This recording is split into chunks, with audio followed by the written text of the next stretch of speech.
let's get this show on the road. 10:45.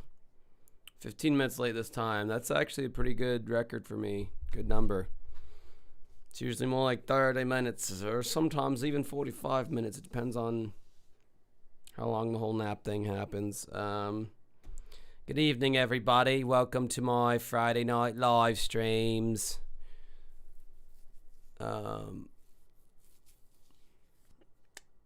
Again, it's a pretty small chat so far, so I can name everybody. We got Zombie Trash, Not Nostalgic Millennial, Maria Meyer 4770, Darth Tech. That was a little hard for me. Pork Boy 23, Josh Toten, ATMA Weapon.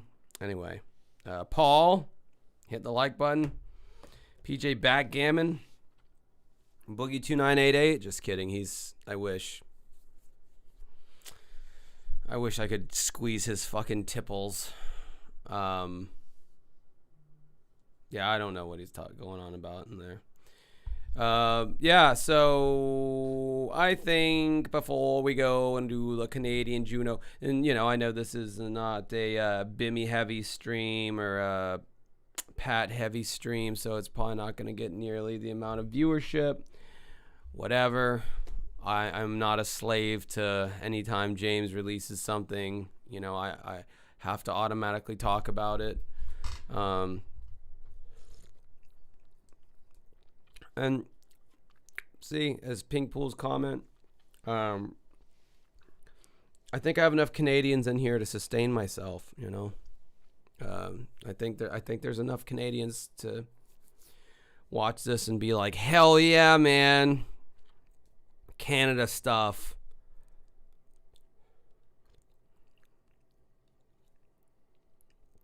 Creepy Boris says, hey, the latest Curator Bimmy Frankenstein video is actually pretty good.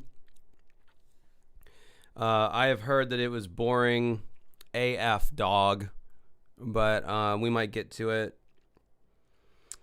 He's putting out a lot of shit lately, and I do mean shit. A lot of just crap. Like he's really leaning into like movie stuff, like that film noir video he did, and it seems like he's just totally like leaning into these like monster movies kind of stuff, and the video game stuff is just the bread and butter when he needs to get paid. He needs to sell that brand deal. But yeah, that's I personally, I've said this once, I'll say it again. Me and James have completely different tastes in movies. I don't give a shit about those old monster movies. I find them kind of boring and like, yeah, I can appreciate the old school practical special effects, but it's just an old ass movie to me. That's how I view it. So I don't know if I'm going to be watching the Frankenstein thing, but I advertised the Pat thing. I guess I'll open up with the Pat thing. Pat, the NES punk, we all know him. We all tolerate his presence. He did the whole CU podcast thing with Ian. Yeah, as I'm looking in all my videos, it looks like I have a patch of gray hair there. It's not. It just doesn't grow in. It's not gray though, but it's like an optical illusion when I'm far away from the screen. It looks like there's a patch of gray there, but no gray facial hair yet, surprisingly. Anyway, Pat and Ian do the CU podcast, and kind of the last like gasp of relevancy for them was the coverage of Tommy Tallarico's Amico and that whole debacle, and all the YouTubers who like got behind the Amico and glazed the fuck out of Tommy, and Tommy was like going on to like any and everybody who had any kind of, you could have had like 100 subscribers and he would have given you an interview back in the day. And so yeah, he just he was hyping that shit up, you know, this console that like played like only 2D games, and they were all going to be like exclusives to the console and yada yada yada. They were only going to be like they were going to be like what, $15 a piece. They were going to be like cheap, like as far as like affordable, not as in, well, later on we would come to find out they would be cheaply made, but and they would just be like reskins of old like Flash games or games that you could have gotten on your cell phone back in the day. So nobody was calling this console out. Everyone was shilling for it, including Rich from Review Tech USA. He had Tommy Tallarico on his channel, and you know, was giving him the most softball interview questions ever. And Rich was wearing like a Intellivision shirt, I believe, and it's like, wow, yeah, you haven't been bought and paid for to do this interview.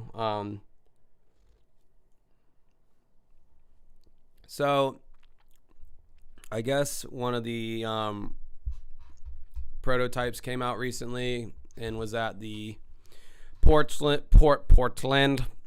Retro Gaming Convention.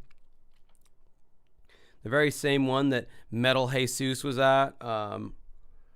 And Pat dropped a video recently where he was like able to handle the Amico and the controllers and all that, and he talks about it, and I figured why not take a look at that. I've been following this whole odyssey of the Amico coming out and all that, so I figure we'll open up with that before we get to the 2011 JUNO Awards, which I think will be a cool little change of pace. Drake is hosting it, Mr. Champagne Poppy, but he's definitely in Aubrey Graham Degrassi mode from the clips that I've seen, but we shall see.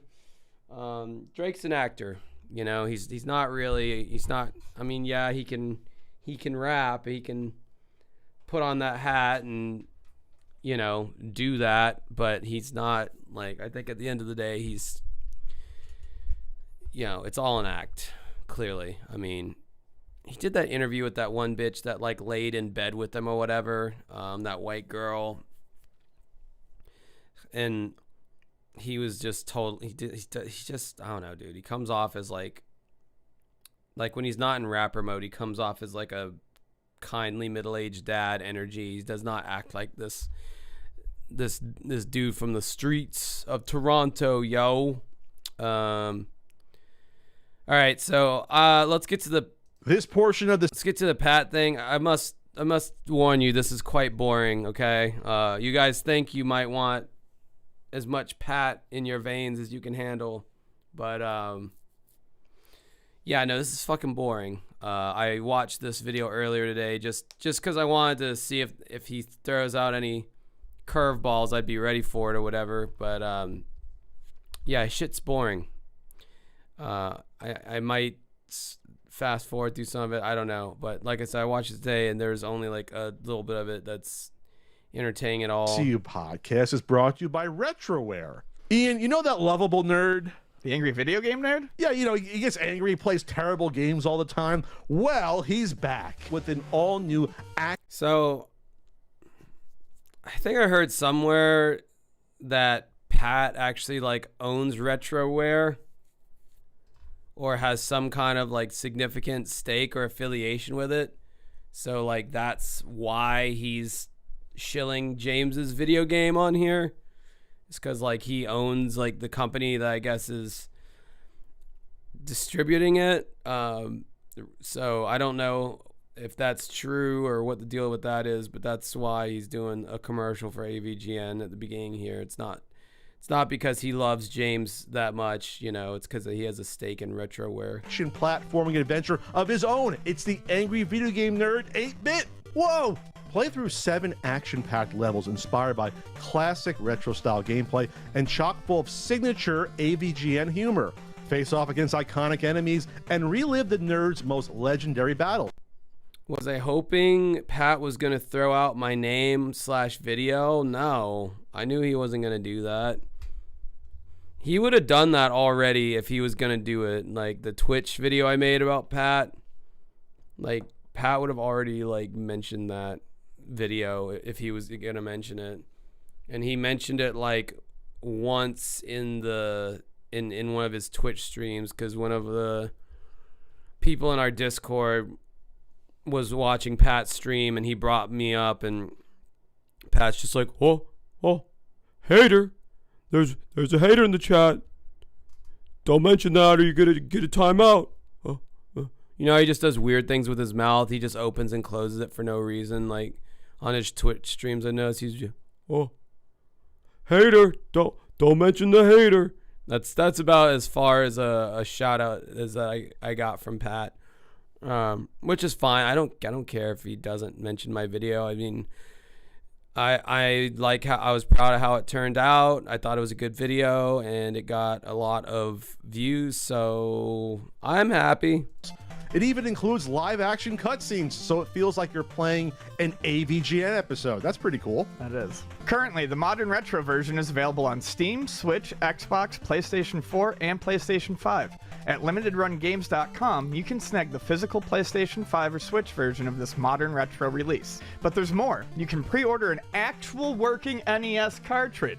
Now that's nifty. Of the game produced by Megacat Studios. Limited Run has a standard cartridge version available and 2 different limited color cartridges in a Super Mecha Baddie Blue and Nerd Rage Red. Sorry, the Legendary Gold is sold out. So let's get angry and have fun on both modern platforms and on your NES with the... Oh, is it just me, or do I kind of hate the term baddie to describe enemies? I feel like that's like the millennial YouTuber like go-to script when you're writing your script. You know, like it sounds like just such a completionist like word to use. When you get to the next screen, you're going to have to take out a few baddies. But then once you're done with that area, you'll finally face the boss. I hate that term to describe like enemies or whatever. A couple of baddies, like it's just like a weeb coded way of saying enemy. I don't know. It just feels like a way to cater to your nerd installed fan base there. I don't know. Small gripes. Hey man, this is the most entertainment we're gonna be getting out of this Pat thing, is this AVGN commercial. Just letting you know that right now. So I'm trying to squeeze as much juice out of this fucking lemon as possible, because after this it kind of goes downhill from here. Angry Video Game Nerd 8-bit. I was at PRGE. Pat thinks he's so adorable, dude. Adorable boomer humor there. Whoa, he's making a wacky face. A wacky, very ugly face. And his hair's mostly still dark, so that's an old... Wait, isn't that the picture that he like superimposed on the earth for... Didn't he do like a Nintendo commercials or something video where he put his face on like the planet Earth, like what they did with the Mario commercial? I think that was the image that he used. God, he's a weird looking guy. And boy, imagine waking up to that. Or imagine waking up and that face is over you. Like, looking like that. He doesn't have the lesbian perm and the big ass just perpetually stung by snake venom cheeks that he does now. Yeah, anyway. The news get out quick. I knew this console, we'll just say prototype early version, was going to be there, but it was presented to me almost as a prize, almost as like as a cat bringing you a kill. Almost as like, yeah, like a cat bring the mouse to your door. Right. So I did get a chance to be around and handle what was purported to be a game console that was going to be released called the Intellivision Amico at some point in time. That was announced 7 years ago. Never heard of it. So I won't say who owns it, but people on the inside know who got from the auction that happened a couple months ago. And so I got a chance to not play the thing on a monitor or anything, but look at the console, feel how the construction was. More importantly, look at that that albatross of a controller and feel how it was and how it felt. So I'll go over that, Ian, and I'll answer any questions you might have. So that controller is a chunky controller. There's weight to that thing. You can kill someone with that controller. There's a lot of stuff in there. Really? It's heavy. It is heavy. It's a little bit heavy. It's and I wonder if that's because it's full of like hacked together prototype parts and not like a streamlined board. I don't know. Anyway, but there was two controllers there, two Amico controllers. There was the black one, and then that gray one was mostly, that was partial. I'm noticing their logo in the background there, their CU podcast logo. It's never typically a good sign whenever your logo is just still of you from like 15 years ago. Like when Ian kind of sort of looked like the little character on the right. Then Pat was like 30 pounds, lighter on the left. Still had the dumb curly hair though. He loves his curly hair so much.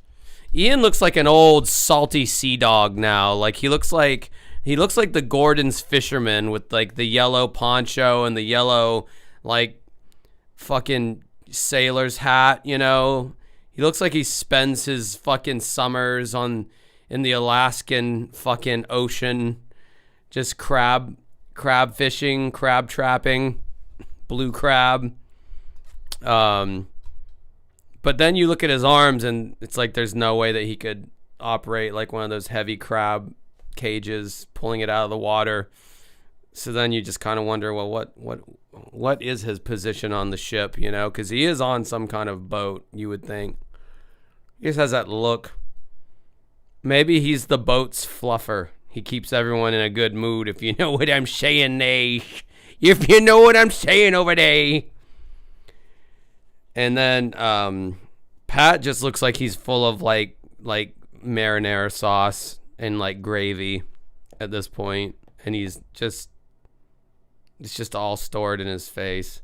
I don't know, both of these guys got like large heads. I mean, Pat's body kind of is proportionate to his large head, but Ian has like, I don't know, I'm not trying to be mean, but it looks like, I don't know, someone like who's got like muscular atrophy, muscular dystrophy going on.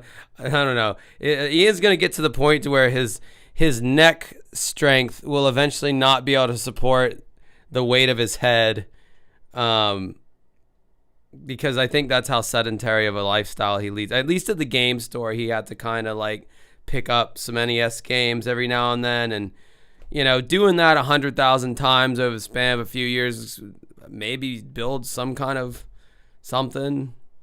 I mean, I'm one to fucking talk over here, but I don't know. I feel like I look a little bit more proportionate than Ian does. All right, that was, again, this is probably the most entertainment you're gonna get from this video. So just you're just gonna have to take it for what it is. 3D printed and then mocked together with things. The disc D-pad, speaking of disc pad, felt almost exactly how I thought it would feel. It was, a little click in. It spun, even though I thought the spinning happened way too easily than I thought it would for amount of force. Like, there was almost no give for it to spin. Did they think that people were just going to rotate this thing and then push down and leave it like a jog? A jog with like a... Because what it's making sound like is like almost like a Max.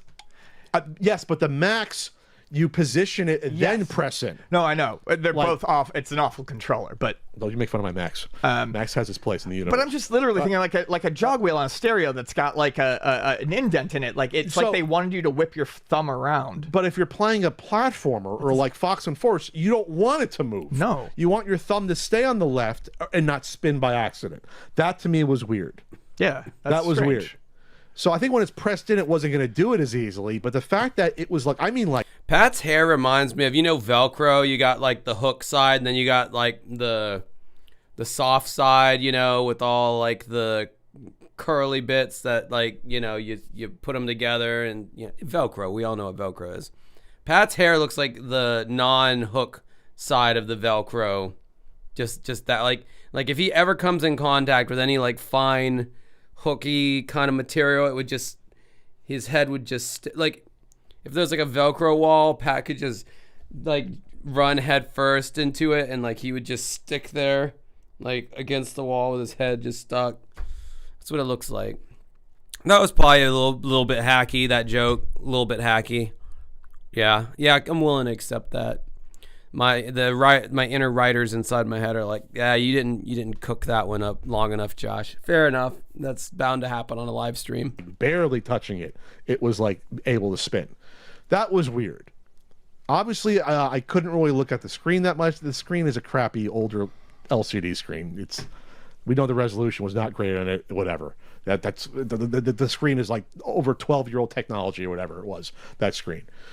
The buttons on the top felt almost exactly how I thought they would feel. The action buttons. They were little chintzy little click click click, like no feedback.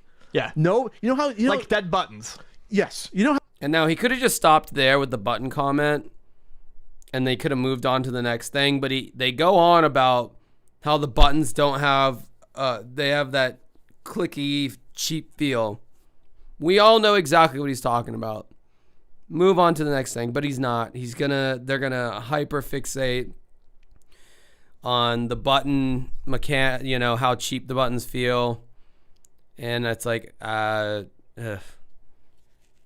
if I was the editor for this, I would have edited out all of this next bit because they go on about the fucking buttons. Like everyone got what you meant by a cheap clicky button just from that first description there. How great the NES buttons are when you push in. There's that little goosh give when it comes Goosh out. give. It's like your Goosh give. What would be? That sounds like that could be something like a goosh give. That sounds sexual. That's definitely something sexual.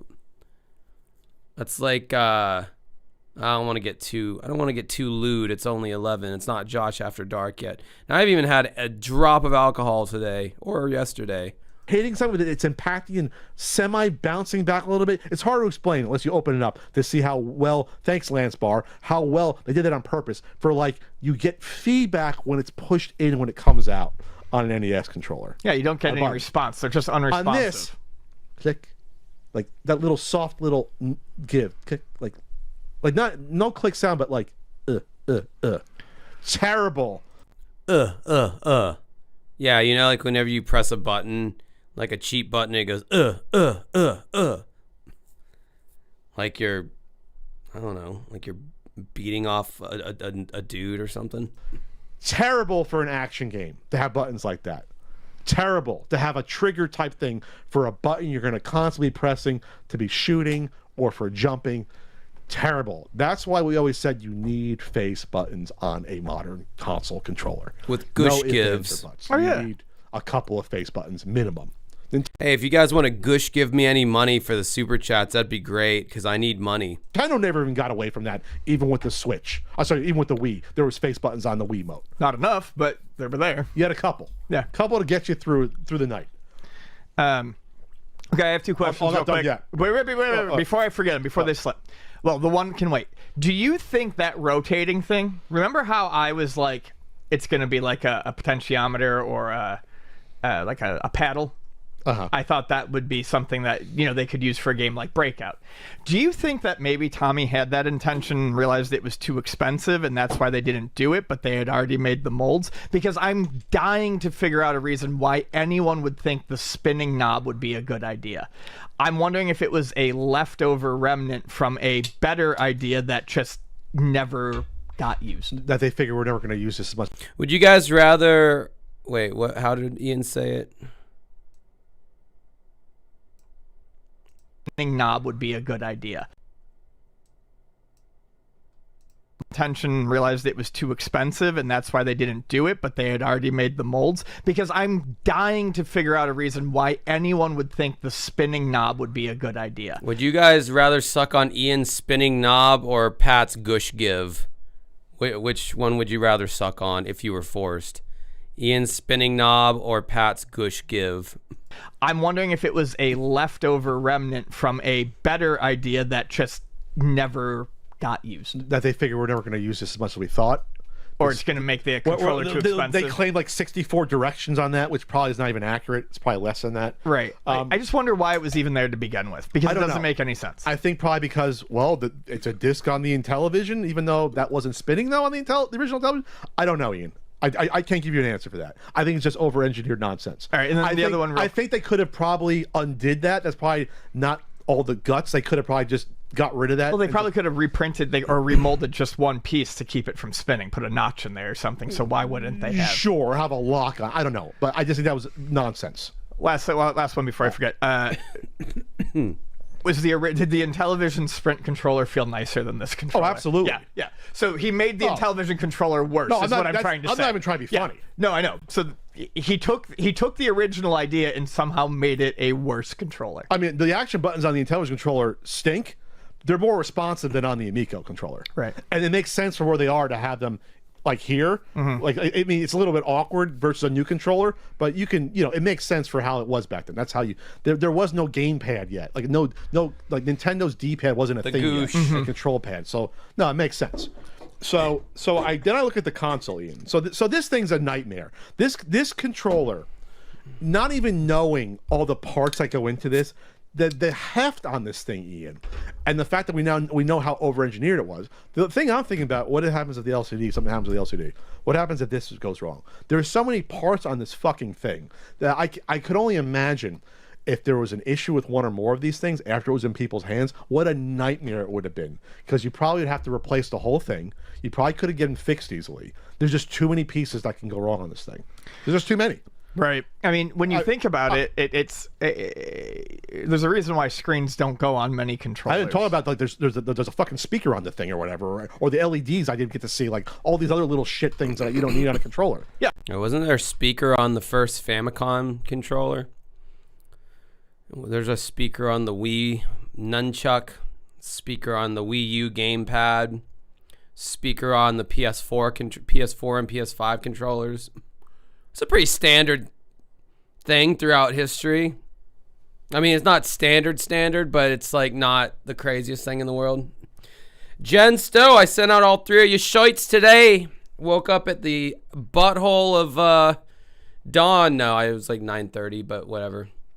Went to the post office and shipped off the shites. So be looking for that there. And yay.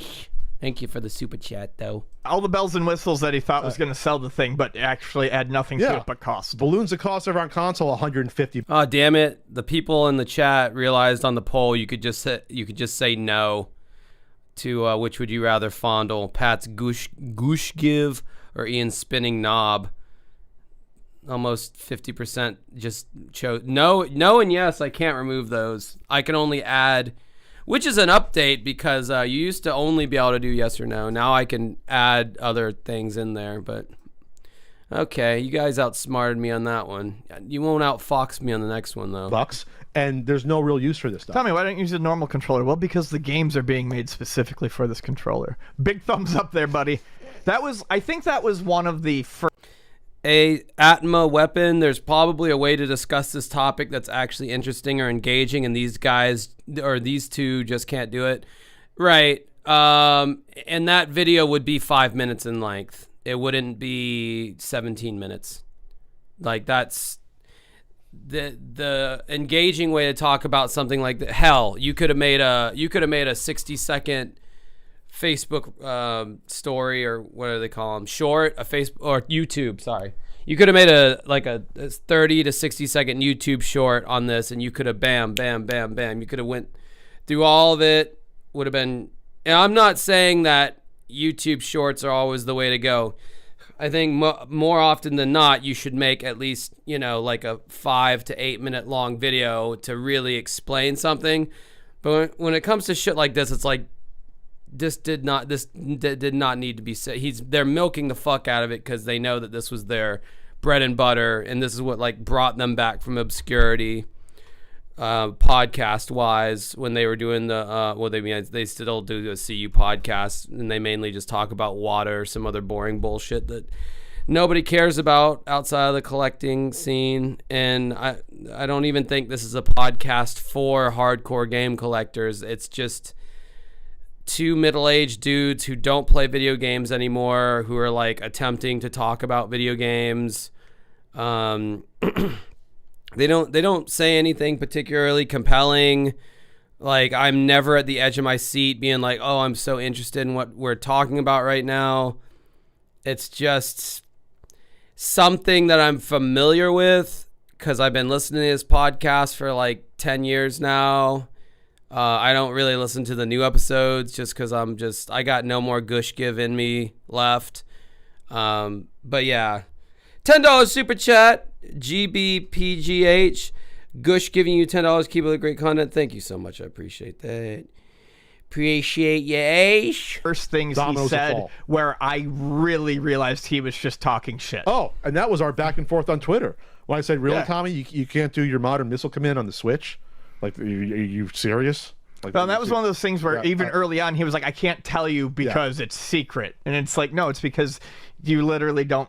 You're trying to find something that can only be done. I've ever did the facetious thumbs up before in an Amico segment. Then we come to the console, Ian. First of all, let me just say this about that console.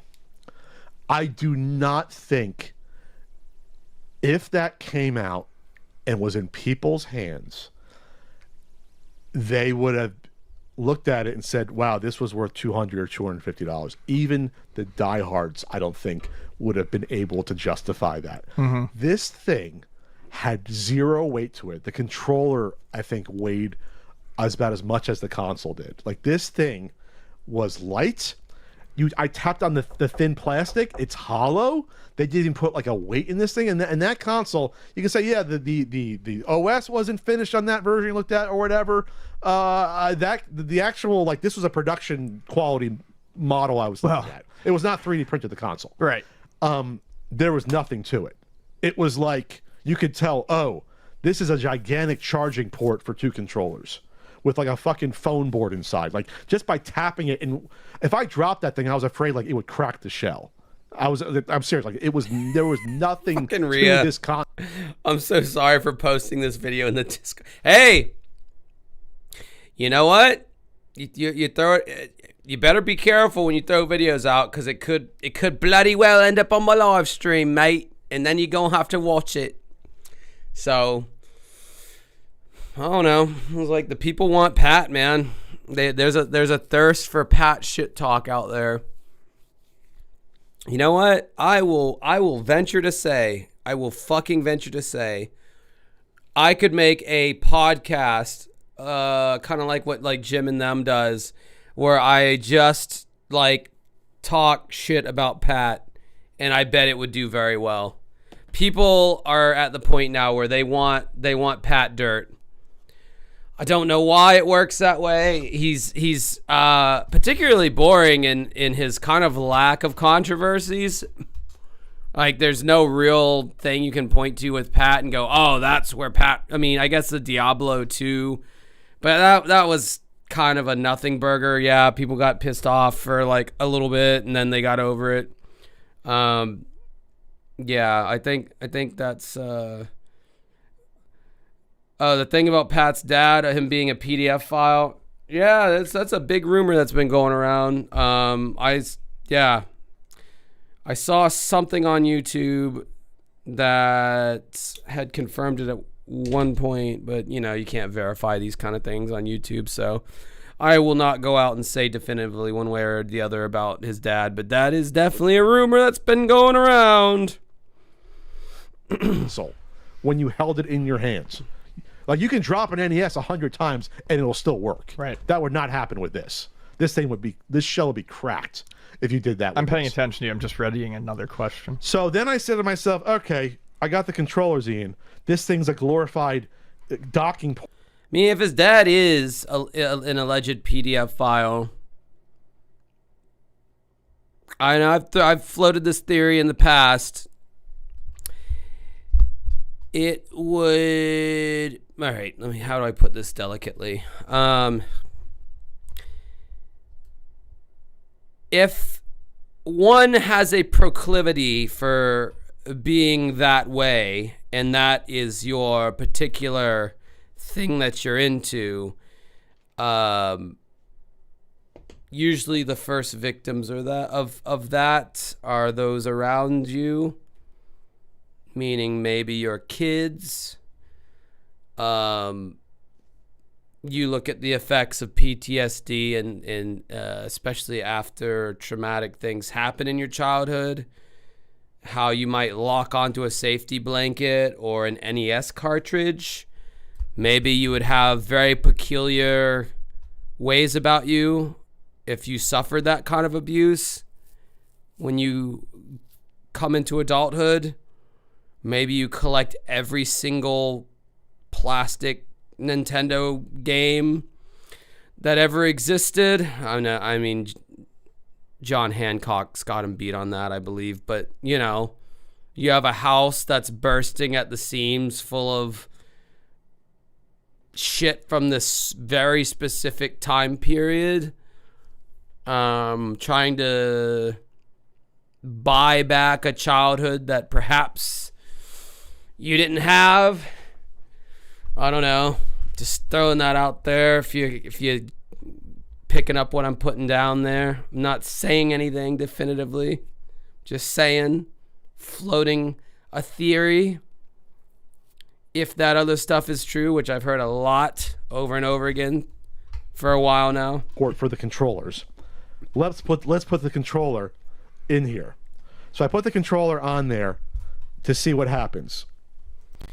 I think John Hancock groomed Pat the NES. Dude, John Hancock strikes me as someone who is like an angry man off camera. I was gonna say angry drunk off camera. I don't know if he drinks or not, but he strikes me as like the dude that, like, if he brought you down to his video game cellar and you like touched anything, like he would like yell at you and like pitch a fit.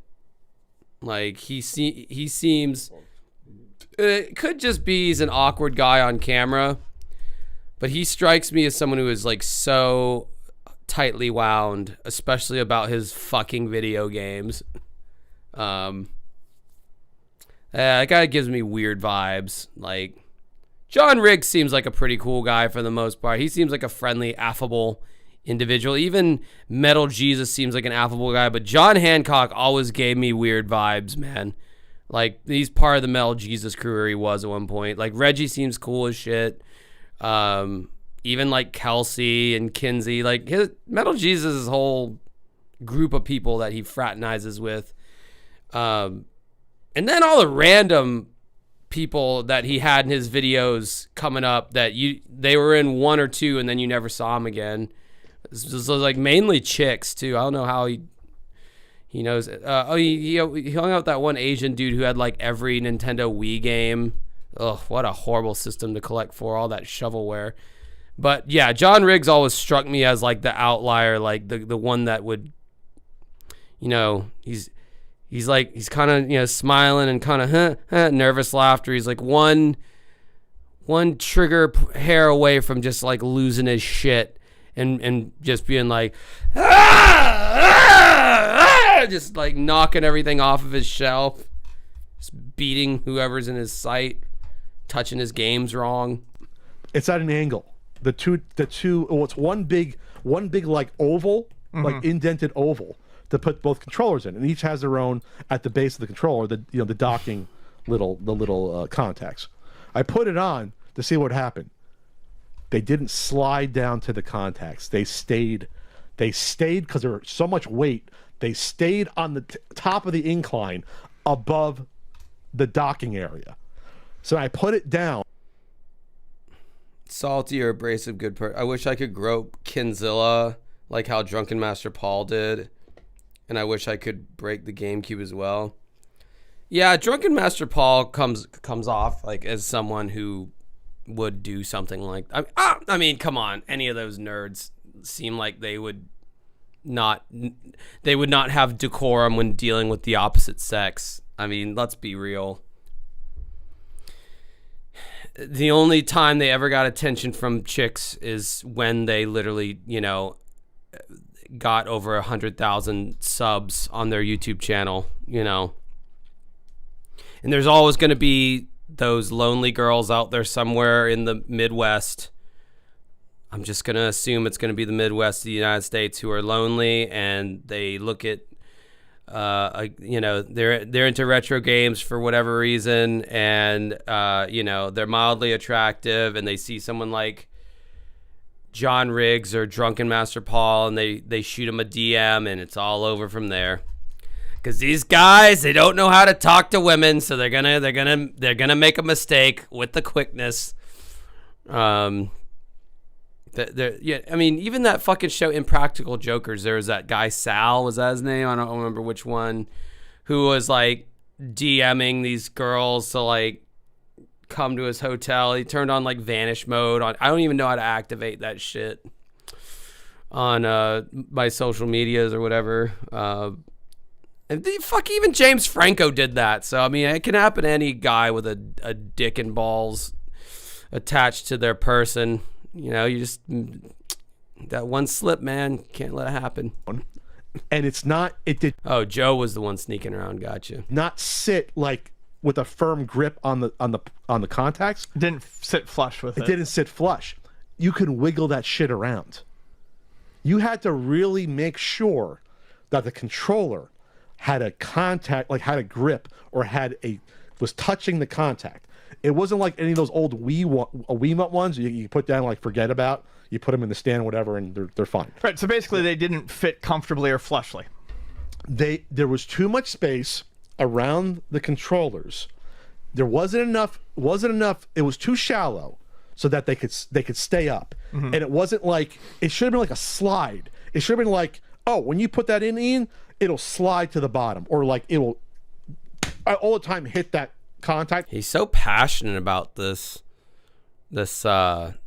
non-console that never came out, that everyone's forgotten about. Like this is like his redemption, or not his redemption. This is his like victory lap. Like, he was already proven right. Like, take the W there, Pat, but now he's got to like relish in the fact that he like handled the prototype, and he's talking about how shitty it is. Like, yeah, I'm pretty sure everybody surmised that it was a shitty system, and the ones who the fools who support it got bamboozled, and they've moved on with their lives as well. And Pat's like, no, still bringing this up. Got to have my victory lap. Got to get all passionate about talking about how it doesn't charge. Yeah, because it's first of all, it's not even a finished product, doesn't exist. Tommy Tallarico didn't know what he was doing from the get-go. All of these things have been proven by you guys, and you did a good job on that. But now you just like talk about like milking something. I mean, you want to talk about a fucking dead channel, like this guy, Pat Contry. He's got 255,000 subscribers on YouTube. Like, that's a healthy amount. He released this video, this Intellivision Amico, like his greatest hits. You know, this is one of his greatest hits. He released this 3 days ago. This video has 25,000 views, okay? For a channel of that size, that is what you would call a dead channel. Like, I get views that border around that. Like, obviously not all the time, but like, I have a fraction of a fraction of a fraction of a fraction of his subscribers. And some of my videos do that number. A lot of them do higher than that number.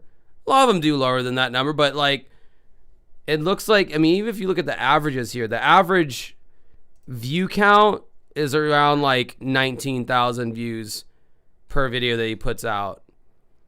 At 255,000 subscribers, dude started his channel in 2008.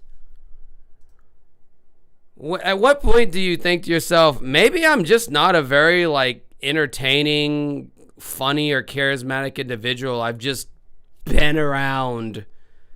I just haven't gone away, and I've stayed out of controversies, and maybe that's why people, I don't know, maybe he doesn't care. I don't know. I just find it fascinating. And I find it fascinating that at no point does he think to himself, maybe I should change my format. Like maybe I should like cut some stuff, make it a leaner, like more entertaining, like podcast, or maybe I should like, I mean, he was smart. He finally, after like over 10 years, he finally killed off the Pat the NES character, if you want to call it a character. So he finally stopped doing that. That was good. That was a good thing, because that was just such an unfunny show. Flea Market Madness was the one thing he should have kept doing, but he stopped doing that. Apparently that was just too much of a pain in the ass. And I get logistically there's probably no more good deals to be found. It was probably tedious. I think he had talked about going to flea markets several times where he just really didn't buy anything because there was like just no deals to be had anymore. I buy that, honestly. I don't know, like the dude just never really, I mean, the podcast was the big hit that kind of saved his channel. Now even the podcast is just like not even worth watching. So let's watch some more of it. So I'm picturing a world you could literally put this down, not looking, think you have it connecting with the contact, and it's not charging. Because I did as a test. I said, oh, put it down again. Put the controller down. It's not engineered to make sure that it's charging when you're putting the controller down in the spot. I'm talking amateur hour shit. Like that when they 3D printed that shit, they should have realized, wow, this is not foolproof. This does not work. What is this? There should have been individual slots, even though it would have looked worse, Ian, would not have looked like a foot bath anymore. They should have had individual slots for each controller. Yeah, it does kind of look like a foot bath. That was kind of funny. With like almost like only like a half inch in between, and a better angle to make sure that they would be snug and charging. Like they needed a foolproof charging method on the console, and that did not exist on what I saw. I mean, and I was shocked. I was shocked. And that's crazy too, because if you're thinking this is a production shell, like they can't go back and fix that. It was a production. It was one used with their mold, because I could see the mold. There was a mark on it that someone pointed out to me to say, "Hey, who genuinely watches? I mean, you'd have to be like so autistic to where you'd be hyper focusing on this so hard that production shells and markings to show that it was a mold rather than being 3D printed. I mean, the level of like tism that you'd have to be like, yeah, I noticed that too. Yeah, I'm so glad finally somebody's pointing it out. Thank God. I always noticed it. I was waiting for someone else. This is why I love Pat, because he points out all the hyper-focused fixations that I have, deeply autistic. So thank you, Pat, for pointing that out. This was a bad mold, but you can tell there's a mark on the front of the console that you can tell, oh, this was a mold. That was not 3D printed. It was from a mold. It was produced from a mold, the plastic. So I think what would have happened, the best case if this came out, this is the best case. It would have been a fly-by-night, because there would have been so much issues, so much disappointment in the quality of this thing. Cheap, shoddy quality of this thing. Between get it shoddy. I think this thing, if this was used heavily by people, I don't even talk about what happens when the batteries run out of juice eventually, if it would have been even feasible to replace the batteries or anything. I think you would have had this point that would have happened with this thing, where all the controllers or something happens with the console, or you get a higher amount of people busting it by accident, or they drop this thing, or you would have had a lot more problems with this than you should have when it came out. On all spectrums. I mean, the way you make it sound, like I feel like the console shell would crack pretty easily. It wasn't the thinnest, but like I would not have dropped that and expect that to survive, that shell. And maybe it would have. I wasn't going to test it with that one. But yeah, it was just the fact that they thought this could be a competitor. Like I Stop! The Amico's already dead. Why do you keep shooting it? It's already dead. You won. We get it. Stop talking about it. I always caution on using the scam word when it comes to this. But this would have been a terrible product had it launched.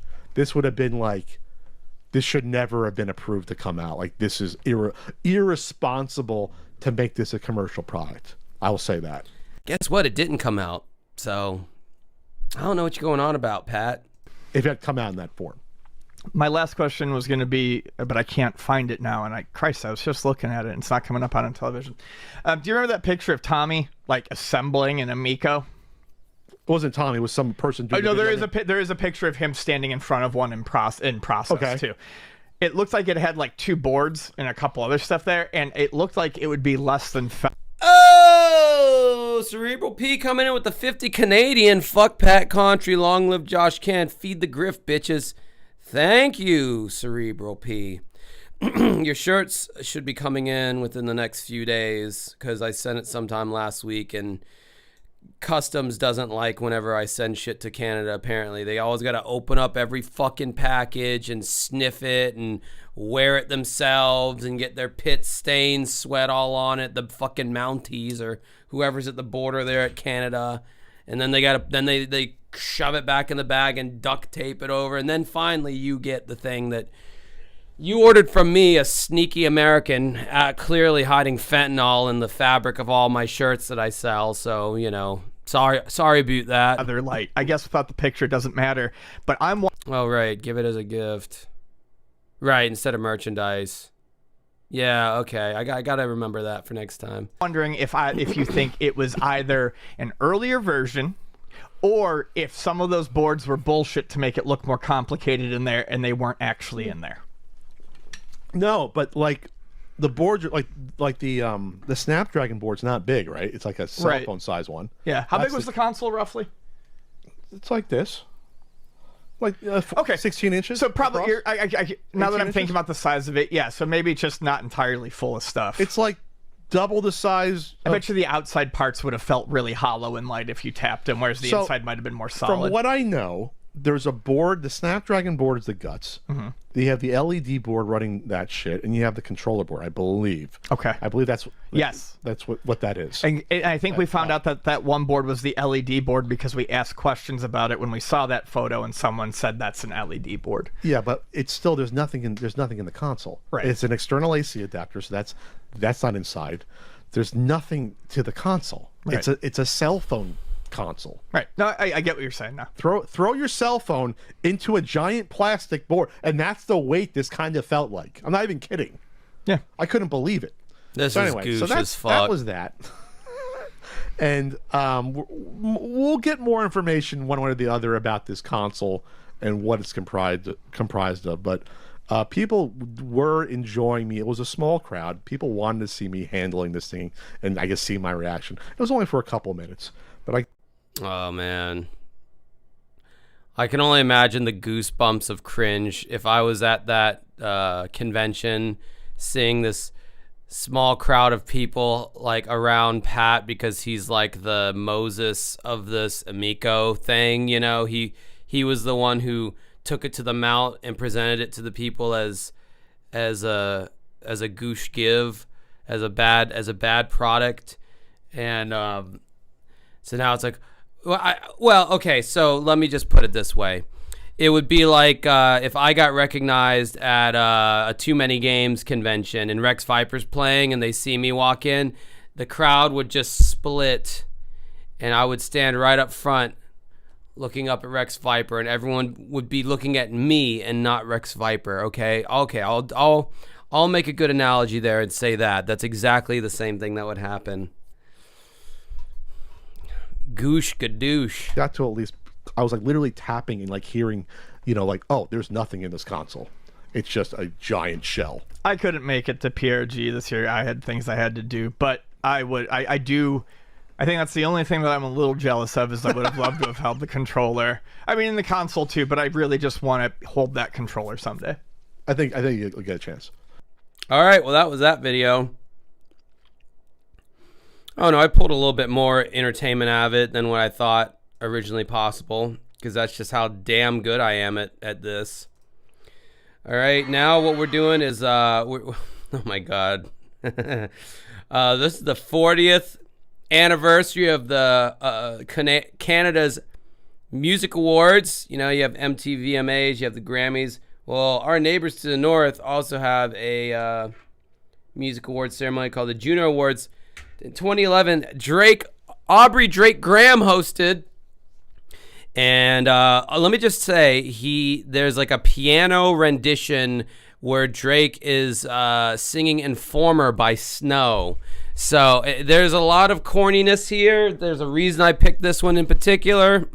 I was watching Todd in the Shadows, Not Like Us, song review by Kendrick Lamar, and this got several clips from this particular JUNO Awards got brought up, and I thought to myself, you know what?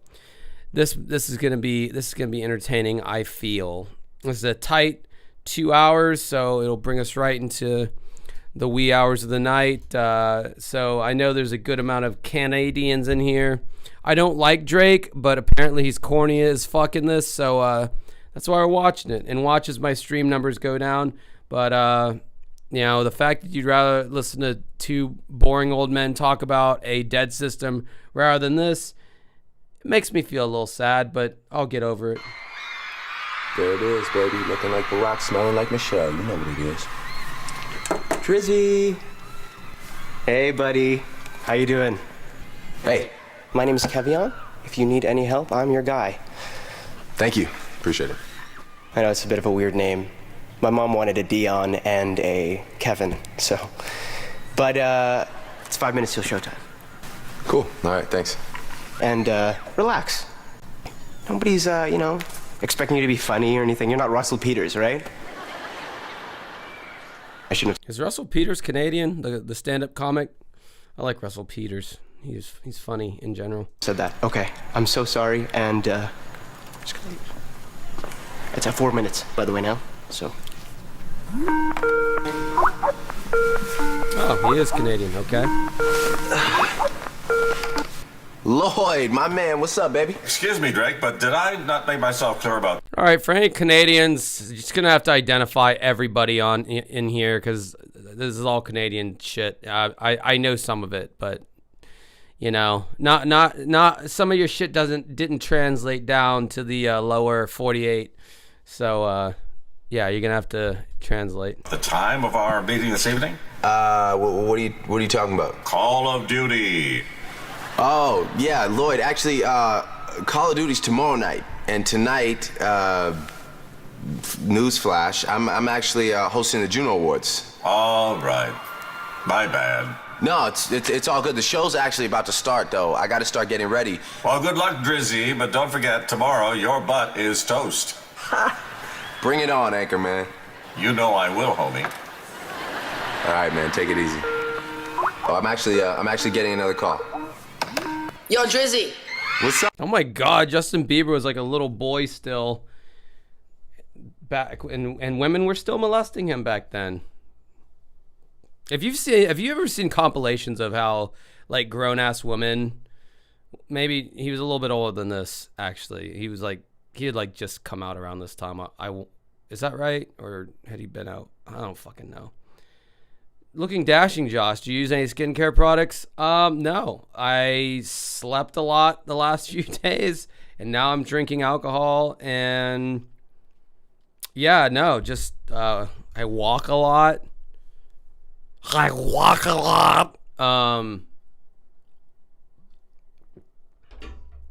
only do like 6 different things in my life. Sleeping and eating are 2 of them. So I mean, it's pretty simple kind of life these days. Okay, you're on tour. Where are you right now? I'm in Rotterdam, man. It's been amazing. How have you been doing? I am in the midst of one of the biggest nights of my life, probably, man. I'm hosting the Junos. Can you say what's up to Sarah McLachlan for me? Sarah McLachlan, I didn't see that coming. I've been listening to her since I was a kid. Nice. So like 2 days ago? Since you were a kid, so you're a fan of her then like 24 hours ago. That's cool. All right, man. Well, yeah, done. Sarah McLachlan, Same joke. She's yours.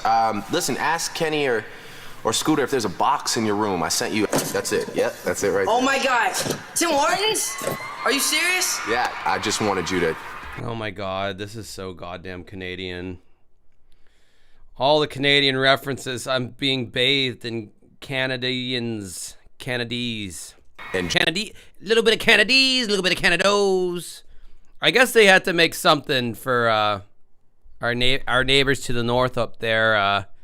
That would just be for them, eh? enjoy it, you know?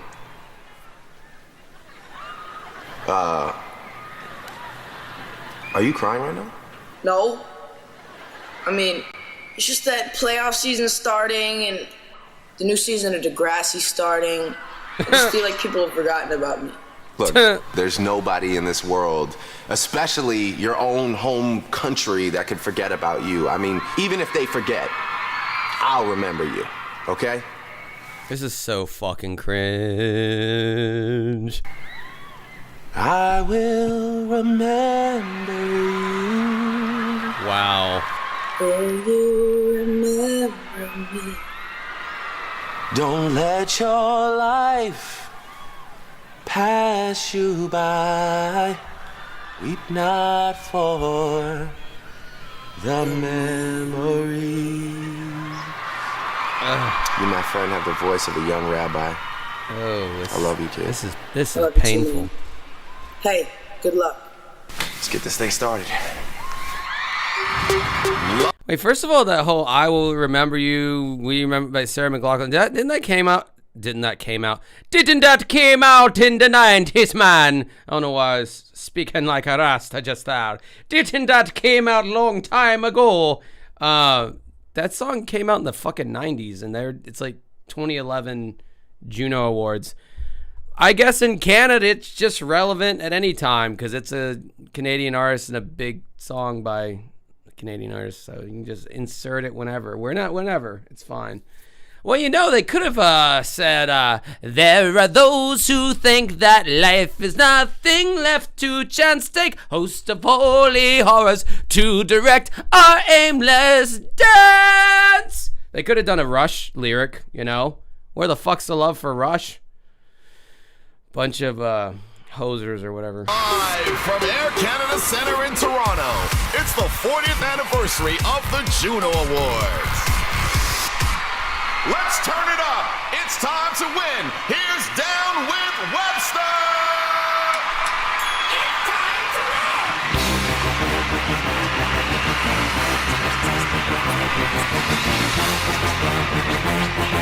win. Renata's so stoked for this right now. You fucking loser. You fucking loser. Ladies and gentlemen, boys and girls, welcome to the 2011 JUNO. We're down with Webster. Now let's go. I built my soul on rock and roll. The summer told me kids don't rock no more. I built my soul on rock and roll. The summer told me kids don't rock no more.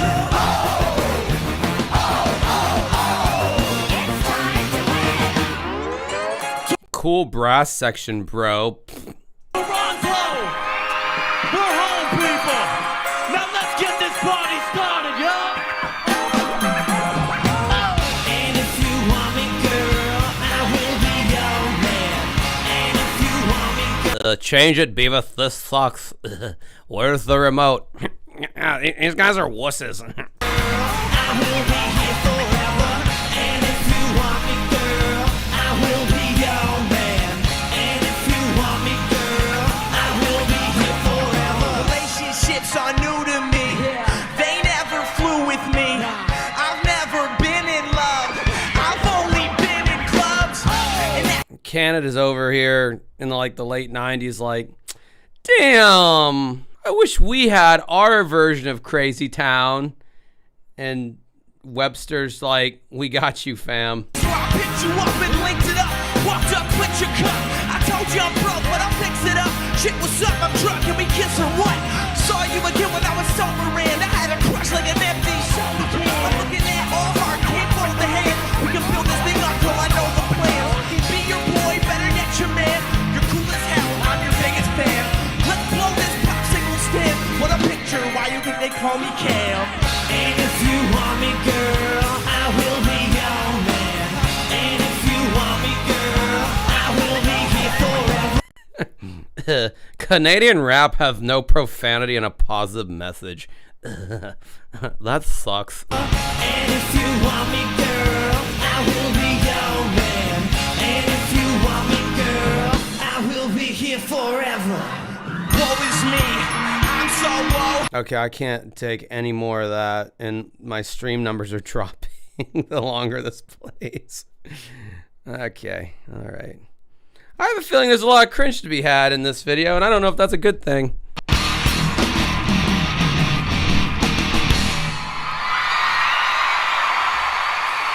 Okay, I'm just gonna make a comment here. This might offend some people, specifically the Canadians. I feel like watching this is like watching like the Christian Music Awards, and there's like all these artists that you don't know of, and in my mind I'm thinking like, well, if it wasn't good enough to be mainstream in the US, then it probably means it's not that good. That's how I always felt about Christian music growing up, because that's all we were allowed to listen to. And I was like, well, if this band were really that good, wouldn't they be played on like all the radio stations and not just the Christian ones? Like if POD, and I know, you know, they're not the greatest band ever, but they're not like shit. There's way worse like new metal bands than POD. Like they broke through to the modern rock charts. And they were playing on MTV and all that, and so I viewed them as more legitimized than if they had just been on like Christian stations or whatever. It's kind of how I view the Canadian bands. If they couldn't break through to the US, in my mind, I'm like, were they that good to begin with? I wonder. Because all the ones that were really worth their salt did make their way down here. Like I said, I knew it would probably piss off some people, but that's just what's on my heart right now. Ladies and gentlemen, please welcome home Toronto's own and your host this evening. Give it up for Drake! Oh, I think this is where he does Informer by Snow.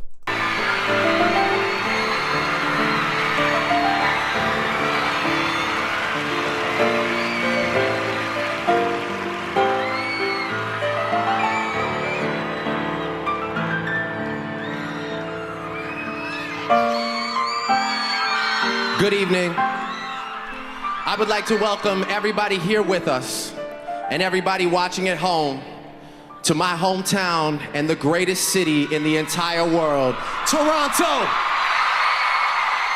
Oh, Renata's creaming her pants somewhere out there. Good Lord. We are doing it bigger than it's ever been done tonight. 40th anniversary of the Junos. That means 40 years of legendary music and legendary artists.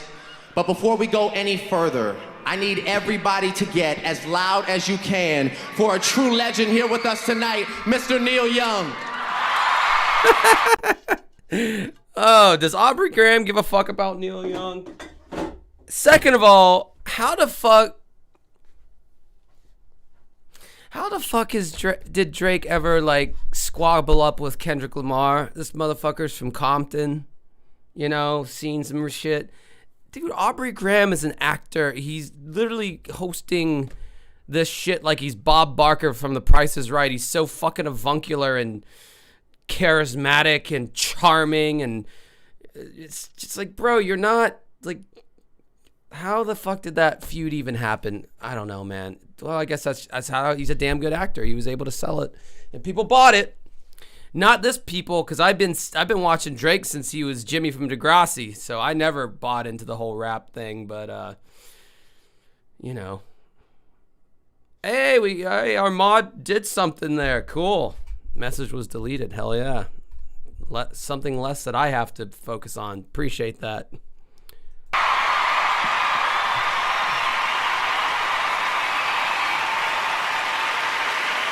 Now the Streisand effect is taking hold. I'm kind of curious as to what they said. Oh, I can view it. Oh, okay. Okay, yeah, fair enough. There are so many incredible people with us tonight. Bryan Adams is here. Rush is here tonight. What? Where's Rush? Why didn't they show him? Sarah McLachlan is here. Okay, so you just mentioned Bryan Adams, Rush, Sarah McLachlan. In all fairness, all due respect, these are all artists who, well, McLachlan and Bryan Adams hit their peak in like the early to mid 90s, right? This is from 2011. Rush is obviously timeless. Not gonna say anything negative about them, because there is really nothing negative. Well, I've said a lot of negative stuff about Rush in their later career, but notwithstanding, Rush transcends Canada, so that's fine. I don't know why the camera didn't pan to them. It's a little disappointing, but yeah, like, I don't know, man. It's like they're scraping for like big names. It's like those Sarah McLachlan hadn't been relevant in years at that point. Same with Bryan Adams. Everything I do it for you. Do it for you. Did you like it? Because, I mean, the kid's like Almost Legal. He's pretty rich. I think it would be a good decision for you. With all these incredible people here, I'm truly honored that you're letting hip-hop take control of the evening. And what a crazy year for music. I mean, give it up for Broken Social Scene. In the U.S., a very small indie rock band, Broken Social Scene. In Canada, they're like, yes! Maybe Dancing with Ghosts needs to move to Canada and just say we're Canadian. Then we'll, like, get invited to an award show, because, like, you know, there's not as much competition up there. Make some noise for Kanon. Make some noise for my brother Justin Bieber. Canadians are doing so well, but we've always been doing so well in every musical department. I mean, pop, rock, children's sing-along, ambient music, nature sounds. I mean, we're truly at the forefront of musical innovation, and Canadian hip-hop is no exception. Trust me, guys, I've bitten off every style of hip-hop and dancehall and reggae and R&B.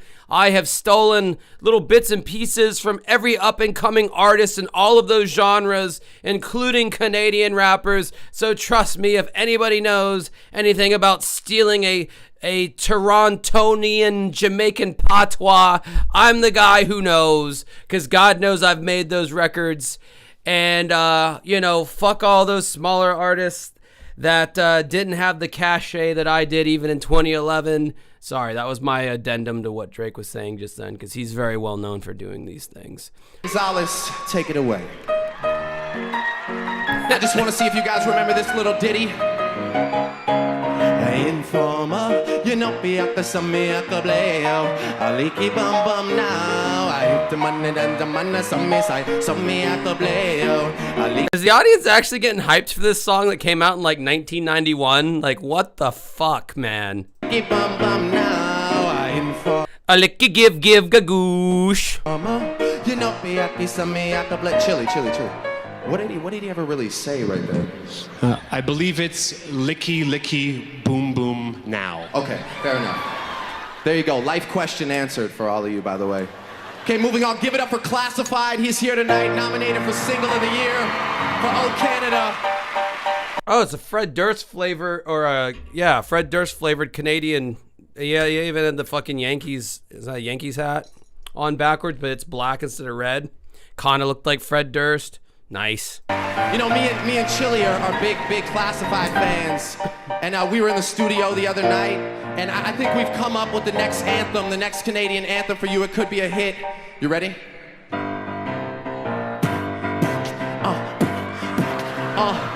Beatboxing? Is there nothing Drake can't do? My God, he's so talented. I'm playing hockey, scoring goals, playing hockey, hat trick. Bro, this is a song I would make if I was making fun of Canada. I'm playing hockey, seeing moose, eating ketchup chips, I'm getting loose. Scoring goals, playing hockey, I'm playing hockey, scoring goals. That's it. I'm working on an album. That's all I can give you. That's the freebie that I can give away. Chili Gonzalez, you know my girls here tonight, right? Millie Bobby Brown. Oh. Yeah, she's a Hall of Fame inductee this evening. Shania Twain. Oh, snap. I forgot Shania Twain's Canadian. That's my wife. She just doesn't know it yet. Shania Twain's so fucking hot. And she had, dude, bro, Come On Over. That album went diamond in the US, okay? That don't impress me much. That was like all those songs off that album. It was like this the soundtrack to my childhood to some degree, with my aunts and grandma and shit listening to that stuff. And it was played on the radio all the fucking time. That was kind of an undeniable fucking record. In This Moment, those harmonies on the chorus. My dreams came true because of you. That's the harmony, anyway. Yeah. Oh, damn, I forgot she was Canadian. Yeah, that's right. Shania Twain. Yeah. Good stuff with her. I'm so glad we get to spend this night together, baby. You know, I'm so proud, and it's been so long. I've been on the road, and well, we've never met, so that's probably why it's been so long, but me and Chili Gonzalez got something special for you, okay?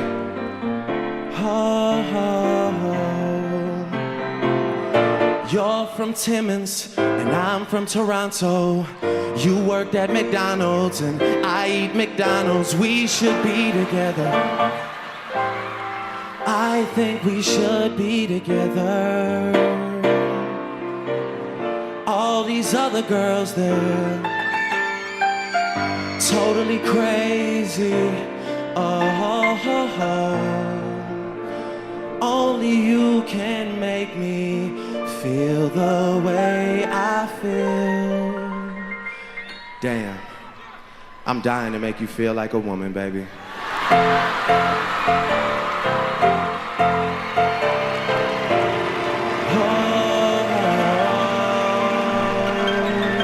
Please give it up for my friend, the musical genius, Chili Gonzalez. I'm truly honored to be your host tonight. We have an amazing show. The stars came out. Chromeo is here. Arcade Fire is here. My lovely Jewish mother is here. I'd love to get this thing started. Here's our first presenters of the night.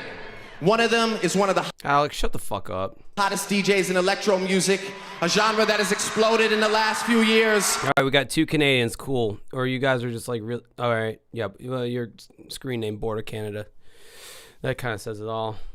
I got 3 Canadians. I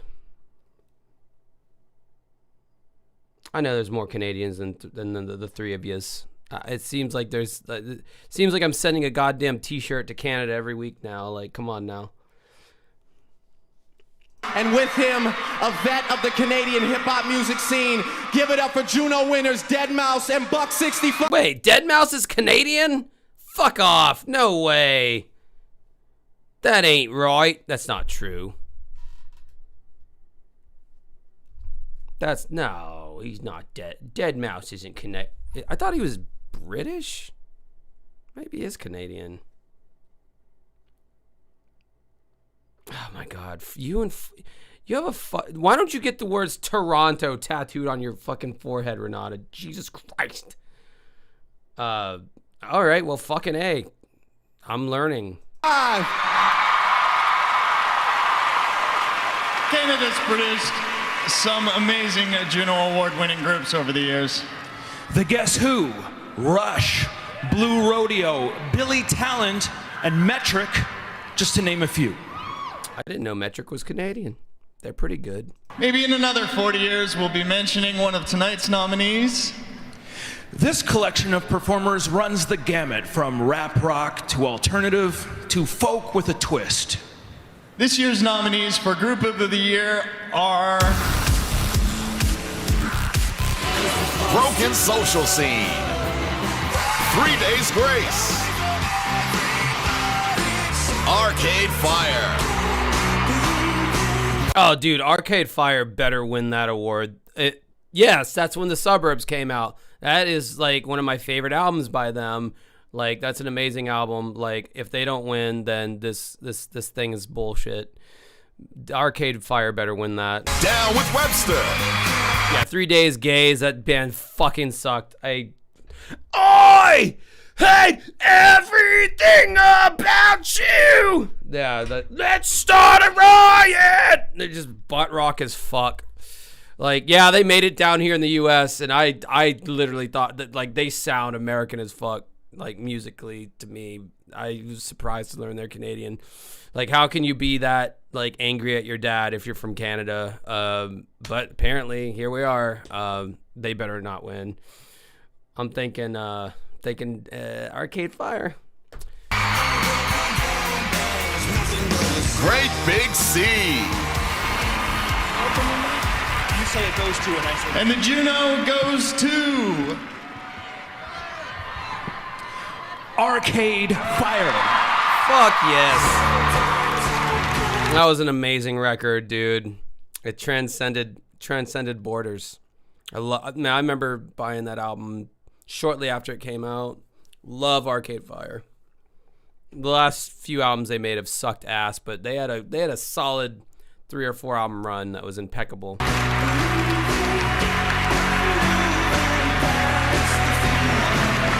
Sometimes I can't believe it. I'm moving past the feeling into the night.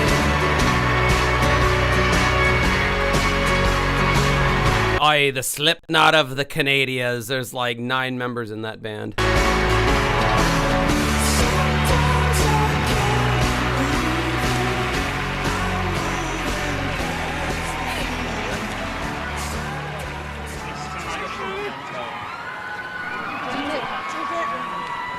How Quebec of them to give the mouse the 2 kisses, the kiss on either cheek. Thank you. We're so happy. I want to just give a shout out to Oh, the lead singer's autistic. That's cute. all the bands that we kind of came up with, from Royal City to Hidden Cameras to the Unicorns, Wolf Parade, and all the amazing Canadian bands. And thank you so much. We're so honored. All right, now give the mic to your wife and let her say some shit in French. You know what's gonna happen. I've not seen this, but I'm thinking that's probably gonna happen. This way. In an arena. Okay, that was awkward. Never mind. That was way more awkward than her. Okay, well, Godspeed to you then, I guess. Juno Awards is brought to you by Garnier, in tune with the beat. Rogers Data Share Plan. Now you can share your smartphone data plan across all your cool devices. Molson Canadian, made from Canada. Of course, Molson would be a sponsor of this. You need a beer sponsor, and it's not going to be Budweiser. Chevrolet, driving our world forward. Up next, the graceful sounds of Sarah McLachlan. Later, a perfect performance from Headley. These are the Juno Awards on CTV. Oh, are they going to leave the commercials in? That'd be pretty fucking epic. I don't care. No, they are not leaving the commercials in. Damn. Would love to have seen some Canadian commercials. Who writes your laws? If only I can write your songs. I would like to accept this award on behalf of some of the great players that we have in Canada. I have this one feeling tonight. I'm proud to be a Canadian. I'm very happy I've stayed in this country. It's Geddy Lee! All these years. It's a great country to work out of. It's only in a country like this that I could get the male vocalist of the year. Canada is a great place to come from, and I believe that had I started anywhere else but Vancouver, I would not be here tonight. Feels so much more to receive one of these at home. Thank you so much. Oh, Jesus Christ, Chad Kroger. Sit down. We're done with you. I want to thank Canada, too, for making me feel like this. Really appreciate you, Canada. Thank you so much, all right?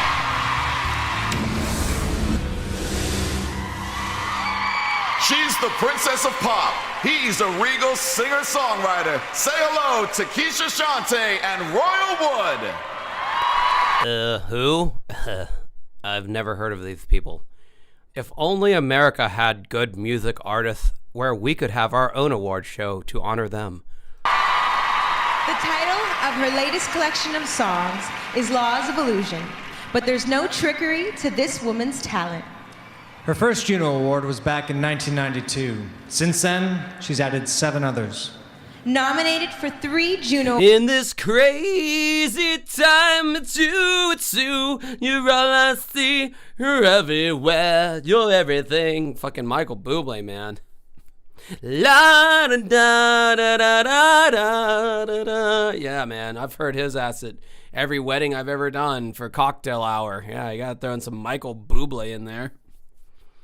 Gotta bite off your American counterparts here with the Frank Sinatra and the Harry Connick Jr. and the fucking Fly Me to the Moon. What is this, the Italian one? The fucking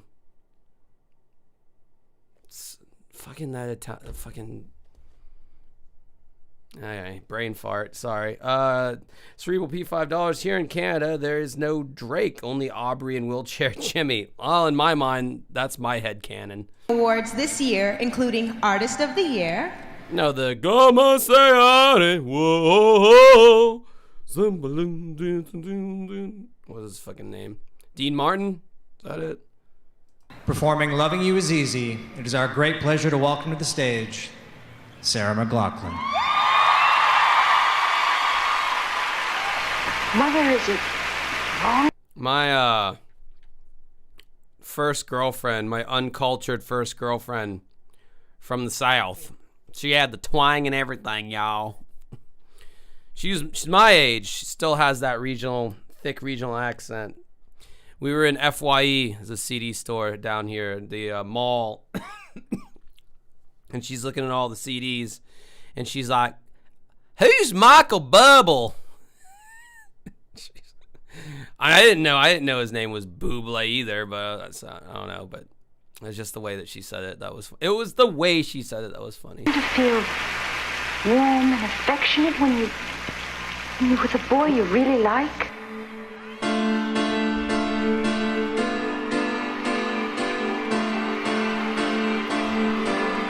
Loving you is easy.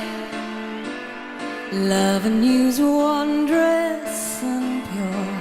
I shouted from the rooftops, how long must I wait till I see your smile?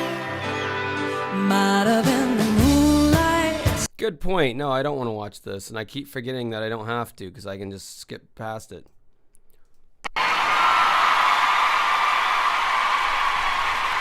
Please welcome soprano Misha Brugger-Gosman and from Great Big Sea, Sean McCann and Bob Hallett. Don't know any of those people. Wow, following Sarah McLachlan, pretty awesome, eh? That was awesome. Members of the Canadian Academy of Recording Arts and Sciences choose all of tonight's JUNO recipients except this category. So, even though this JUNO statue looks and weighs the same as the others, it carries a little extra clout. It has the power of the people behind it. And it's presented by Live Nation, artist-powered and fan-driven. Through online voting between February 4th and Live Nation even has their tentacles up in Canada too. That's unfortunate. March 5th, music fans from around the world cast their votes for their favorite artist. Let's take a look at the nominees for JUNO Fan Choice Award presented by Live Nation. Alex, nobody knows who these fuckers are. That's the problem. Justin Bieber, Headley, Drake, Michael Bublé, Johnny Reed,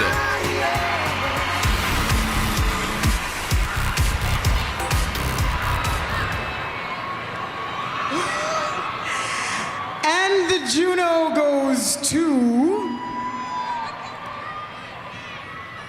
Protect your ears, Justin Bieber!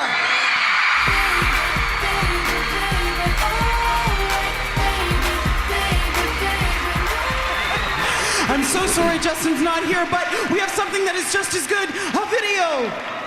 I want to thank the fans so much for being so supportive, buying my albums and voting for me.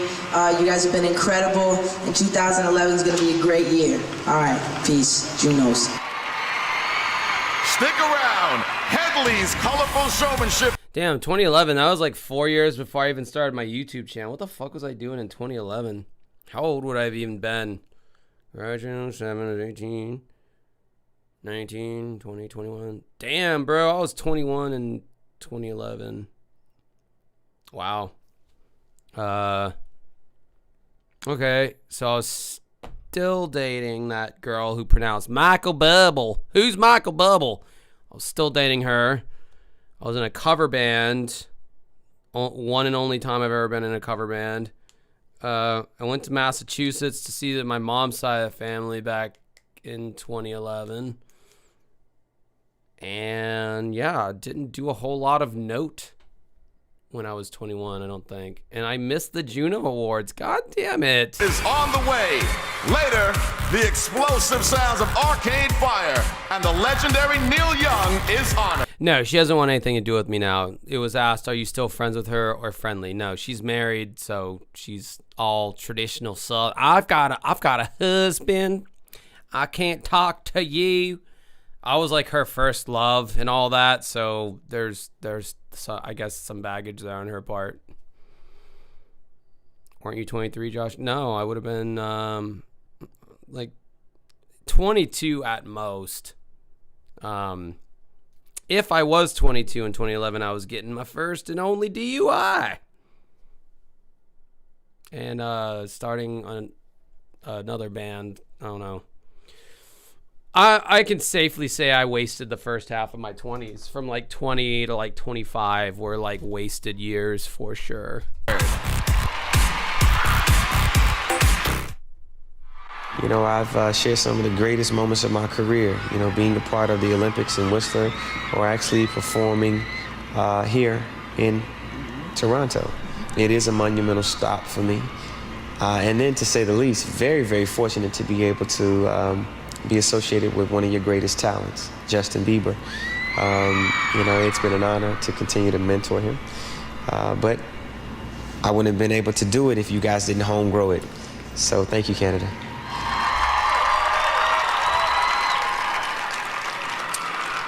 Sometimes a song can make us move, make us feel good, and make us sing along.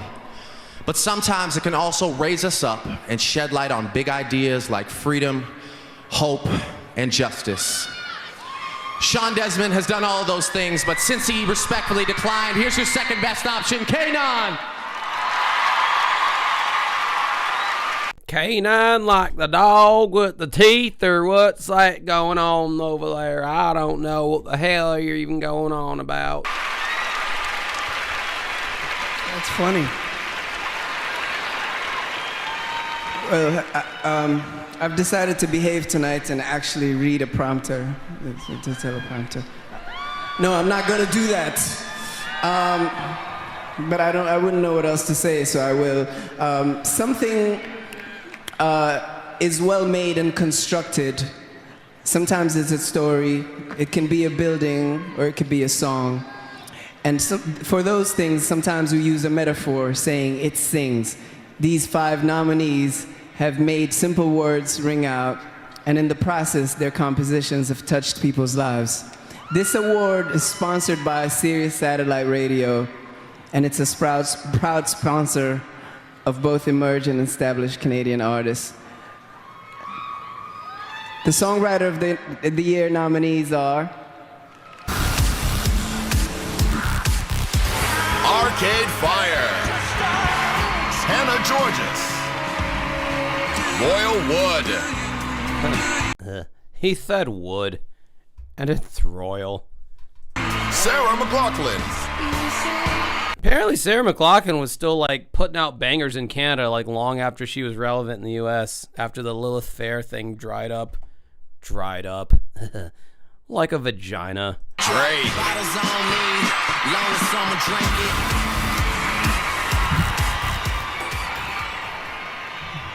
Okay, I'm very nervous to do this.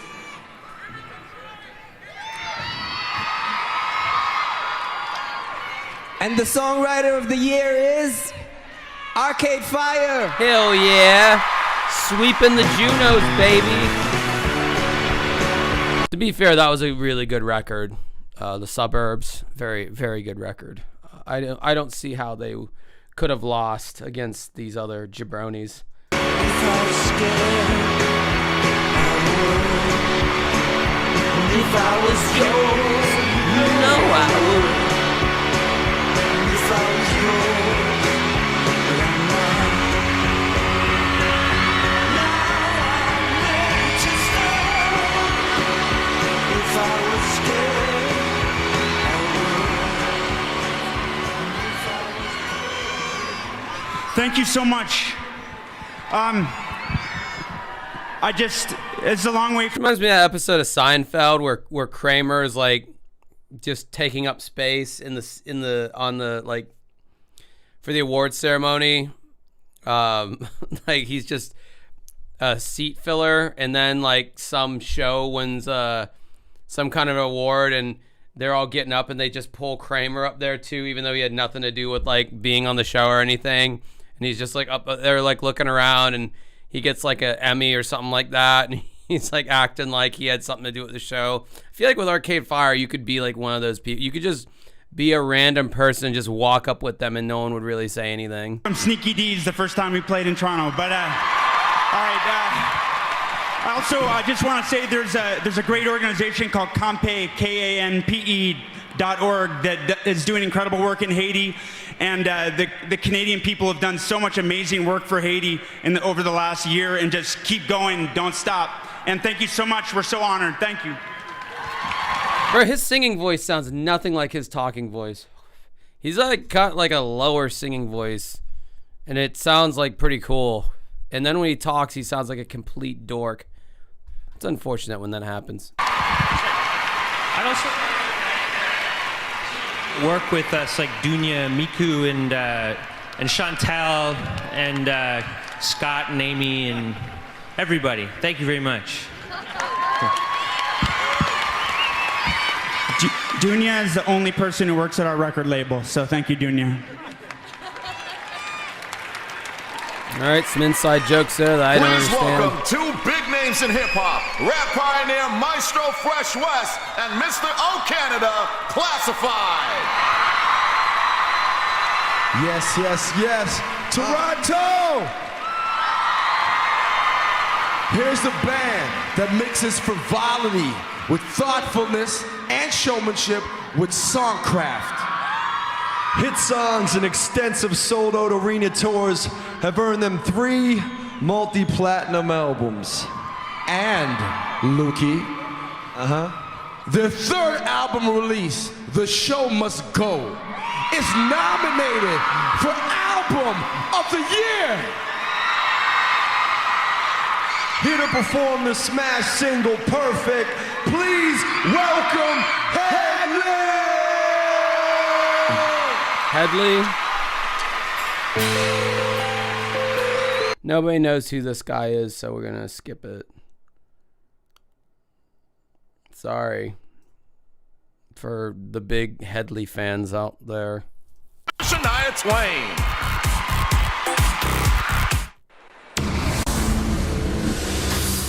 Roll out the barrel. The barrel of fun. Put me down, please. And to all the winners who come up here to accept your Junos, I know you'll do so in the dignity that this ceremony deserves. For those people stricken by Grammy envy, we've taken the Juno Awards and added 3 inches to it. I would take a seat, but I wouldn't dare sit on a swollen member, okay? Oh, this cowboy thing is irritating.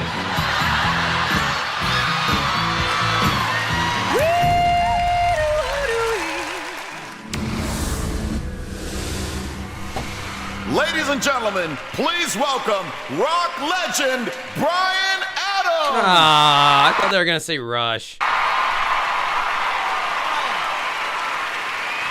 Good evening. It's a long way to the top if you want to be in country music, and even longer if you want to cross over into pop music. as the recipient of tonight's Hall of Fame award found out. From humble beginnings, her strength of character and her belief in the music would take her out of Timmins, Ontario, to the world stage. You know who I'm talking about, but if not, here are a few clues. She writes her songs. She's beautiful. She knows how to work a wood chipper. She's a Canadian treasure. Check out the video.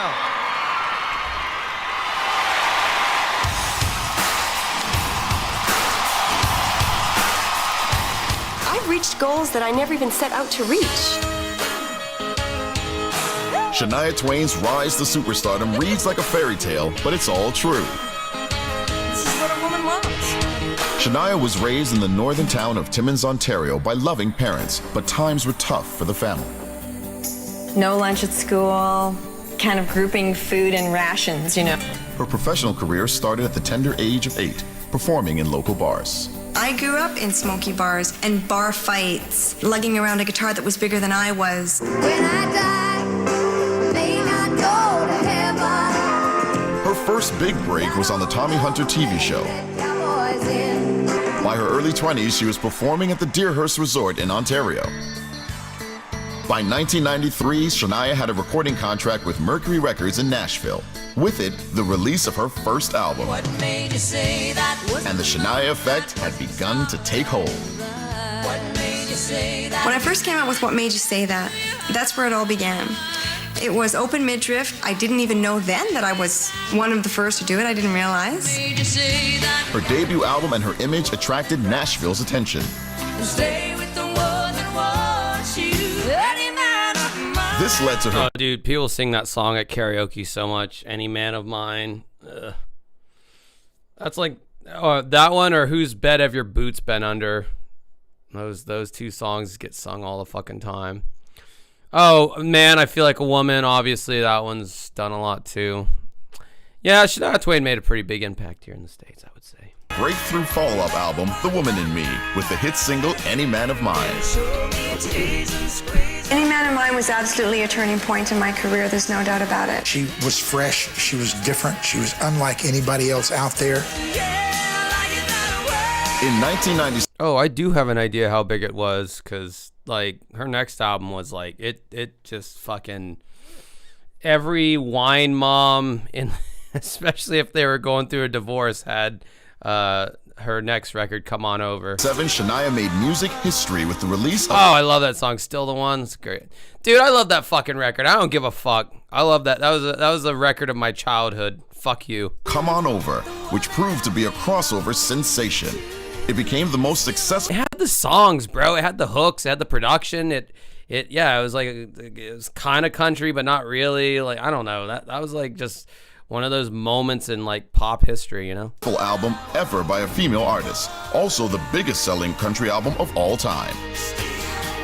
That don't impress me much. Oh, I loved that. Shania. I loved that video as a kid. It awokened my penis to the fact that girls existed and I wanted them. Twain raised the profile of country music.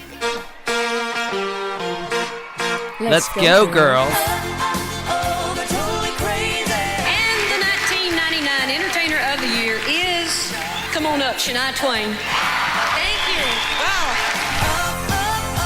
Shania solidified her success in 2002 with No, then she sucked after that. Honestly, like she blew her wad on that album. Well, because she was working with Mutt Lange, and then I don't know if Mutt did the next album or if he had like cheated on her. But dude, Mutt Lange cheated on Shania Twain.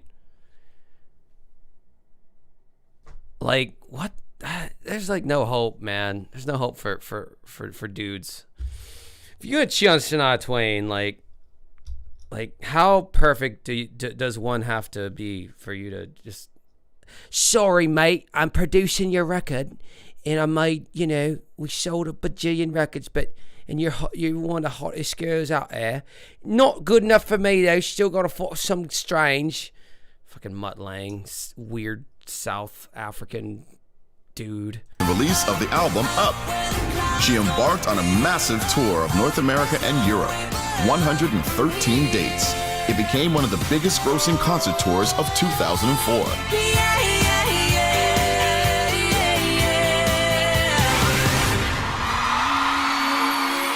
After stepping away from the spotlight for a couple of years, Shania is back. She's ready to make music again. Written an autobiography due out in May, and she even... I listened to that one on Audible. I listened to that memoir. There is not a fucking memoir that I will not listen to, I swear to God. ...has her own TV show on the Oprah Winfrey Network. You are why I wanted to do this, and... Oh, Taylor,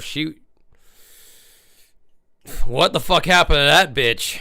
After 2011, you just never heard from her anymore. Crazy. Just getting to give you a video message. I'm really excited about it, and I'm really excited for you, so congratulations! Congratulations, Shania. Well done. There's no denying that the little girl from Timmins, Ontario has impacted popular music.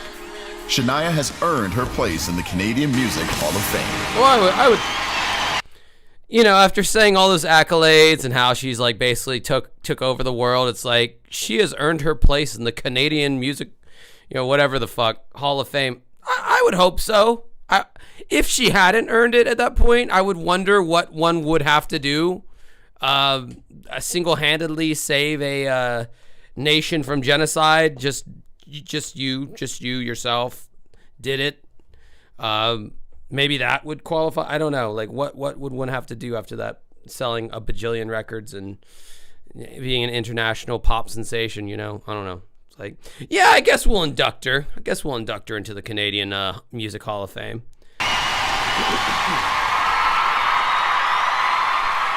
Ladies and gentlemen, it's my pleasure to welcome the newest member of the Canadian Music Hall of Fame, Shania Twain.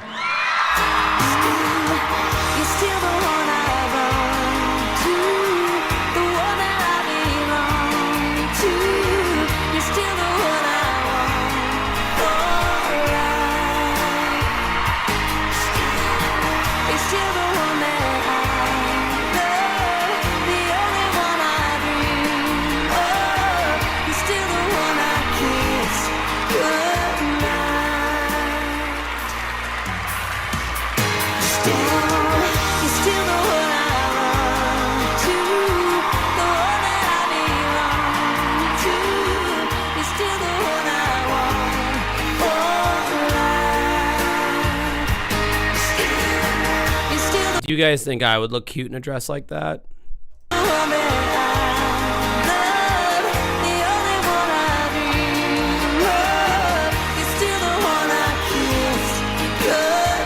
Yeah, I noticed that. I was like, did they just have that hook on a loop there? Like, we're just gonna keep like awkwardly like looping that one section. I'm so glad we made it. Look how far we've come now.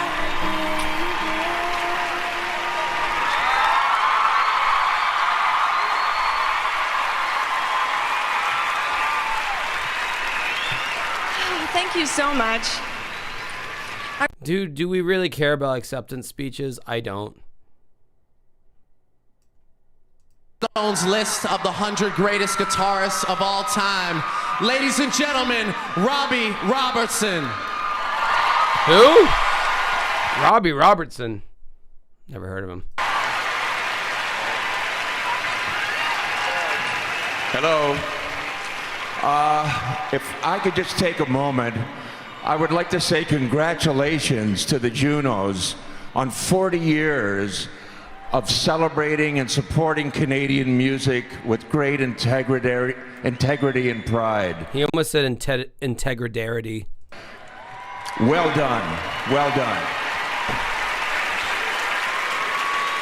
Where you are born can help shape where you are. This is particularly true of musicians who gravitate to downtown urban areas for gigs. The city, the venues, the fans, the energy cultivates a scene which allows artists to grow, develop, and find work. The pages of rock and roll history honor such musical hotspots as Memphis, Liverpool, London, Detroit, San Francisco, and Seattle. Jacksonville, Florida. This is a tribute to another city to add to the list. This is a love letter to Toronto.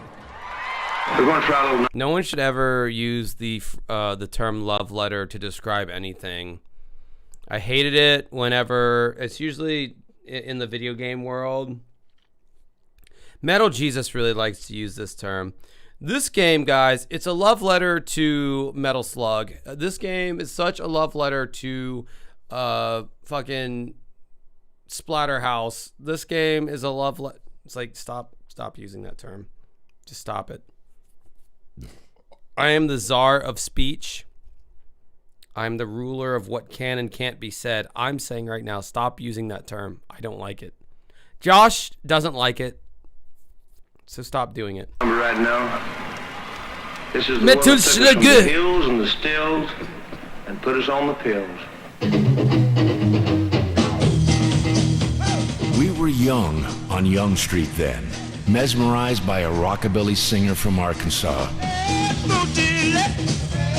We fell in love with this voodoo sound and welcomed new artists from afar. The mania of it all. At the Hawk's Nest inside Lecoq d'Or, or maybe at the Edison, Colonial, or Friars, and so many, many more. The Yorkville Enclave was just north off the Neon Strip. You have to really be from Canada to appreciate any of this shit that's going on right now, and I don't know what the fuck they talking about right now, but I guess it's historical in some way, shape, or form. Culture. This is me throwing culture glitter on you. Your wife's going to be like, where the fuck were you at? I was watching some guy's stream about Canada, and now I'm covered in glitter. Bullshit. Destiny was dancing on you again tonight. Well, I told you to stop going to those clubs. I swear to God, I got bestowed with cultural glitter. I'm doing the Doug Walker thing now where I just freeze up. They were talking about that in Red Cow. They did that whole To Boldly Flee long-ass segment. And apparently Doug Walker has this thing now where like his brain just short circuits and he just starts like just blinking and just being like he can't speak. There was some live stream. You know, I'm going to try to look that up, actually. That might be an intermission because I think there's too much Canadianness going on right now. I know I'm losing view. These are very low numbers for a Friday stream, and I know it's because of the content. I know if I did some Bimmy shit or whatever, it'd be double what it is now, but, you know, whatever, man. This is where Ian and Sylvia, Joni, Gordon, and Neil played for the Folkies and other youthful explorers. Question that Steppenwolf has an umbilical cord that leads all the way back to Yorkville and Toronto. The homegrown buzz began to grow and sway, where the spirit of youth subverted the suits, the traffic on the corporate highways. Get your motor running. Head out on the highway. Those kids bought the records. They took to heart all the words, all the sounds. Now amplified, they played their part. Oh, do I love you? Making the music play from the one, the only Chump. By the 70s, the hard work and crazy nights began to pay. Spare change, spare change, spare change.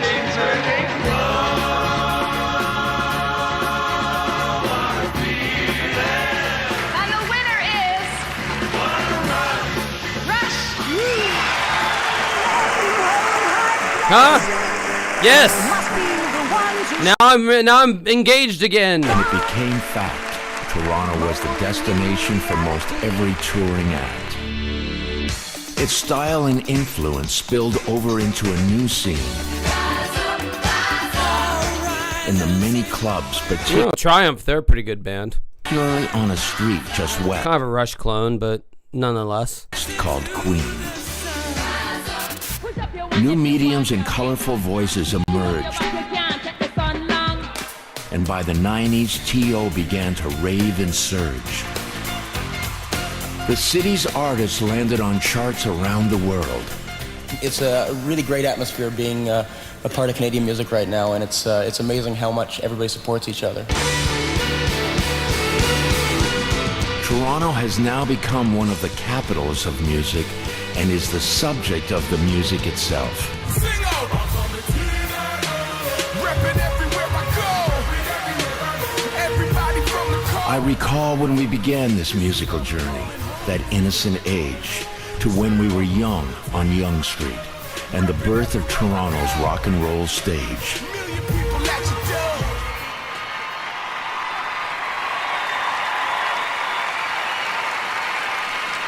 In celebration of Toronto's rich musical heritage, tonight we honor a few artists that 40 years ago put Canada on the music charts around the world. Here to perform some iconic classics and pay tribute to Joni Mitchell, Gordon Lightfoot, Neil Young, and a group of guys who simply called themselves the band. Please welcome Sarah Harmer, Jim Cuddy, Sarah Slean, City and Color, the Sadies, Greg Keeler, Derek Miller, Justin Rutledge, Serena Ryder, and Kevin Hearn.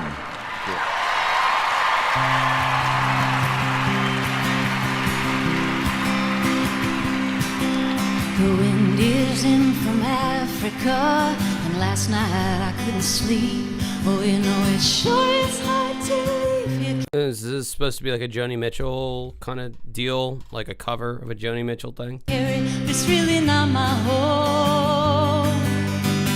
My fingernails are filthy. I got. All right, so you guys are gonna have to ride out on this for 2 seconds while I go take a piss on the floor in the other room. I'll be right back. Beach towel on my feet, and I miss my clean white linen and my fancy French cologne. Oh, carry it out your cake. I put on some silver.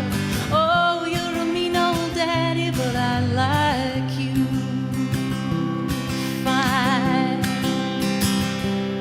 Come on down to the Mermaid Cafe, and I will buy you a bottle of wine, and we'll laugh and toast to nothing and smash our empty glasses down. Let's have a round for these freaks and these soldiers, a round for these friends of mine. Let's have another round for the pirate devil who keeps me in this tourist town. Oh, carry it out your cake. I put on some silver. Oh, you're a mean old daddy, but I like you. Well, maybe I'll go to Amsterdam, or maybe I'll go to Rome, and I'll rent me a grand piano and put some flowers round my room. Oh, but let's not talk about fare thee wells now. The night is a starry dome, and they're playing that sketchy. All right, this sucks. We're gonna take a little sidebar here. We're 49. Let's just do this. 49:20 into this, because I start something Canadian, I'm gonna finish it. And this is all for the Canadians tonight, because I know I have enough of them to, you know, give them their due. But we're gonna silence that. So, so what we're gonna the break that we're gonna take right now is we're gonna watch Doug Walker have suffer from chronic fatigue syndrome, where he just 404 channel not found right in the middle of a live stream here. It's a little bizarre to watch, to be honest with you. I was made aware of this from watching the Red Cow thing, and I don't know what kind of neurological thing this is, but I don't think I'd want to suffer from it. The $10 super chats. There's a new Resident Evil game coming out. So hold on.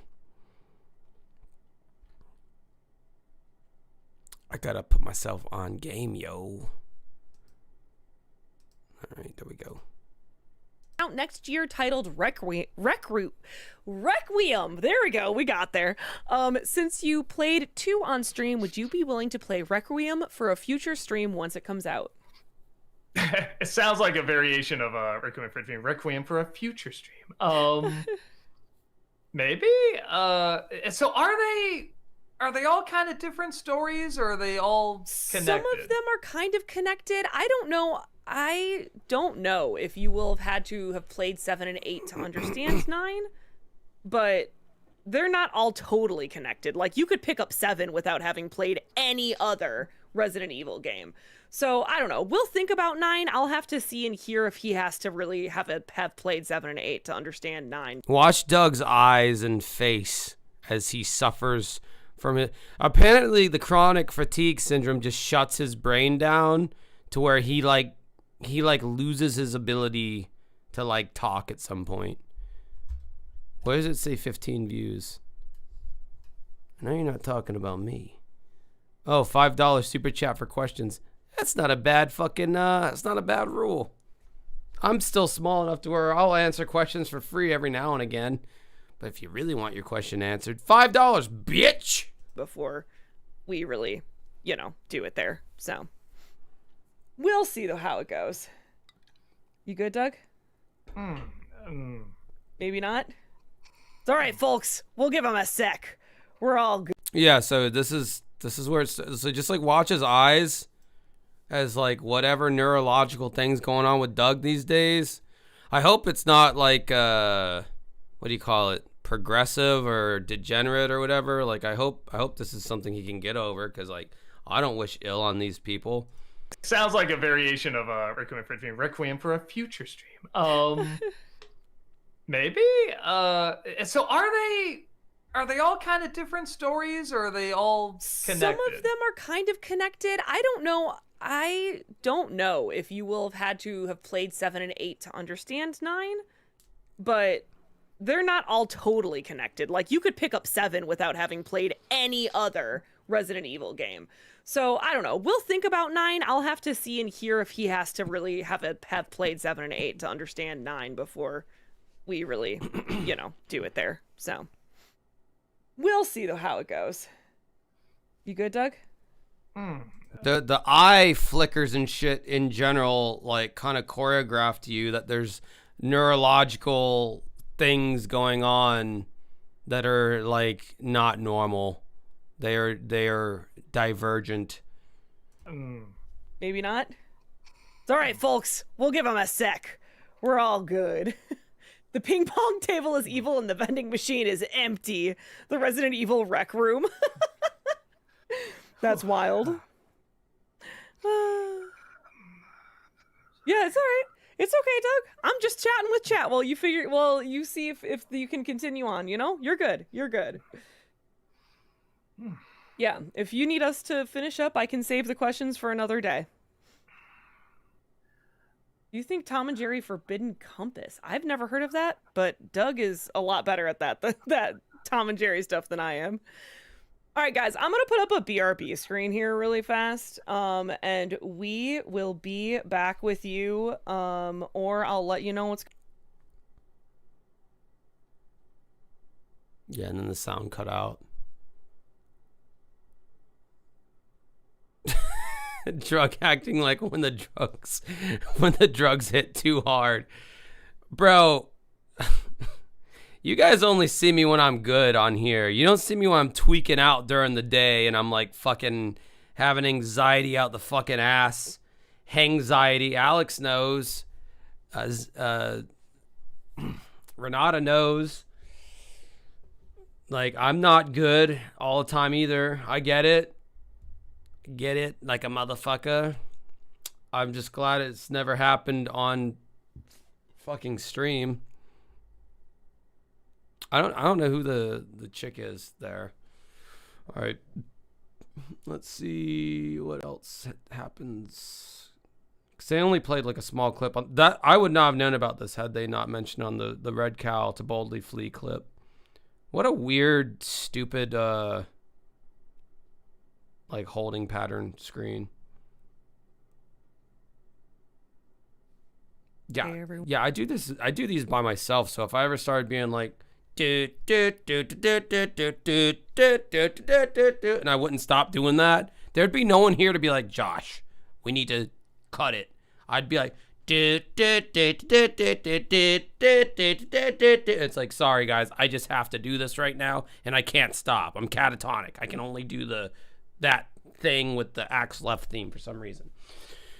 Yeah, that would suck. Hi. Doug got really hit with the fatigue, as you saw. So here's what we're gonna do. Okay.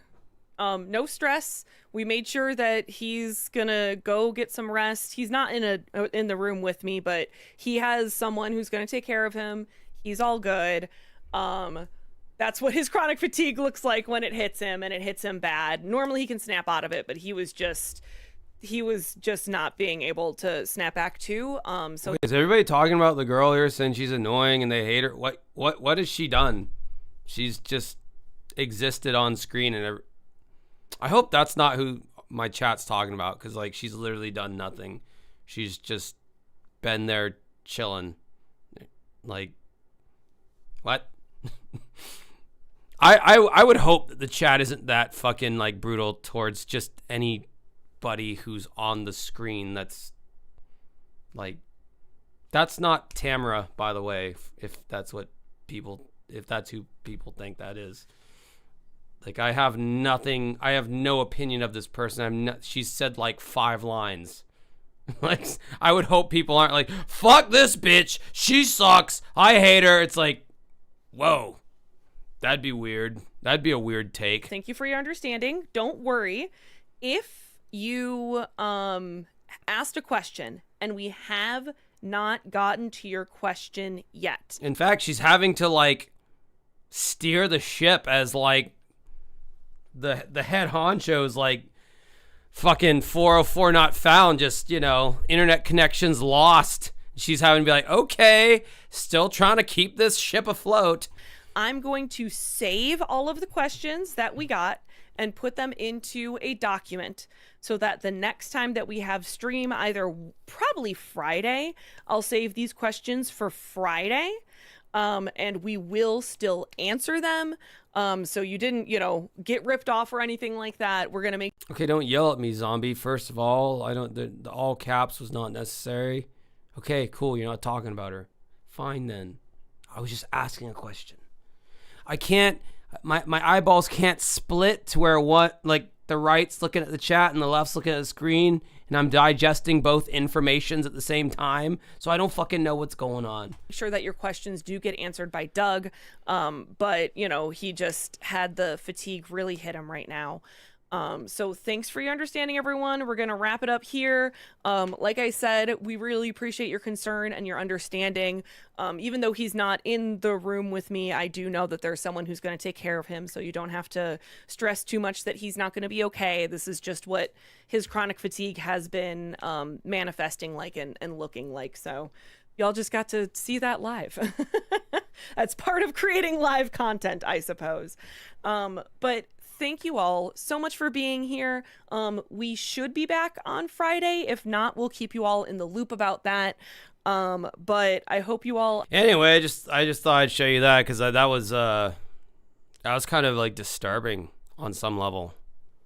To just like chronic fatigue syndrome. I guess you just kind of do that at some point. I don't know. I mean, I've had every kind of... I feel like I have every kind of like stress related thing happened to me, thus far. I've never had the one where my brain just completely crashes out and I'm just like,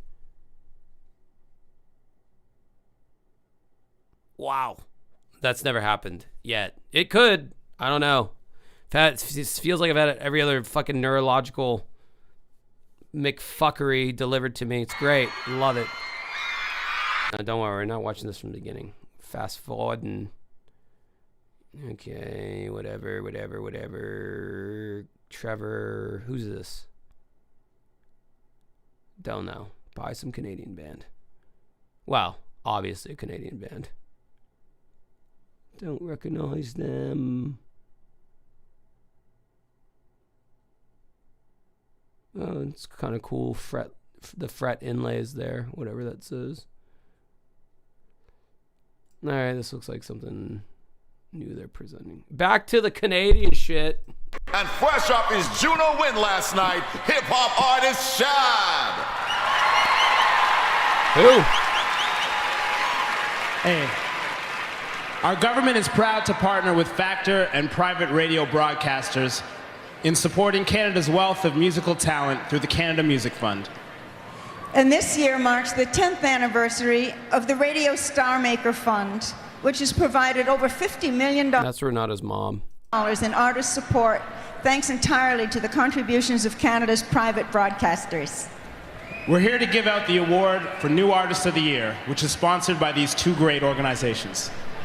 Tonight's JUNO nominees are further proof of great Canadian talent and the importance we place on funding and supporting our developing artists. Here are the nominees for New Artist of the Year, sponsored by Factor and Radio Star Maker Fund. Oh shit, that is your mom. Megan Smith. Megan? Oh, I don't Anna like Georges. that pronunciation. Bobby Bazzini. Caribou. Oh, I've heard of Caribou. Basha Bulat.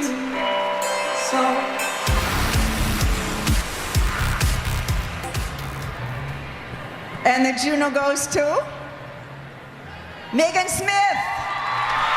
We're skipping this with the quickness. Sorry, my fellow Americans. I just can't suffer. Oh, is that Arcade Fire? Never mind. I'll suffer more of it. Had to come up with a name for their band. The choice was clear. Here's Tokyo Police Club with their hit single, Bambi. No, that ain't the vibe.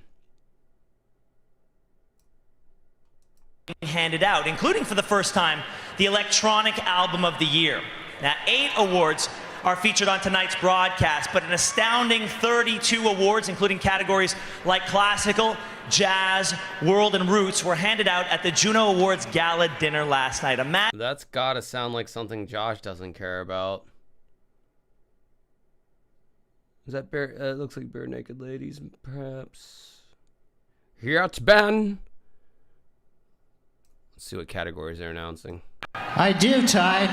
But how about those crazy, teeny tiny 3-inch CDs, eh, folks? I mean, you could mistake those for your own pocket change. Yeah, but these days it's all about the download. But no matter what the format is, the individual song hooks us into the music. And now a complete non sequitur. Some awards presented this evening are based in whole or in part on record sales information compiled by Nielsen SoundScan, which tracks weekly point-of-sale music purchases in Canada.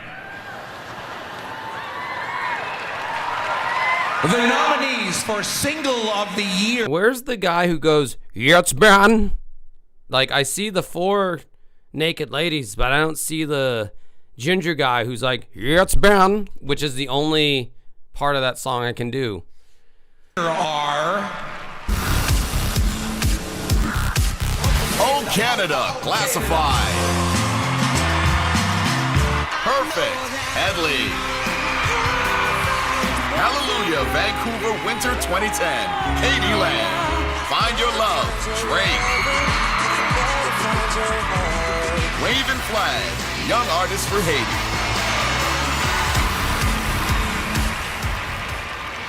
And the JUNO goes to... It's Brown. Single of the Year. Where is he? Waving Flag.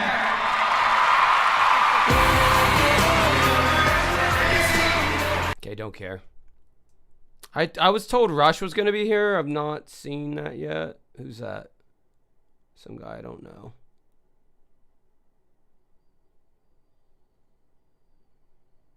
All right, let's see what this is all. Let's see what this is all about. Why not? That I'm a part of. We're called Young Money because we appeal to a younger demographic, and everyone in the label has a lot of money. So, really, my last album. Lil Wayne, who started Young Money, didn't have any money because Birdman fucked him out of his fucking record label thing that he started. That's all a lie, Drake. You're not being 100% with me right now, and that makes me dubious on you. Yeah, see that face? That's the Pat Contry face where he's like a filter feeder in the ocean. He just goes. Pat just does this on stream. He'll just do that with his mouth. Whoa. Deprived. That's what he's doing, the Pat Contry face right now. What an arsehole. Oh, I hit you something good there, you arsehole. It did well, but it could have done better in my opinion. So for this new one coming out this year, which is called Take Care, I think I've devised a plan. Oh, that Take Care hadn't even come out yet? Oh, damn. Drake was about to change the world with that record. Everybody loved that fucking record. Everyone points back to that record as one of the only good records that Drake ever put out. Okay, yeah, so he wasn't shit at this point. He was like some dude from Degrassi. Okay, I got it now. I got it. Okay, this is before Drake became a household name. I really feel like I've stumbled upon an untapped gold mine, and instead of Young Money today, it's all about old money, right? You know what I mean. It's not Greasy Bubs. They're friends of the road, man. They're friends of the road. Canary yellow with the loafers on.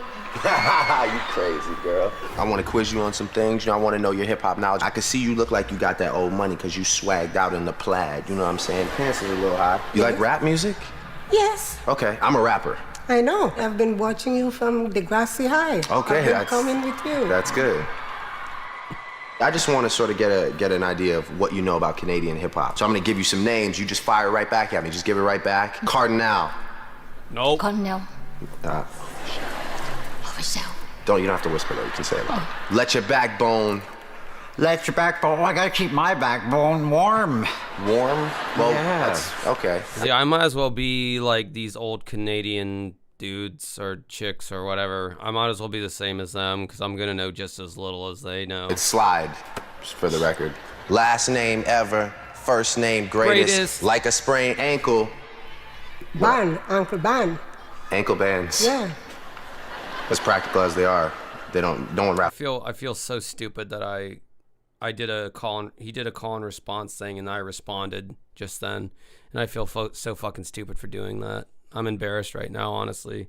I feel humiliated on my live stream, and I don't know why my dick is getting hard right now, but it's like a confluence of confusing feelings, and it's like very disturbing to me at this moment. It's about ankle bands, okay? Give me 5.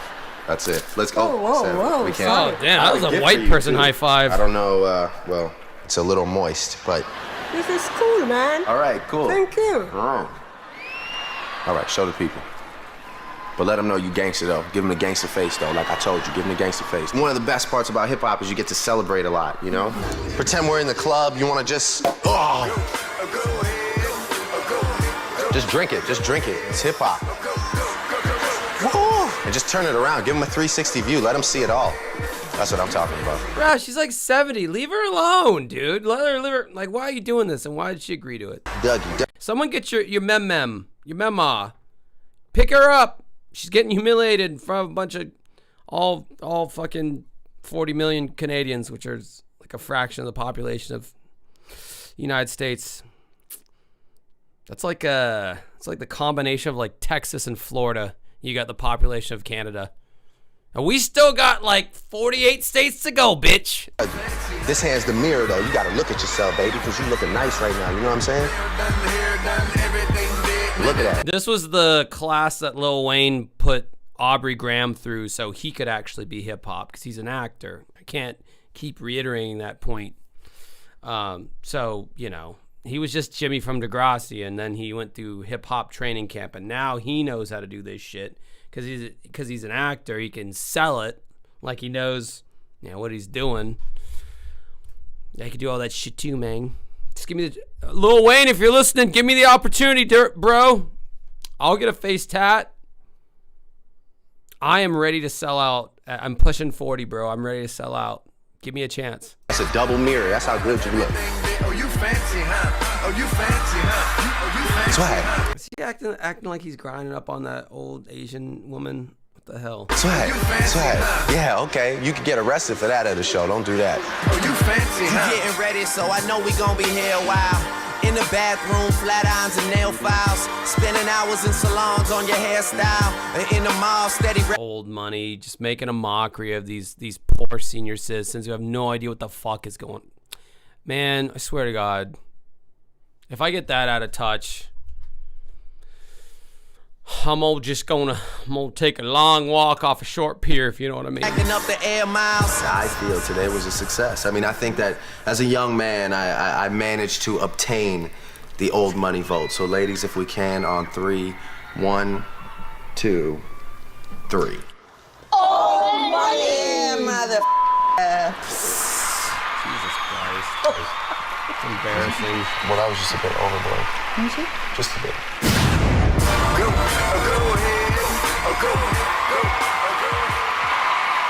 Yeah, old money, baby, old moolah, baby. You see, I got the crew in here with me tonight. You know, that's look at it. Drake knows that the U.S. will not watch this. No one from America will be privy to this or know about it.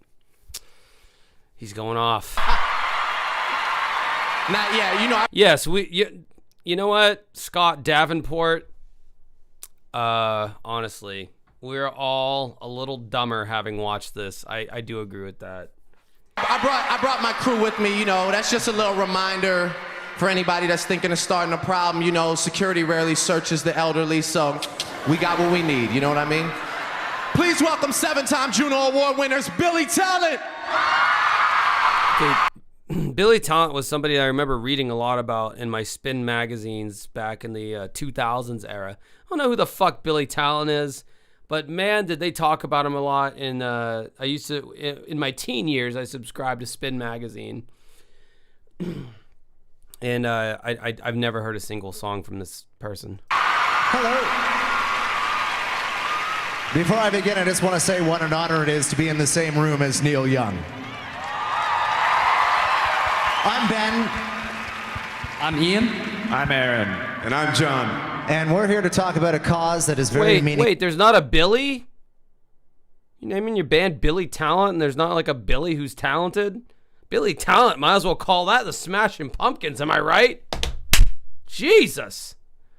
Info to us. Canada's music education charity, Music Counts, has been helping to keep music alive in our classrooms for the last 14 years.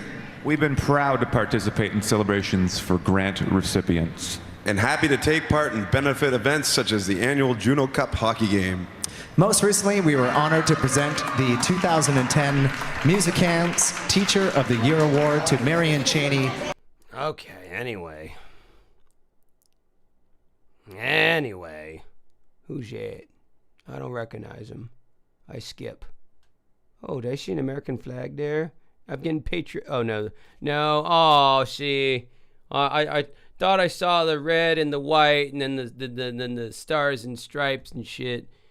And that's not what that. I don't think that's what that was. No, that was just a mere smear of graphics on the screen there. That wasn't the US of A flag. Feeling homesick already, and I'm still in my own country. Us Americans are soft, you see. I can tell by the streaming numbers. They've dropped greatly since I've been playing this.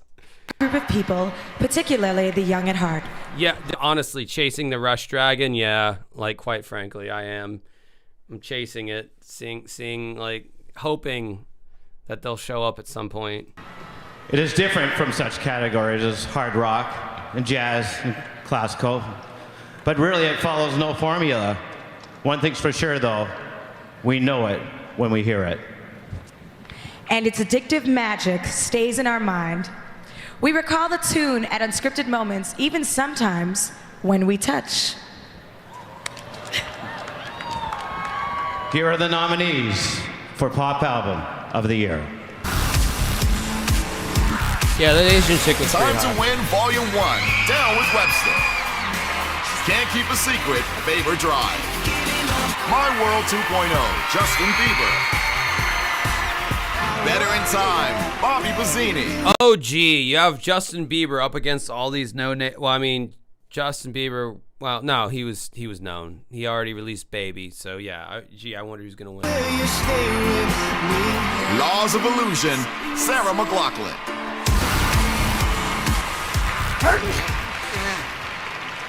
And the Juno goes to.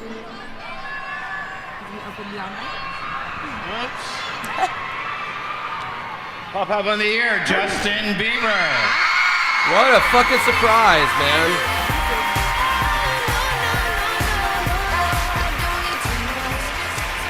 congratulations to Justin. He couldn't be here tonight, but he sent a... Couldn't be here? Or didn't want to be here?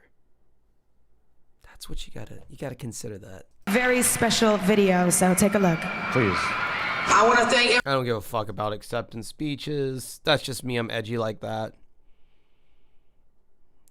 Who's that guy? Looks like fucking Bert Kreischer if you let him. Oh, that's Neil Young. Sorry, Neil. I didn't mean to diss you like that so publicly.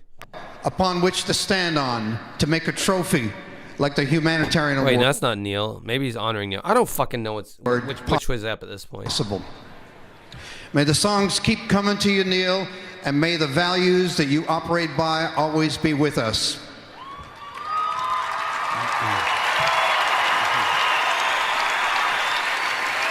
Now the JUNO folks have put a clip together, a little best of. Let's watch this now and see what it's all about.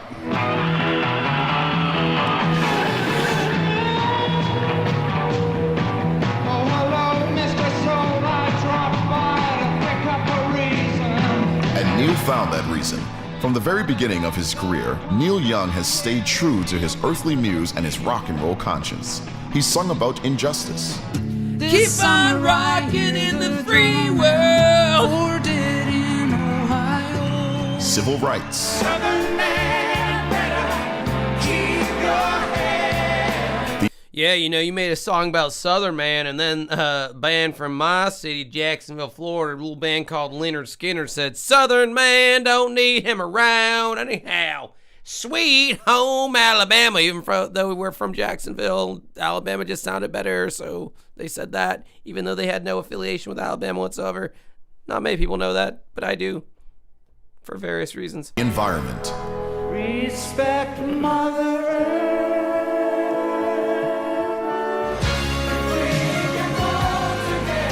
Over the years, Neil has contributed to countless humanitarian causes.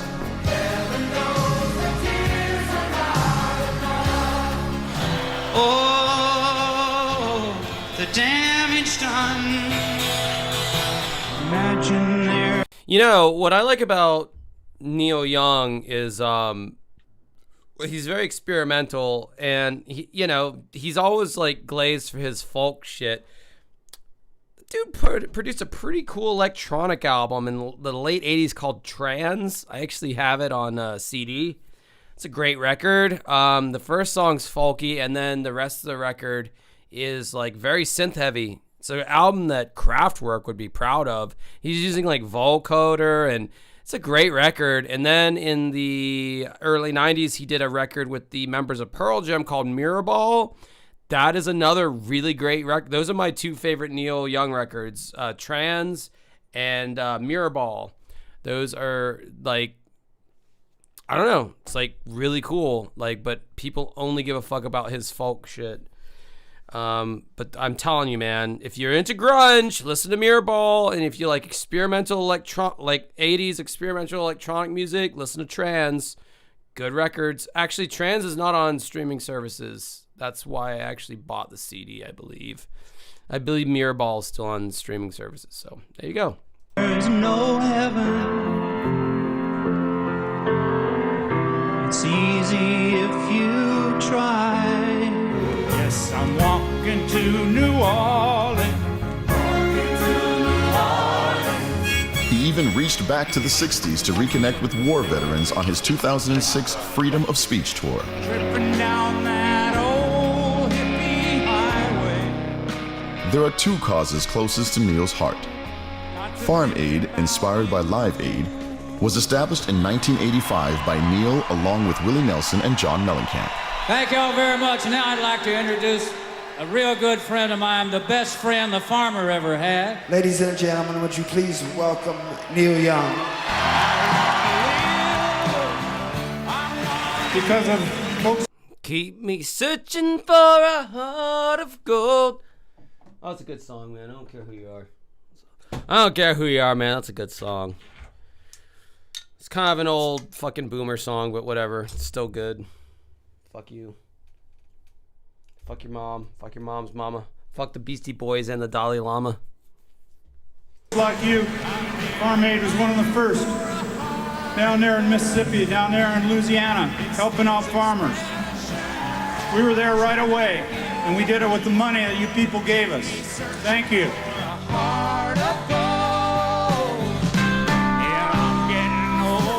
Neil's other ongoing fundraising commitment is the annual Bridge School Benefit Concert Series. Co-founded in San Francisco, California in 1986 by Neil's wife Peggy and other parents, the Bridge School assists children with severe physical and speech impairments. Funds were needed for state-of-the-art technology. That prompted Neil to call on his musical friends. Oh, to live on Sugar Mountain. Neil, we love your music. We are inspired by your spirit. You truly have a heart of gold.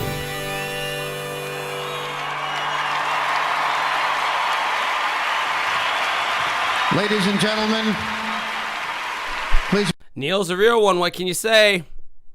Can't say nothing bad about that guy. Even if you dislike his music. If you're sitting there like hating on Neil Young, you're kind of a cunt. It's probably more of a you problem than a Neil problem. I've looked into this guy. I mean, he's kind of... I don't think he'd be the friendliest person to meet. I think he'd be kind of a dick, but nonetheless, he stands on something, you know? Which, like, how many artists can actually say that, you know? He's done it, like, consistently his whole fucking career. A very long, vast career. So, yeah, you gotta give the guy some respect. You gotta give respect where respect is due. Welcome home this year's recipient of the Alan Waters Humanitarian Award, Neil Young. With all that being said, I definitely don't want to hear his preachy ass acceptance speech because you know it's going to be preachy and I just don't want to hear it. I'm a walking contradiction, guys. What can I say? Alternative Album of the Year, sponsored by Long and McQuaid. You know, I was told Rush was here. There's 20 minutes left of this, which I will fast forward through half of. I was told Rush was here. I've not seen any hint of Rush yet. The Suburbs, Arcade Fire. Adult Alternative Album of the Year, sponsored by Galaxy, Your Musical Universe. Lenoise, Neil Young. R&B Soul Recording of the Year, Stars, Quantisha. Reggae Recording of the Year, Liko Bamitaliwa, Elaine Little Bit Shepherd. Aboriginal Album of the Year, sponsored by Aboriginal People's Television Network. Sarah. What, we get into the Aussie Music Awards at this point here? We just throwing everything but the kitchen sink, except for U.S. bands? I believe Aborigines refers to Australian Indigenous people, not the Canadian Indigenous people. I could be wrong on that. Could be. Oh, it is a thing in Canada. Okay. See? Shows what the fuck I know. As the streams get lighter, as the people start dipping out. I know this probably seems like an extended class of 2011 acceptance speech. I don't know, man. I thought I'd give Canada a shot. So that's what's happening. Even at the sake of my own financial stability, because had I done a Bimmy stream, my God, there'd be 100 people in the chat still. The super chats would be flowing, but I'm taking a chance here, man. So that's what's happening. That's the program I'm getting with tonight. Ceremony. Roots and Traditional Album of the Year, Solo. My Hands Are on Fire and Other Love Songs, Old Man Ludecky. Roots and Traditional Album of the Year, Brute. La Part du Feu, Le Vent du Nord. Blues Album of the Year, Everywhere West. What the fuck are they going on about right now? Jim Byrne. Contemporary Christian Gospel Album of the Year, Love and the Lack Thereof, Greg Chabelle. World Music Album of the Year, sponsored by Canada Council for the Arts, Axil Ilage Diouf. Alright, I don't know what they're going on about right now, but it's like, oh my God. Look at me fast forwarding. Thank God I skipped all that. It looked like that would have taken forever. Of the year is revealed. Please welcome Feist. Oh, Leslie Feist. 1, 2, 3, 4. I declare the war. Oh, teenage love something. That fucking shit song. Shitty indie music was not shitty indie music. She was shitty indie music. There was a lot of really good indie music that like came to prevalence during the early 2010s. In fact, I would say that 2010s was marked by the prevalence of indie rock, indie pop. And I liked that period, honestly. I thought, like, especially looking back, even at the time I liked it. It's not like emo in like the 2000s where I was like, yeah, I'm not a fan of this kind of music. When the indie rock, started flooding the airwaves at the time, like I always like default to the same bands like MGMT and fucking, I don't know. There was some Metric. There's so many of them that were out there at the time. Black Keys, Arcade Fire, certainly. And then you had like the one-hit wonders of that time, like the Naked and Famous with the yeah. That song. Yeah, that was definitely like taking its foothold at this point in music, because like emo was out, obviously. You had some vestiges of emo still floating around, like, I don't know, I guess the Webster Band. I don't know. I'm trying to keep it Canadian tonight. Modest Mouse. What a year this band has had. Their album, The Suburbs, achieved #1 status. Oh, they're talking about Arcade. Oh, is Arcade Fire about to do a live performance? I'm down for that. On charts around. We're at 44 people on here now at 1:20 a.m. I'm telling you, even on Wednesday on my music video stream, it was, I think, more than that. Might have been the same. But Friday's supposed to be the big one, because ain't no one got work tomorrow, hopefully. But it's the content that I'm watching. I know it's turning everyone off. But I don't quit on things. I stick to them to the bitter end. So we got 18 minutes left. On the world. They won a Grammy Award, 2 Brit Awards. They headlined major rock festivals all over the place. And they did it all independently. And in the process, they honored their hometown of Montreal. Here to perform Rococo, Arcade Fire. Oh, they're doing Rococo. It's like not. I mean, that's an okay song off that album. Definitely not anywhere near my favorite. I'll still take a listen to it.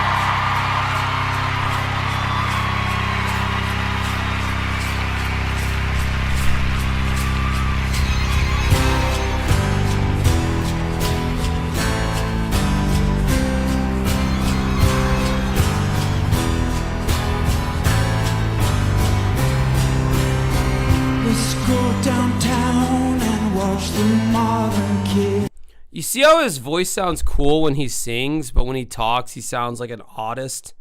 That's what threw me for a loop. Cause like Win Butler has a cool singing voice, but when he talks, he's like, "Hey guys, my name's Win Butler. Thanks for electing us for the JUNO Award Grammy thing. Thank you. Where do we go now that it's over? Oh, we go over there to stage left. See you guys in the funny papers." And then he sings, and it's like, "Oh, you sound cool. What happened? You sound cool when you sing, and then you got your little award, and then you suck." Let's go downtown and talk to the modern kids. They will eat right out of your hand, using great big words that they don't understand. They'll sing rococo, rococo, rococo, rococo, rococo, rococo, rococo, rococo.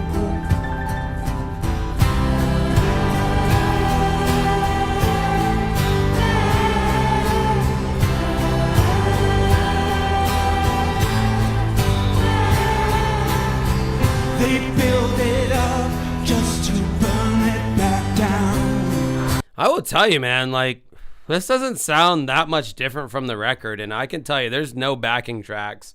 They've got like 18 people on the stage, so like, I gotta give them props for that. Like, Christ, this sounds similar to the record. That's impressive.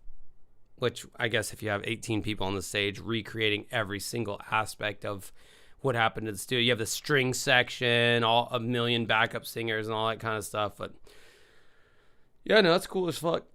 Sounds good. Like Arcade Fire.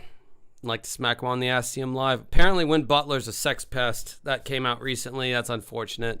I hate hearing that. They build it up just to burn it back down. The wind is blowing all the ashes around. Oh my dear God, what is that horrible song they're singing? Go, go, go, go, go, go, go, go, go.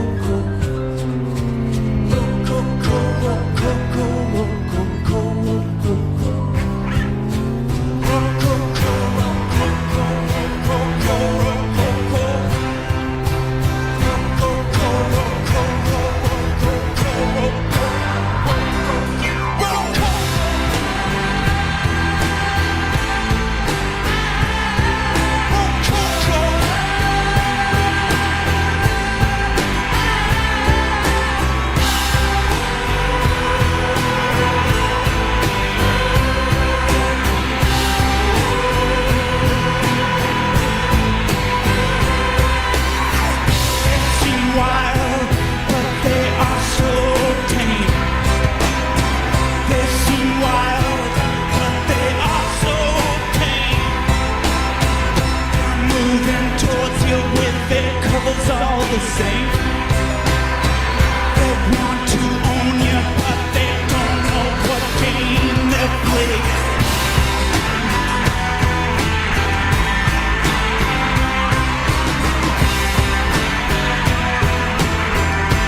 playing. Dare I call Arcade Fire the Canadian Radiohead?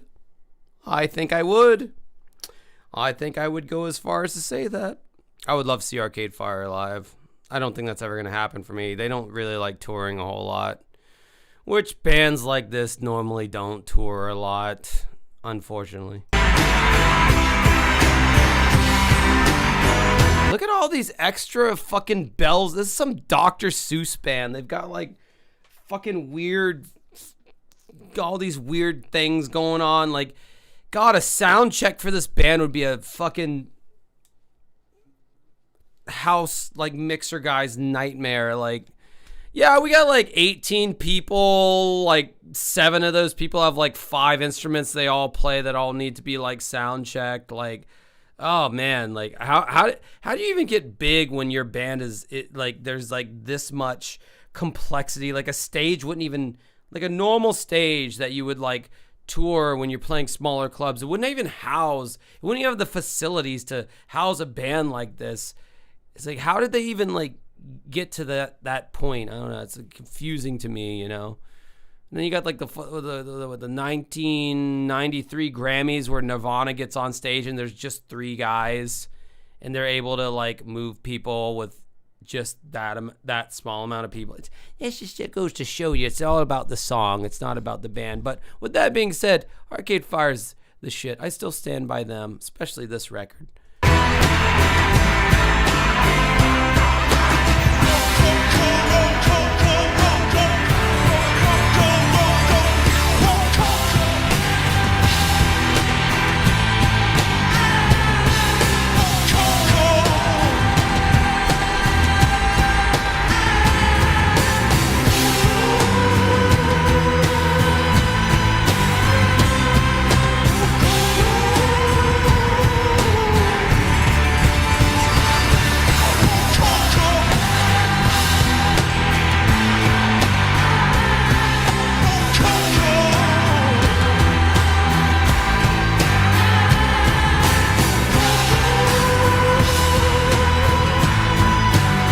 I'm just saying, if they fired half the band, they would save like so much money, and they could probably still like pull it off. But they're like, no, fuck that. It's like the scene from Walk Hard with the Dewey Cox story with John C. Reilly, where he's got like, he gets like way too over ambitious with his like production, and he's got like a 68 piece band. He's like, we need more didgeridoos. I need a wall of didgeridoos. And like he's like just you know, it's that trope of like, you know, those bands from the 60s who like take way too much LSD, and they have like, they need like a 70 piece band with like a gong player and all this other kind of shit. It's like, This is kind of that to a certain degree. To a certain degree.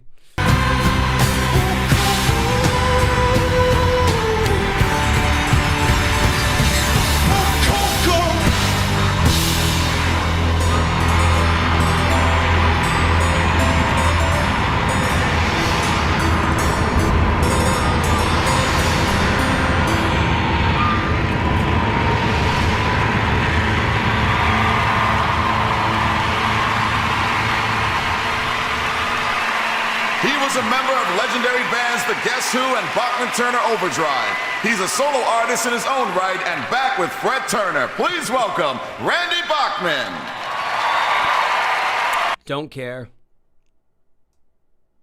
I was told Rush was going to be here.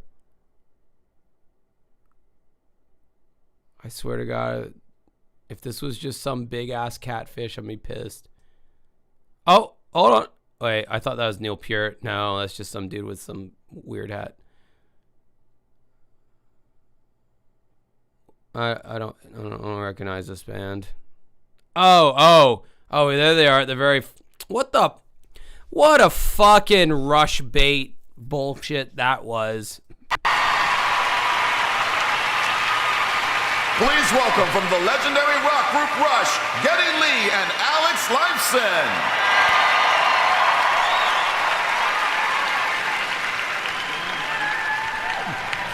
And the winner is, oh, wait a second. We are honored to present the final JUNO tonight, Album of the Year, sponsored by the Canadian Recording Industry Association. This award represents the best Canada has to offer. One of the things you learn quickly when you start out in the music business is that there are many different roads to success. These nominees illustrate that perfectly. The routes these artists took vary from a major label to an independent path. From constant national tours to the global power of the internet. But no matter what the business approach is, the music all... What you're looking at right now, ladies and gentlemen, are two men who transcend Canadianness. They're just gods amongst men, in my opinion. They're not Canadian. There's no nationality that defines them. They're just... I don't know, really awesome dudes who made some really great records. Always has to be great. That's the other rule you'll learn quickly, Geddy. Thanks, Al. The nominees for Album of the Year are... My World 2.0, Justin Bieber. A Place Called Love, Johnny Reed. Thank Me Later, Drake. The Show Must Go, Headley. The Suburbs, Arcade Fire. The Suburbs by Arcade Fire, that wins in my book, but it's probably going to be Justin Bieber. That was a great record, by the way. You should check it out if you haven't heard it. The Suburbs by Arcade Fire, it's a great record. Once again, check that out. And the JUNO goes to... The Suburbs, Arcade Fire. Hell yeah. As it should. That was a great record. They've done shit records since then. I will call a spade a spade.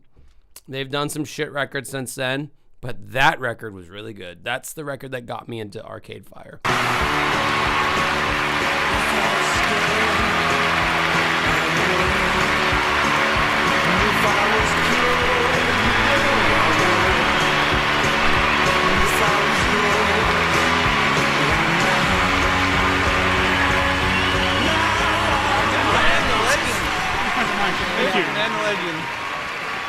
Thank you. Thank you. We're overwhelmed. Aren't we, Richard?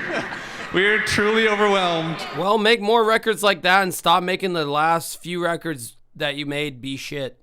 Because, like, good Lord, the last few records you've made have not been good. Thank you, everybody. Thank you to Montreal, our home, where we all live, and thanks to Toronto for... Toronto was one of the first places we had like really exciting shows and felt like something crazy was maybe about to... Yes, I know the band is full of a bunch of Napoleon Dynamites, but that's why you know it's good music, because they're not busy out there getting laid and going to football games and shit. They're at home honing their craft as they should be. You know, a bunch of dorks that can't get laid. That's what I did when I was a teenager. And you see where I've ended up. Well, maybe I'm not the best example, but some other example, you know, it's similar. To happen, and some did. So thanks for being Dude, it's all about the goosh give at the end of the day. with us. And we'd also really like to say thank you to Neil Young for being here and for speaking about what you spoke about. It really hit the heart. So thanks, Neil.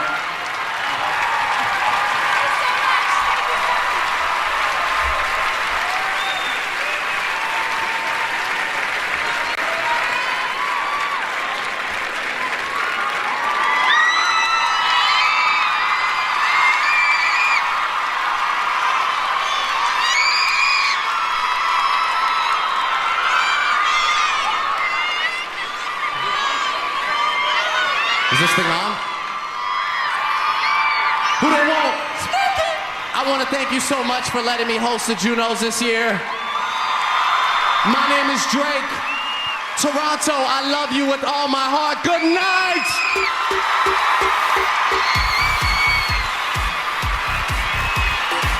Well, that represents Canada, 110%, and yeah, that's representative of the entire country, values and the people and everything. So if you hated that, then just hate Canadians. You know, that's all I have to say. So now what I want to do is I want to watch Rush's 2013 Rock and Roll Hall of Fame induction. Now, what you have to know about this, is Rush had been snubbed from the Rock and Roll Hall of Fame, which is a U.S. institution, by the way, that is rigged, and it is bullshit, and it sucks, and it's stupid. But man, when Rush finally got their fucking due, and it should have happened so much earlier, Aerosmith, fucking Zeppelin, Elvis, whatever. All these classic, Genesis even in 2007 got in there.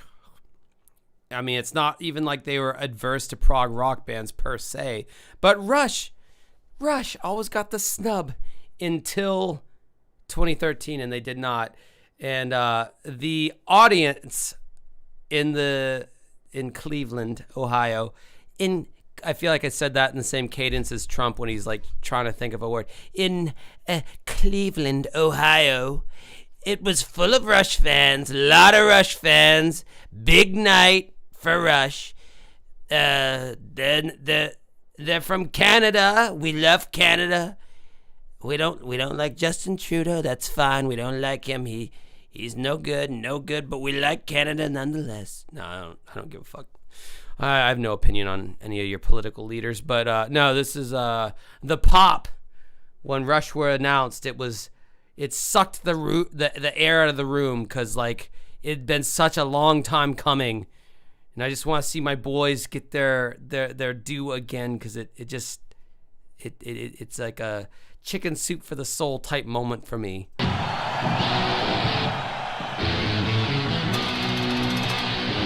Rush. I love Rush. Dude, Rush is the greatest band of all time.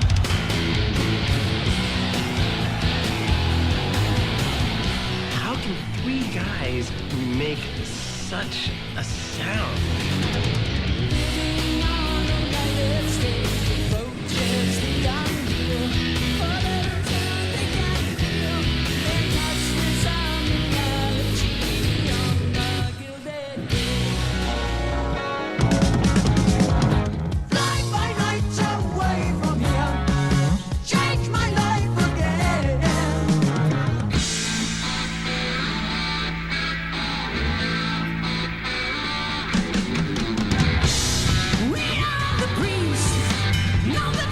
Oh man, back when Geddy Lee could still hit those notes. Oh, so clean.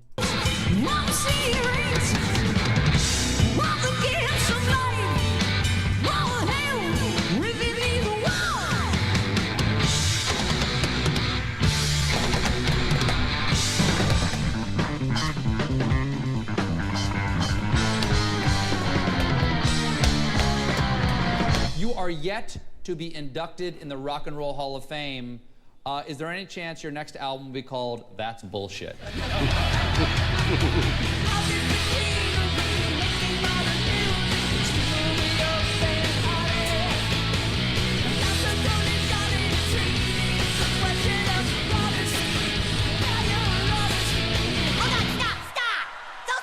Lyrics, fat ass. I am Geddy Lee, and I will sing whatever lyrics I want. And a 1, and a 2, and a 1, 2, 3, a 1, 2, 3.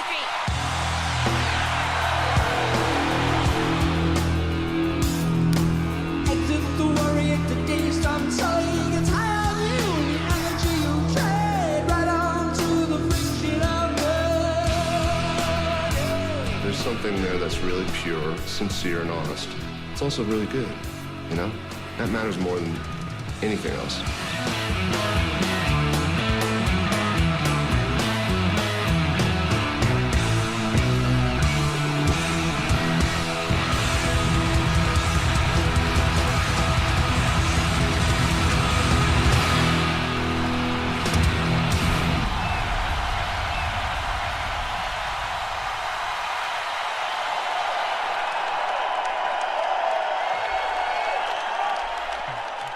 Hello, everybody.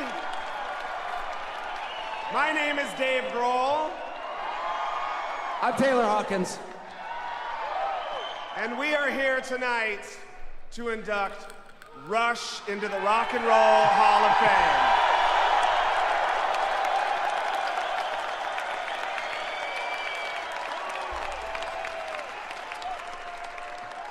Rock and roll has forever been ensconced in mystery.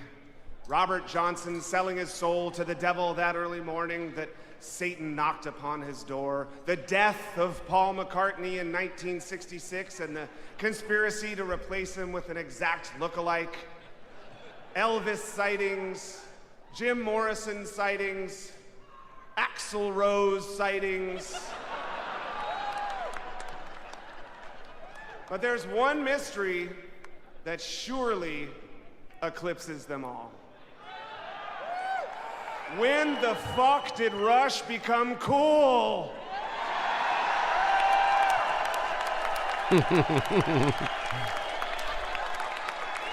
They've always been cool in my book, by the way. It was 1976 when my cool... All right, well, I'm going to have to look that up. The fan sing Thompson. That might be the next video. Cool older stoner cousin gave me my first copy of 2112. Normie choice, by the way, for favorite Rush album. Normie choice. Upon first inspection, I was fascinated by the track listing. The entire side one of the album was a 7-part suite with Roman numerals and names like the Temples of Syrinx. Yeah, dude, did you, like, fuck with prog rock at all in the 70s? Like, did you see the titles of Yes songs? Did you see the titles of Genesis songs? Did you see the titles of King Crimson songs? They all did that. That was 1970s prog rock. Like, they're acting like Rush was this, like, big outlier. It's like, no, they were following in the footsteps of, like, their heroes who did these same kind of thing. Like Rush were not the first people to talk about, like, warriors fighting dragons and all that mythical shit. Like, they were quite not even anywhere near the first people. I mean, Zeppelin talked about that kind of shit even, and they were like this fucking these sex objects, sexy rock stars, whatever the fuck. There were many other English bands that had done that before Rush, but, you know, not to take away from Rush, but anyway. And Oracle, the Dream.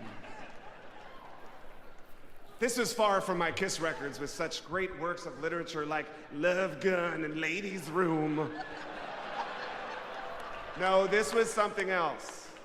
No, I actually quite prefer Nevermind to In Utero, Thank You Very Much. I'm not that much of a hipster, but cool for making your assumptions, Fu Manchon.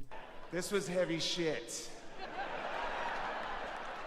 And then I saw what is perhaps the most infamous band photo of all time. Yeah, you're gonna bring up the silk robes. Okay, we'll go doing that. Okay.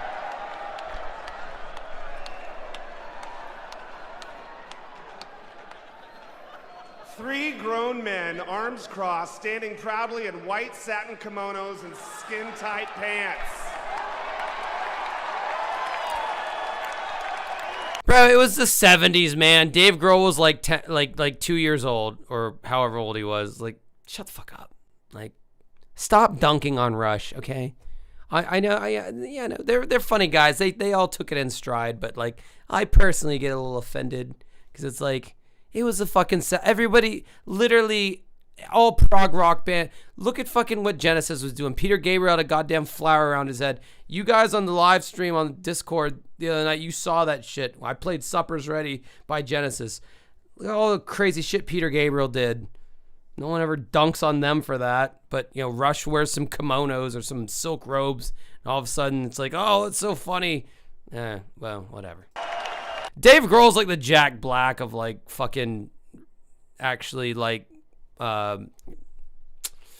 music that's regarded seriously, unlike Tenacious D or whatever, where it's like, oh, that's a joke band. It's like, yeah, Foo Fighters they're regarded as like a serious band, but you know, Dave Grohl's like, oh, he's the funny, silly guy, but he does, you know, he used to play for drums for Nirvana. How skin tight, you ask? So skin tight that you can still find the one, the only guitar god, Alex Lifeson, on cameltoe.org. See, I don't know. Maybe I'm too sensitive. To me, yes, this is some ribbing, but if I were like them, I'd be like, can you not do all that? But, you know, they are way less. They have a way thicker skin than I do, I guess. I don't know. Maybe I'm defensive of one of my favorite bands. But what was inside is why we are here today. Geddy Lee's ripping bass, his incredible, unmistakable voice, Alex Lifeson's soulful, imaginative, melodic, chaotic guitar solos, and of course, fucking Neil Peart. God, come on! And yet they couldn't even say his name correctly. I thought that was pretty offensive, honestly. You can't say Neil Peart. You have to say Peart. It's like, you guys should know better, man. I know they've met this guy behind the scenes. Like, I know they know this guy. You couldn't say Peart, the correct pronunciation of the man's fucking name. So annoying. This guy spawned a generation of air drummers for decades to come. That is true. I air drum to most of Rush's songs. I know it's a good drummer. I know they've made some tasty drum parts. When I find myself air drumming to them, I air drum to Rush more than any other band because he has some tasty ass drum parts. I air drum to Travis Barker from Blink-182 just to give you a, you know, like a full swatch of the things I'm interested in. Travis Barker's a very good drummer. He writes some tasty drum parts as well. Tastier the drum part, the more I'm apt to air drum to it. So there's that. For this composition, craft, and technique, his drumming was songwriting. It was just as musical, just as melodic as any other instrument in the band, bringing the drums where they fucking should be to the forefront of every song. But here's the thing about Neil Peart. Not only was he the most fucking ripping drummer in the world, he wrote the fucking lyrics. Yep, he did. Who let the fucking drummer write the lyrics? Rush did, baby. It be true. Makes no sense. He was the smartest guy in the band, dude. Neil Peart, he was like a fucking avid reader of like everything. He's a smart motherfucker. I've listened to his fucking audiobook. He's a very intelligent guy.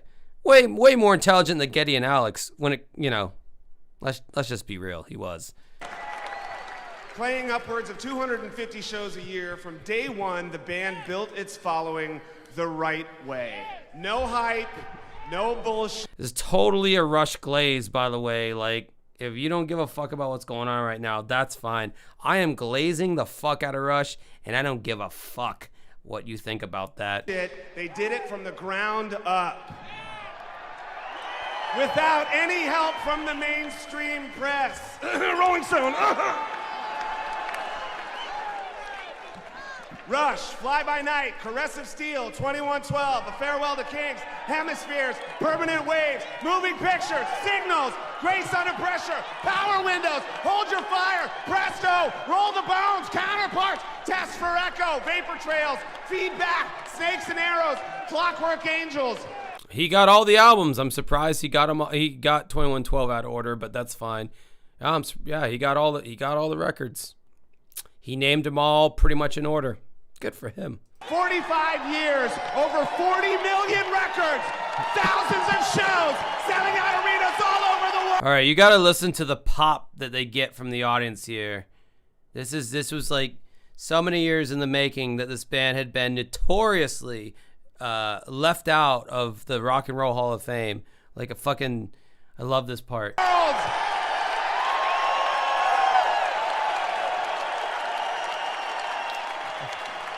Their influence is undeniable, and their devoted fan base only rivaled by the Grateful Dead. Look at you people right there, all of you right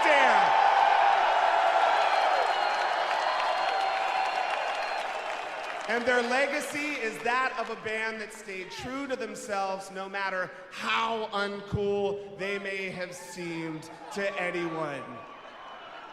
I think it's safe to say that Rush are indeed a band that has balls.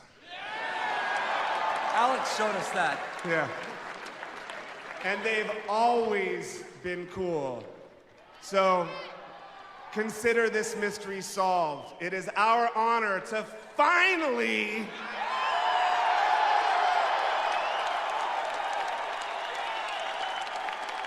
induct Rush into the Rock and Roll Hall of Fame.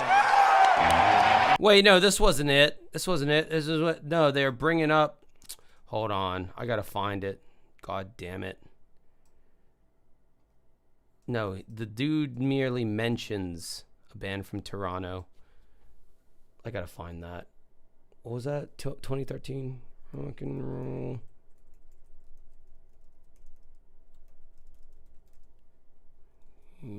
Rush.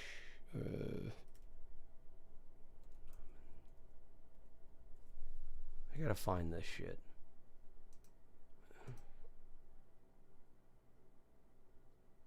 Let me see.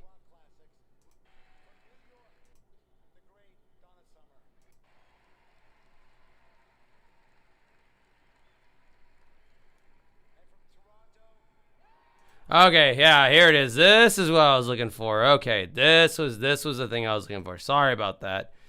Sorry I had to sit through Dave Grohl's douchey ass. Okay, I got it now.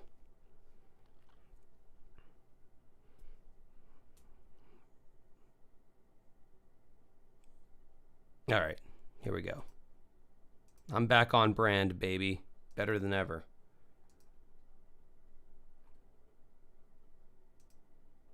Yeah, all right, here we go. Rock and roll. Whoa, hold on. You're too HD for me. There we go. Give me 2 seconds. I gotta rock a wicked piss here. I'll be right back.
Rock and roll's a mighty... All right, I'm back now. All right, so 2013, Rock and Roll Hall of Fame. Rush has been neglected this whole time, deprived, as some might say. All the Rush fans showed up for this shit. This is a legendary moment. And this dude's mentioning the nominees, and just listen to that pop that Rush gets. It's just makes me happy. River.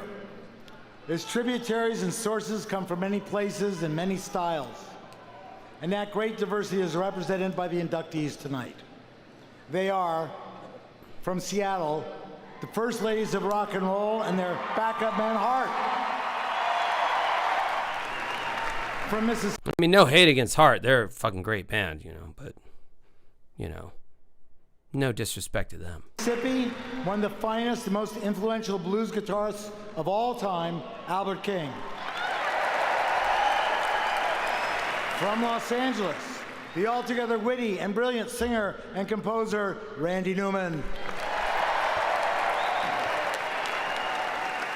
From Los Angeles, the man who brought us Monterey pop and some of our greatest rock classics, Lou Adler.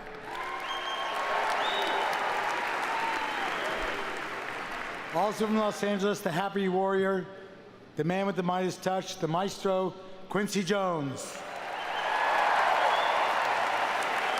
From New York, the men who established hip-hop as a global force and redefined the role of music in politics, Public Enemy. From Boston, a woman who could sing anything with anyone at any time, the late, the great Donna Summer.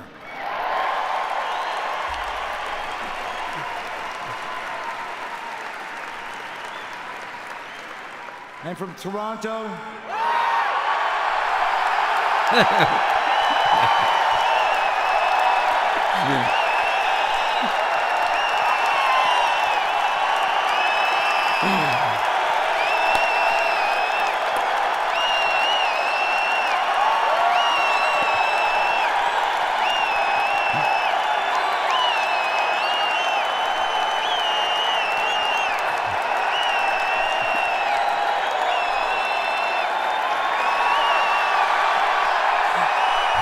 Damn.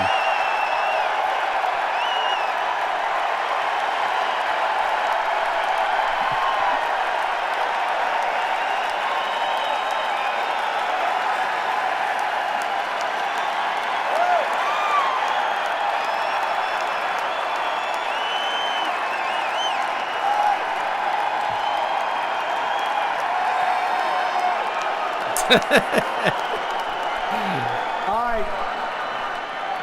I'm just not going to tell you who they are. You guess. The godfather of progressive metal, the high priest of high concept, Rush.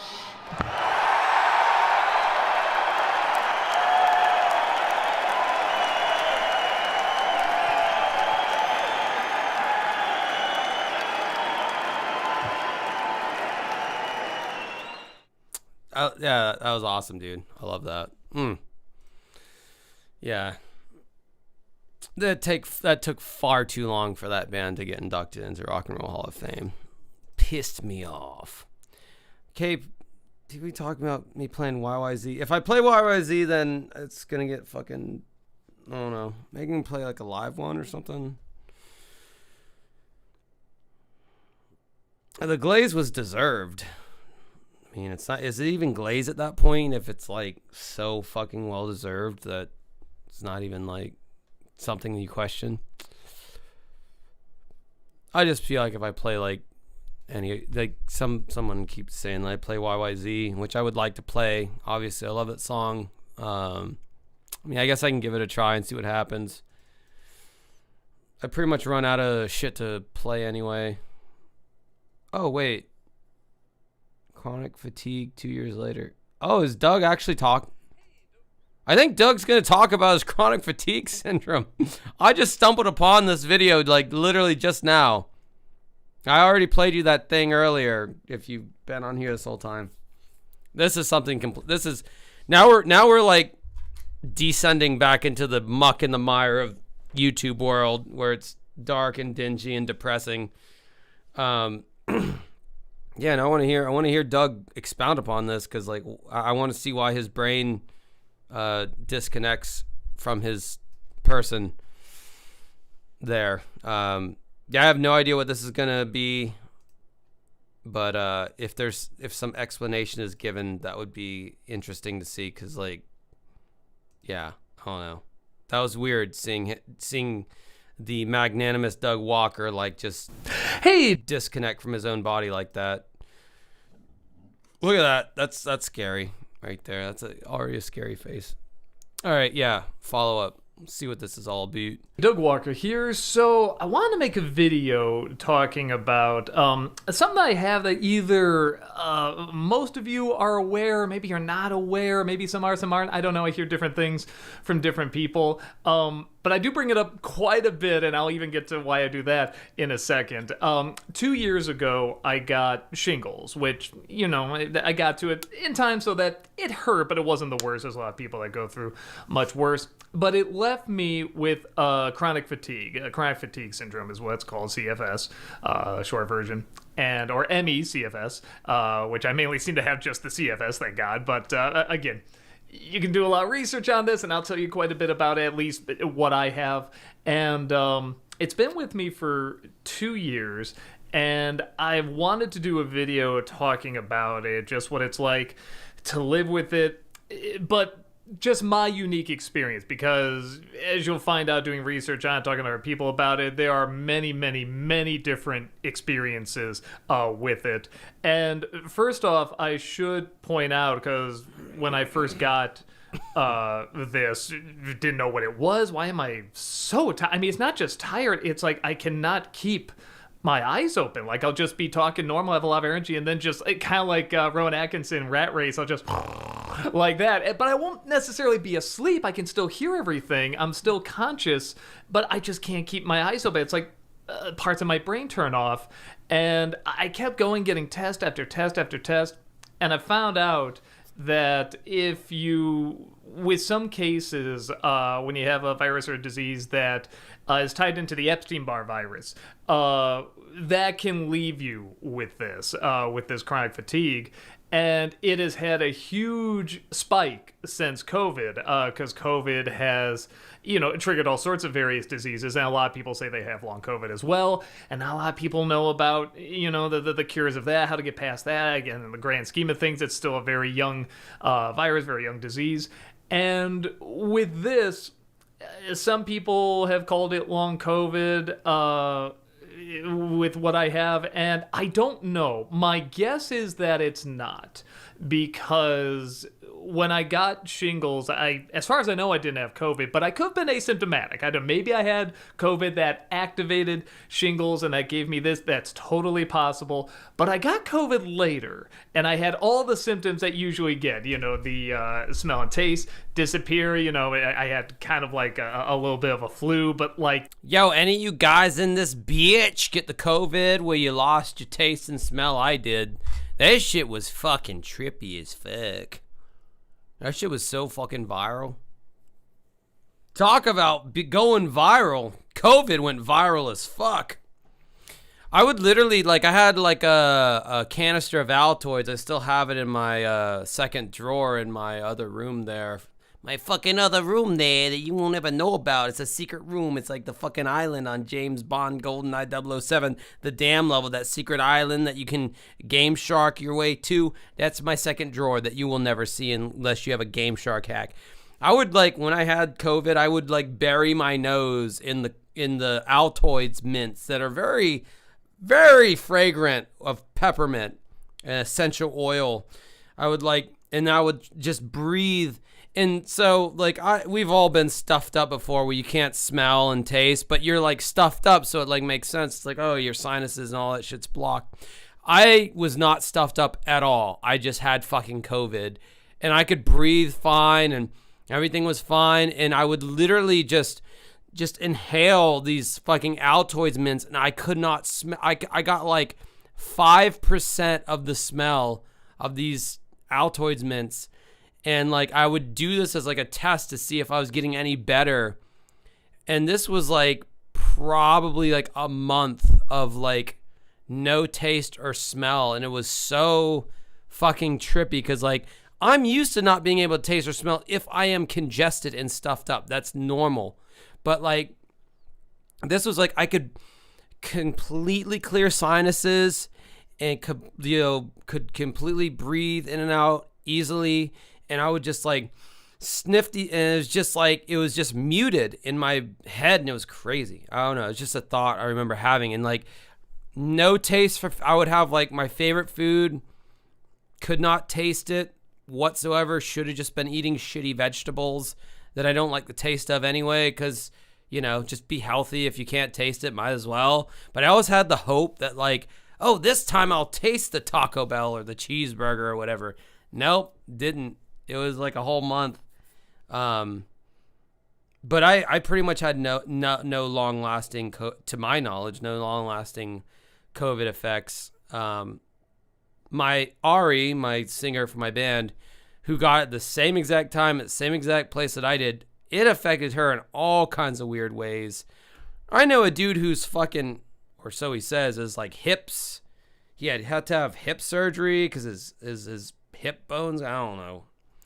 COVID did all kinds of weird shit, but yeah, that was anyway. I just wanted to share that little tidbit there. It felt different. It just felt different from a regular flu. So I'm like, okay, so it seems like that's it, but it could be a different strain. I don't know. I'm comfortable just saying chronic fatigue is what I have, chronic fatigue syndrome, and whether it's from COVID or not, or if it was from shingles, it's something we do not know a lot about, and the symptoms can be very different from person to person. And when you look up more information on it, man, I really am one of the lucky ones, big time. The fact that I'm even able, I know it kind of sounds like a joke, but the fact that I'm even able to talk to you right now is kind of a big holy smokes thing when you see what other people had to put up with.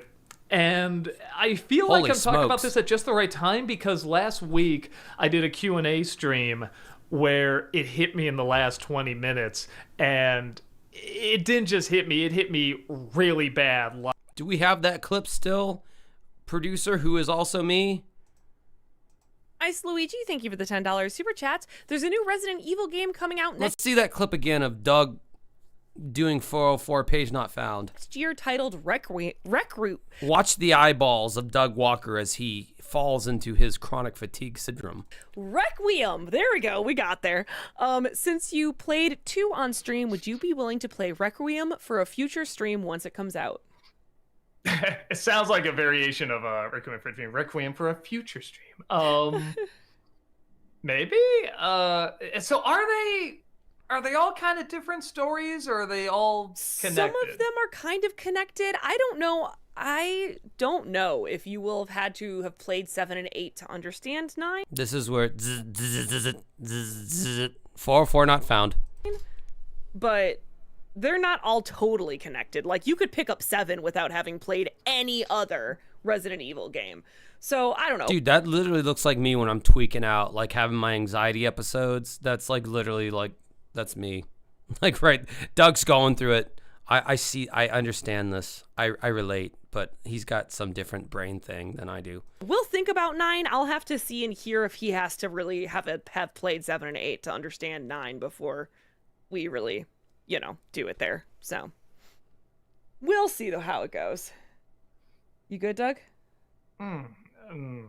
Maybe not. It's all right, folks. We'll give him a sec. We're all good. The ping pong table is evil and the vending machine is empty. The Resident Evil rec room. That's wild. Yeah, it's all right. It's okay, Doug. I'm just chatting with chat while you see if you can continue on, You're good. You're good.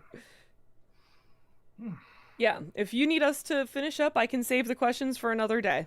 Dude, if I put Pink Floyd's Comfortably Numb to this shit, I feel like it would lock in perfect. There is no pain, you are receding. Oh, think Tom and just Jerry a ship Forbidden smoke Trumpet? I've on never the heard that, but horizon. Doug is a lot better at that. That Tom and You're Jerry stuff only than I am. coming through All right, guys, in I'm gonna put up a waves. BRB screen here really fast. Your lips and move, we but will I don't be hear back what with you're you, saying. or I'll let you know what's.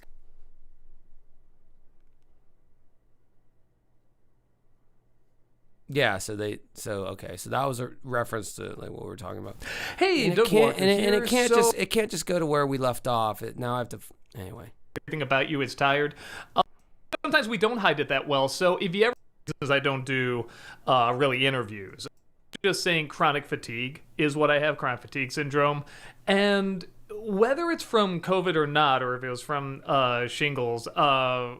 It's something we do not know a lot about, and the symptoms can be very different from person to person. And when you look up more information on it, man, I really am one of the lucky ones, big time. The fact I'm even able, I know it kind of sounds like a joke, but the fact I'm even able to talk to you right now is kind of a big holy smokes thing when you see what other people had to put up with. And I feel like I'm talking about this at just the right time, because last week I did a Q&A stream where it hit me in the last 20 minutes, and which we just saw. It didn't just hit me, it hit me really bad. Like, I haven't been hit like this in a while, to a point where I couldn't talk. And it was very embarrassing. It was hard for me to just go through that live with people watching and everything. And it got a lot of people bringing up stuff in the comments and talking about it and everything. And again, so I'm like, all right, well, this feels like a good time to discuss it, because some people got a lot more. It's very nice that you're concerned. It's very loving and caring and everything. I'm also here to set the record straight about what you should and shouldn't be concerned about. For me, this is just me personally, because again, everybody's is a little different. Because I do tell people when I'm going to do something. Like, this is one of the reasons I don't do really interviews. Or if I do, I'll make certain exceptions. Like, I did the Oni Slightly Artistic video, and I told them beforehand, one of the reasons I did is because I said, look, I have this thing. If it looks like I'm having a stroke, just know that's what this is. I'm not dying. I'm not in any danger or anything. It just sometimes does this. If that happens, can you please edit around that? They said, absolutely, no problem. Thankfully, during that, it didn't happen. But when watching the stream where it happened, some people were saying, wow, I never really saw him get chronic fatigue on stream. Yes, you have.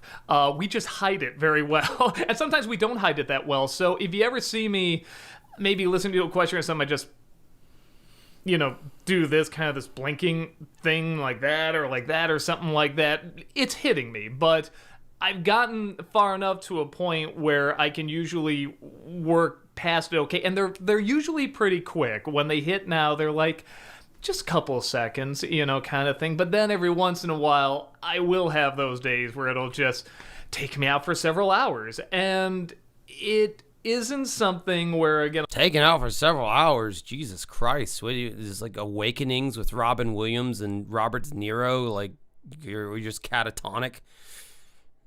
That would suck. God damn. A lot of people sort of say, oh, well, it's just, again, you get really tired, or you just fall asleep, or you get exhausted easier. That is kind of true, that can happen, but the way I used to describe it is that it was like running a marathon, and you have all the symptoms after running a marathon, except you're out of breath, where you're just tired, exhausted, it's hard to think, it's hard to focus, you just got done doing, this major thing, and just everything about you is tired. But I don't think that's actually the best way to put it. What I realize now, especially living with it for 2 years, is that it's very much like a breaker in your house. It has all the power switches on there, except it's to your brain, and just randomly parts will just turn off. And it can be something as random as like reading suddenly can be really, really difficult. I don't read nearly as much as I used to. Sometimes I feel like it might trigger it. Other times I'm afraid it's going to hit me while I'm reading, in which case it just kind of makes it worse.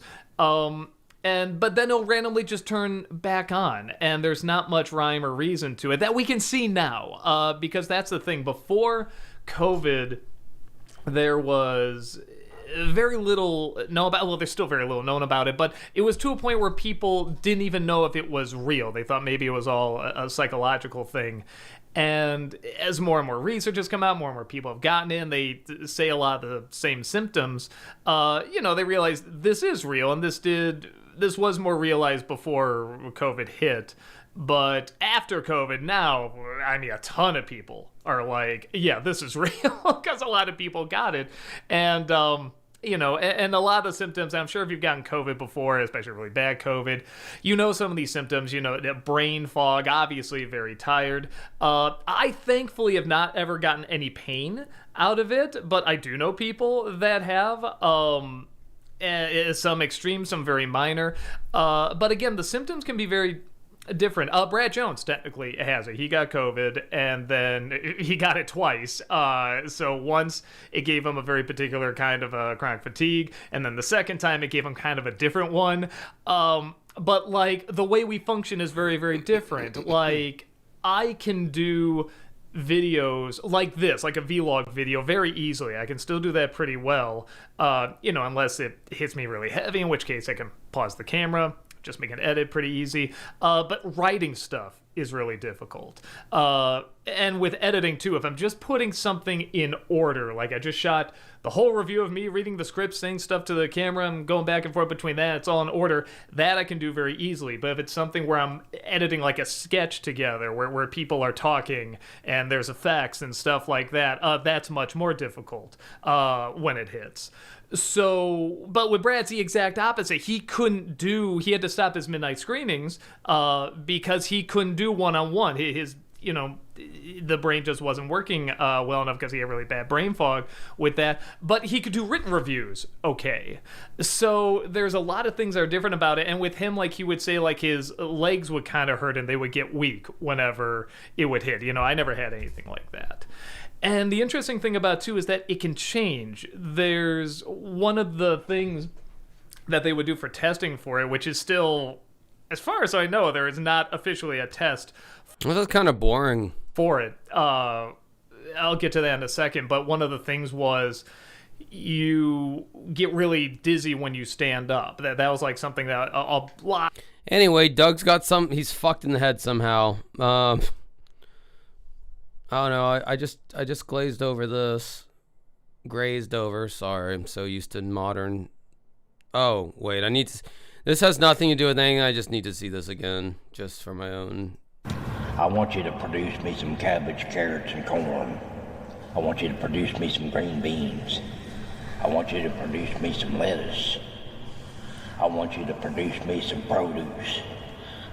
I want you to produce me some produce. I want you to produce me some produce. I want you to produce me some produce. I want you to produce me some spinach. I want you to produce me all the vegetables required for a healthy diet. I want you to produce me some produce. I want you to produce me some produce. I want you to produce me some produce. I want you to produce me some produce. I want you to produce me some produce. So you gonna produce this motherfucker some produce, or you gotta make a decision right now? Your life is not gonna be the same going forward. You have to decide if you're gonna produce some produce or are you not. Here's something that should alienate a lot of viewers on my live stream. I'm gonna see how this shakes out. This is somebody covered the musical box, just the keyboard parts. Song by Genesis off their Nursery Crime album. I want to say it came out in '73. Let's see how he does. Keyboard cover. It's gonna appeal to 0 people except for 2. Play me my house song.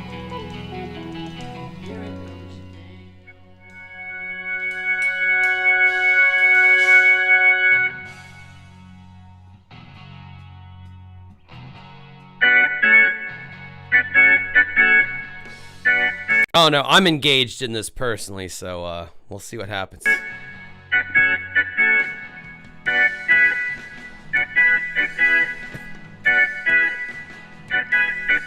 Oh wait, hold on. Someone just said tipples. Okay, so you just activated another video that has to be played.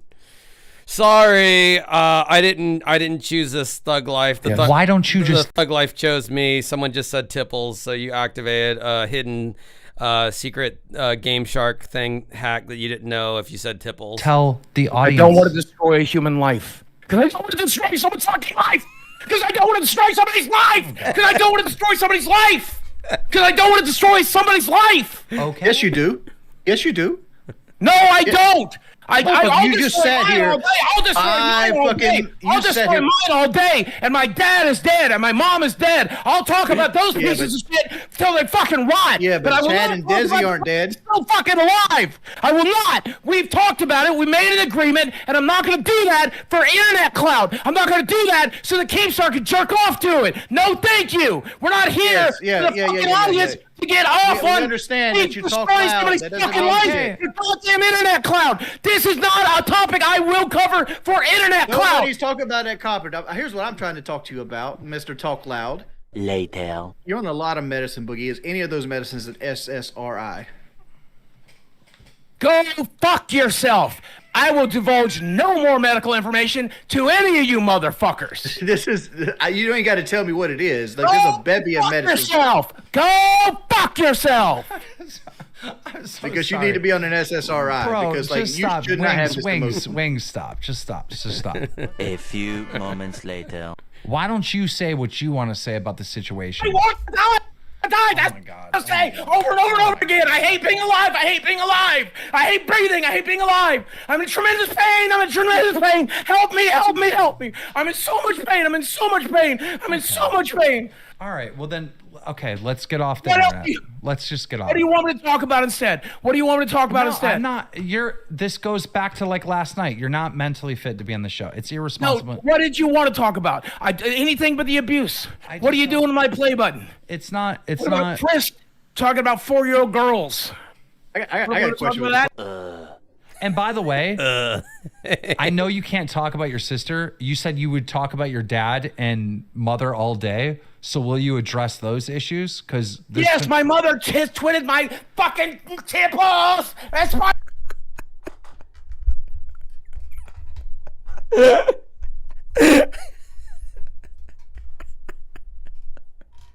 Sorry, I'm cackling. I don't normally do. My tipples. Oh my God. This never gets. This fucking clip needs to be an NFT. My God, this is so good. The abuse, and she twisted my balls and my dick, and she told me that sex was disgusting and awful, and she told me that only disgusting, awful people had it. Okay, but then well, let's not talk about any of it. No, my dad fucking masturbated in front of me and showed me pornography and asked me if I wanted to join in and encouraged me. Again, I have to make a blanket statement. If I believe this motherfucker for 2 seconds, I'd be like feeling really bad. But I don't. I believe him as far as I can throw this motherfucker. I do not believe a singular. Or if it did happen, like he would not be. This is his calling card. I've been molested. You know, I'm a victim. Feel bad for me. Sympathy, sympathy, sympathy. You know, etc. Grift, whatever. He's on this podcast. He knows his whole performance is gonna bring a whole lot of views. This dude. And if you don't think that, then I got a bridge to sell you, my friend. To touch him, and I fucking did. I did. I fucking did. I fucking did. I fucking did. No. There. Can we be done? Can we be done with it? Can we be done with it? We're done. We're done. We're done with it. We're done with that conversation. I don't. Thank you. Thank you. We're done with that conversation. Thank you. I got something I could ask that has nothing to do with that kind of conversation. A few inches later. So down and depressed and in pain. I didn't have an fucking answer. hate myself every second. Because I'm a piece of shit. Have you not read the fucking internet? The internet's not always right. Like They are. They fucking are. They fucking are. I am a piece of shit. I am human garbage. Do not hit yourself. or I have to hang up, or I have to hang up on you. No self-harm shit at all. In fact, the yelling and screaming is kind of self-harm. You got to stop. You got to talk cheeseburgers, B. Let me do that for a year. You got to talk normal, bro. You can't have these outbursts. I mean, he's got a point. Hitting yourself, eating cheeseburgers when you're obviously overweight. These are all self-harm. There's no self-harm going on over here. You guys don't have to worry about that when you're in Dancing with Ghosts channel. Cheers. This is water, by the way. No self-harm going on over here. Oh, the tipples. Like this. Come on. Eventually. Positive things about the aspect of this whole situation. You just ignore None of it's it. positive. None of it's positive. None of it's positive. I don't want any of those things. We have 19,000 real viewers here. This is not bought it. We have 10 million. I don't care. I can't believe how mobile he is. I mean, we all saw the Boogie documentary, I'm assuming. He's in constant pain. He's very fucking, like, I can't keep going back to the fact that when you're a younger fella, you have those muscles and you have that ability for that reflex to, like, do things quick. That's why boxers get shitty. That's why skateboarders get shitty. Drummers get shitty. Not so much musicians, but, you know, like very physically demanding sports. You need that lightning reflex with your muscles, you know, and you lose that as you get older. You don't have that same kind of... Boogie is jumping up. He is just... If he had that same kind of energy when he was boxing Wings of Redemption, he could have won, probably. I mean, that's some snap, you know, just reactions he's having. He's displaying this right now, and he's like in his 50s or some shit, and it's crazy how all you have to do is just ask him about his medical records, and it brings it out of him. You know, maybe some people need motivation sometimes, you know, like they can't just do something on their own volition. You need some, you know, spark to motivate that fire. It's like, Boogie, you're about to fight Wings of Redemption. You'll get $10,000 if you win. I think he gets $10,000 if he just showed up one way or the other. What's your medical records? He would have won. He would have had them lightning reflexes, but somehow or another, fellow fat ass Wings of Redemption somehow won that battle. Well, somehow, I don't know. It's like Boogie has literally been like just chair rotting, I guess, if that's a term, chair rotting for like 20 something years. Oh my God. Could you imagine the smell of that chair? Jesus Christ. This is why I got a mesh chair. It breathes. I'm comfortable now. I don't get sweaty from the gooch down like I used to with a non-breathable chair. My farts go right through the chair mesh, and then they don't just stick in the chair how they used to. Boogie does not have a chair like that, and he's like 200 pounds heavier than me. I will not leave this to your imagination to only discern what this chair might smell like. And that goes doubly for Wings' chair. I'm sure it's just as disgusting, but Boogie is the most performative one. In fact, he's jumping up and down, which is smushing down the padding, you know, and it blows out air or whatever. That room does not smell good. That's all I'm saying. The only thing I care about in the world is not being in miserable fucking pain. That's all I want. That's all I want. I want to wake up tomorrow not in miserable fucking pain. All right. I'm going out on the ledge here.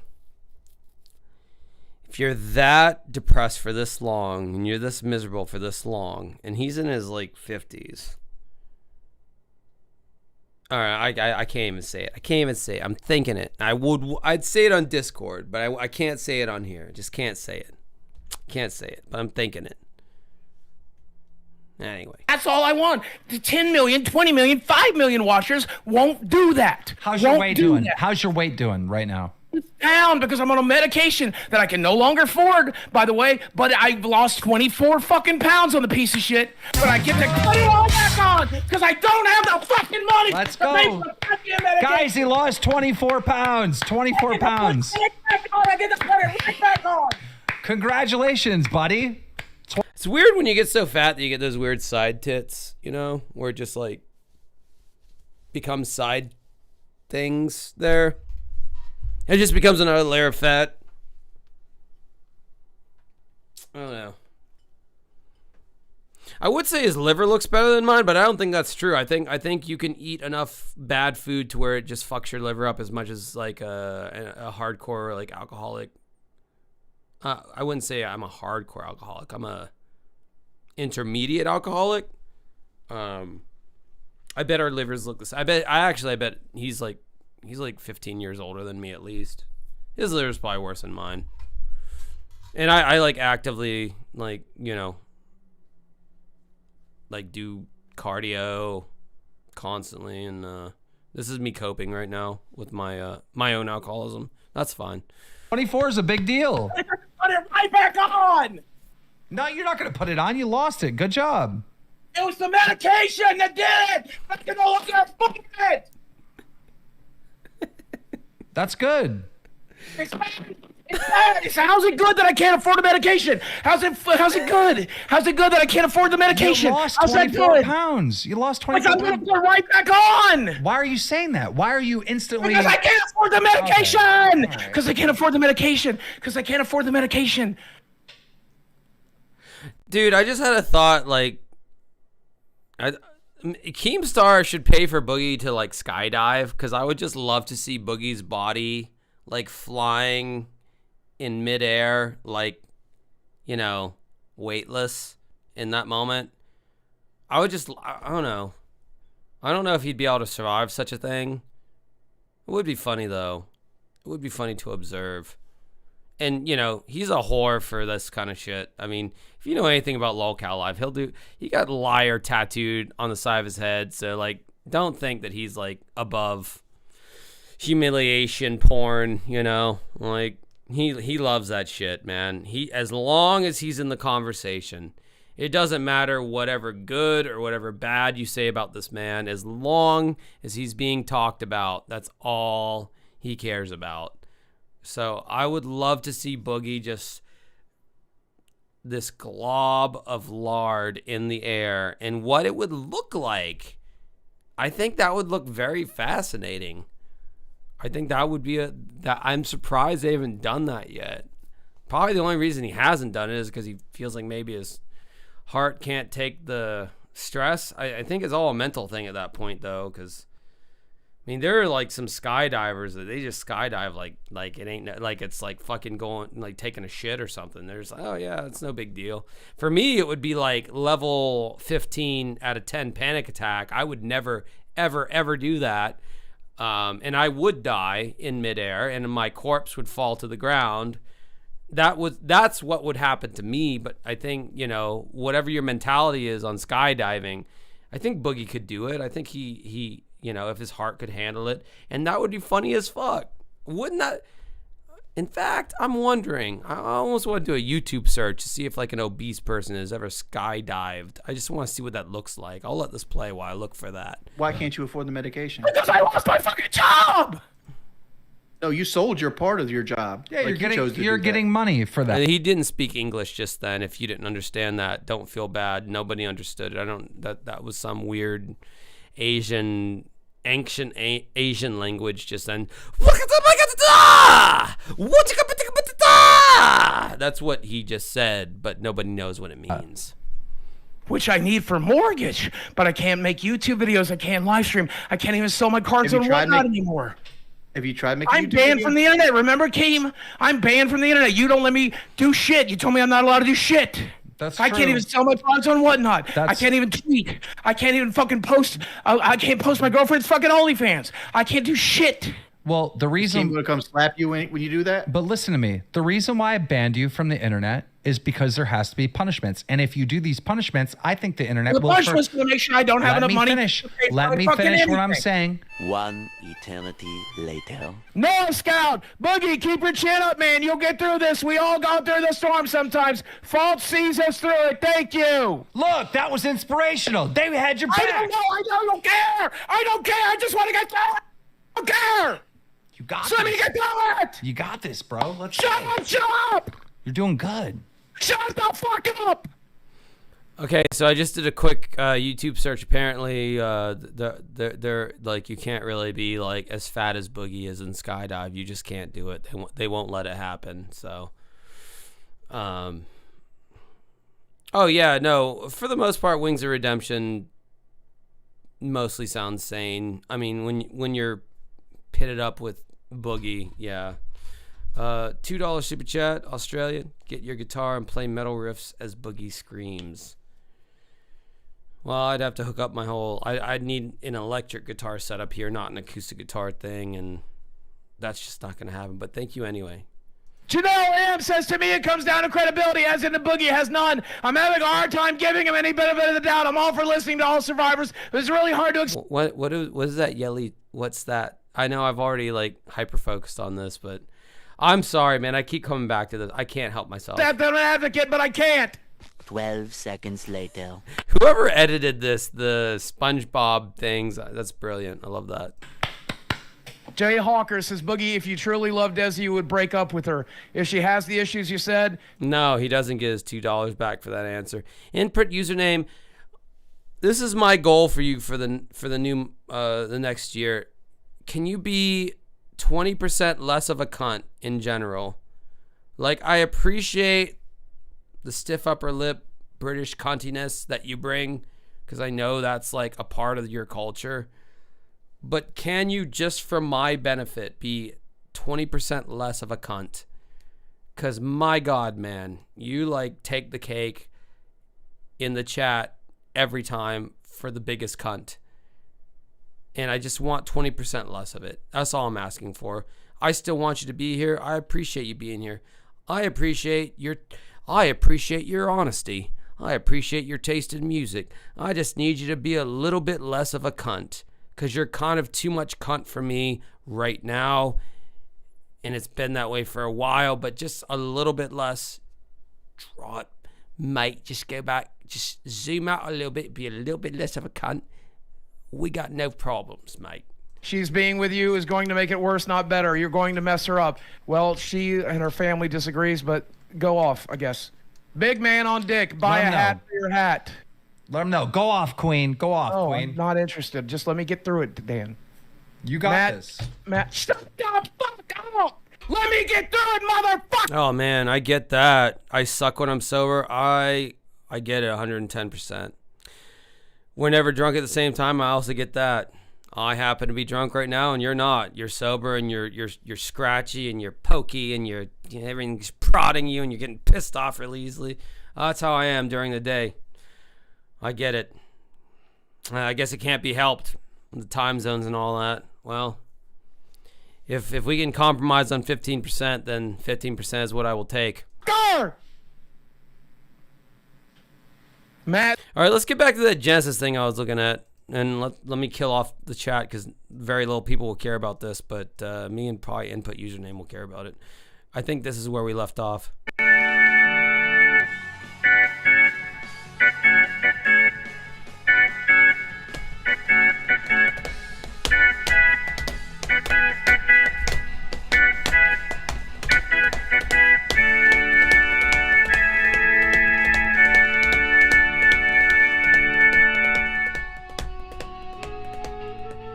Oh, it's silent now.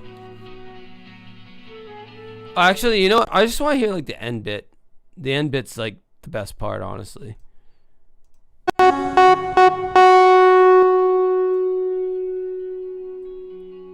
Oh yeah. This part's my favorite part of Musical Box. She's a lady. She is. Oh, she's got time. Sorry, fucked it up. Rush back. And let me get to know your face.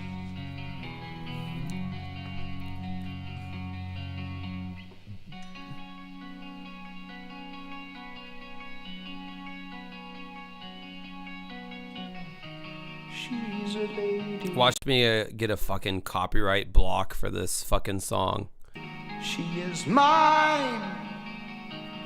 Oh, rush back your hair. You know, whenever they're talking shit about Rush earlier, saying how weird they were and shit. This is what Genesis was doing at the same exact time.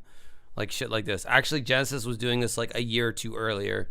And they're going to talk about how weird Rush is. It's like, dude, you don't understand like British prog rock. Or prog rock in general. Oh, I love Delirium Tremens. That shit'll get you fucked up though.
Cool shit, in my opinion, at least. All right, what else do we watch now?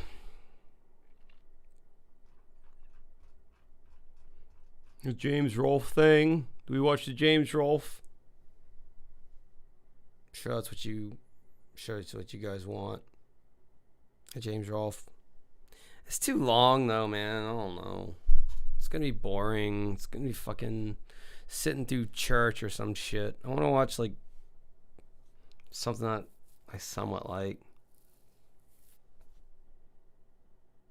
John Entwistle won't get fooled again. Isolated bass. He's a hell of a bass player. Sure. Won't get fooled again. John, Isolated bass live. Oh yeah, okay. He's a hell of a bass player. So I would like to hear what he has to play. I don't like the Who, but I really like John Entwistle's bass playing. He had like a tone that was like out of this fucking world, man. Like there's, you know, like, you know, you're a good bass player when it's like, oh, I don't like the band, but like I like what the bass player is doing. And I mean, I would assume you'd have to be a musician to appreciate that. I could be wrong. Maybe you're someone who doesn't play an instrument and you still like it. That's possible, but not probable. Yeah, let's hear what the fuck this dude's doing. If it's Isolated, that could be cool.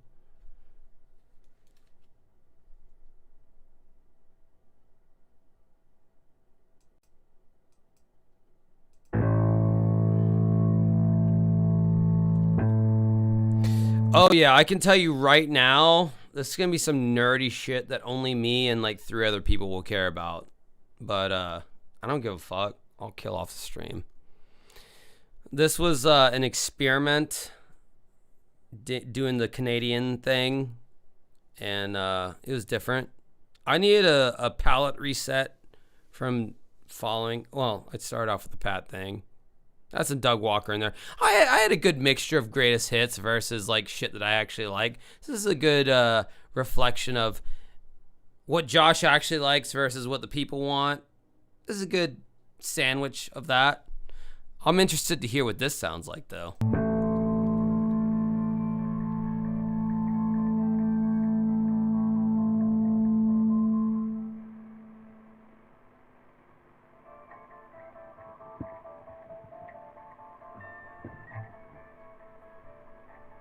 Oh, is the camera just like trained on him the whole time too? That's even cooler. Man, there's so many nerds out there who, like, I love this shit. Like, there's nerds out here that make videos like this happen. We could never imagine shit like this when I was growing up.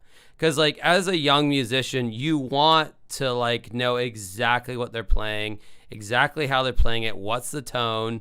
But you never got that information, like, back when I was growing up.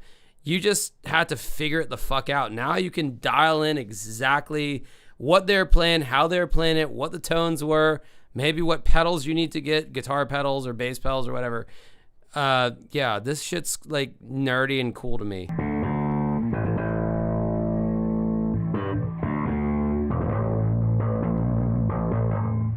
Oh, he even did a little vibrato on the bass. That's rare. I'm not even joking.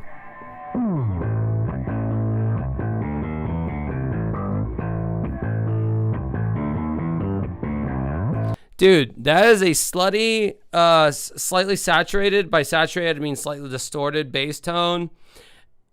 No bass player had that tone at that time. They just didn't. The bass tones in the 60s, late 60s, early 70s, even through the 70s, sucked. They were just these door knockers, just dun dun dun dun, just these very dull. But that saturated, kind of slightly distorted bass tone.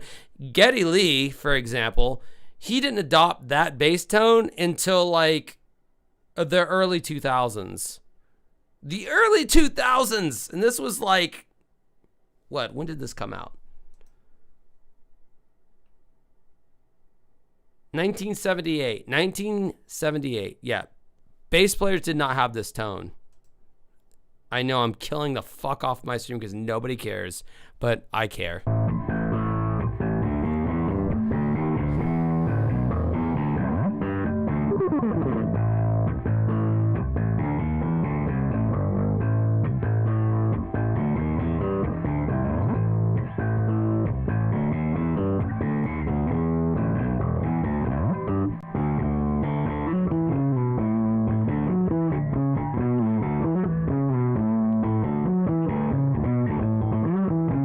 That's tasty.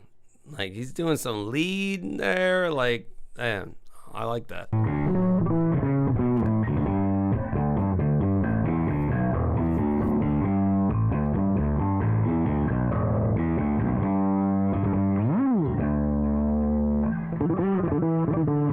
Damn, okay. John Entwistle getting it on the bass there. Shit, that little lead fill there.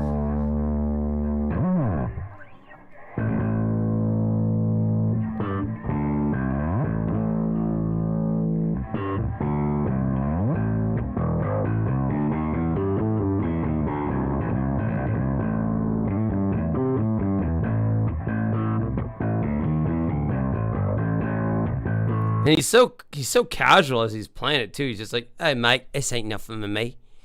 Or it's the same thing as if I went to the fucking corner store and bought me a baguette, maybe some couple of fags to smoke there, mate. It's no thing for me. Same difference. Effortless.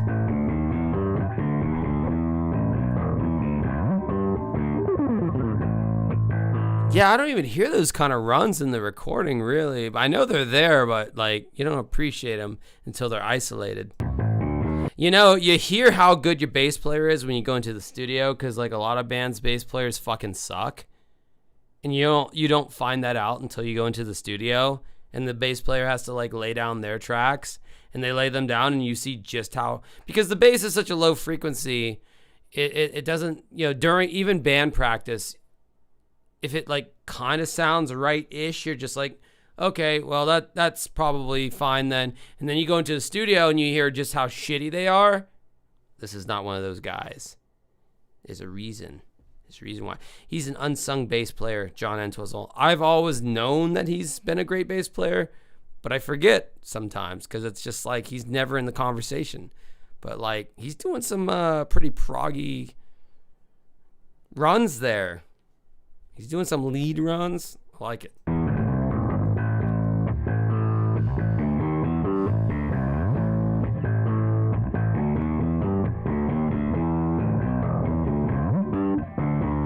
This is not a man who stays on the root note. Just listen. Okay, just for instance, like just listen to like a, I don't know, like a Blink-182 song. Like Mark Hoppus, he's on the root notes, just on the bottom end the whole time. John Entwistle, he's sliding up, he's playing shit on the top. He's all over the place on this bass, but it's still tasteful. That's the operative term. It's tasteful. It fits the song. It doesn't step on anything. It's got flair, but it's tasteful.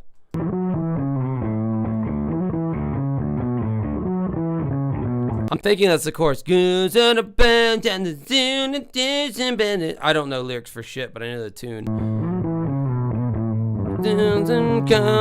New revolution.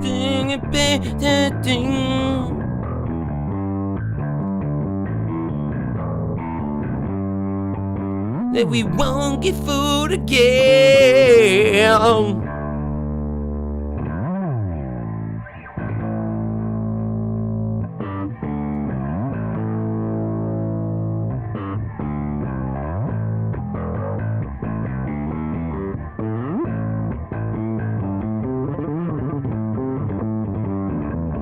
Damn, okay.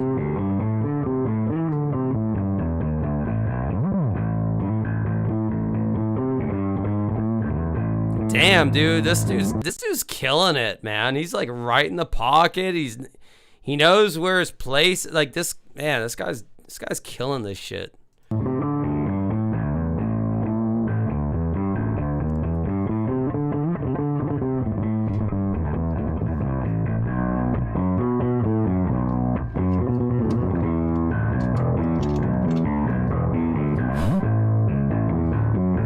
Revolution.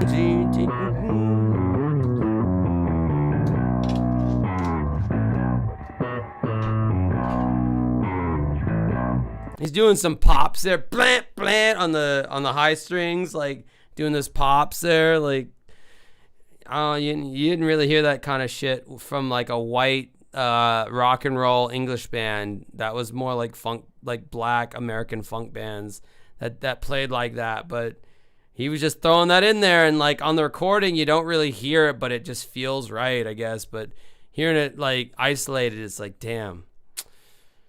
I mean, I already knew John. Everybody who's in the music world, they know John Entwistle's like a beast on the bass. He's the unsung hero of the Who, but like hearing it now, it's like, okay.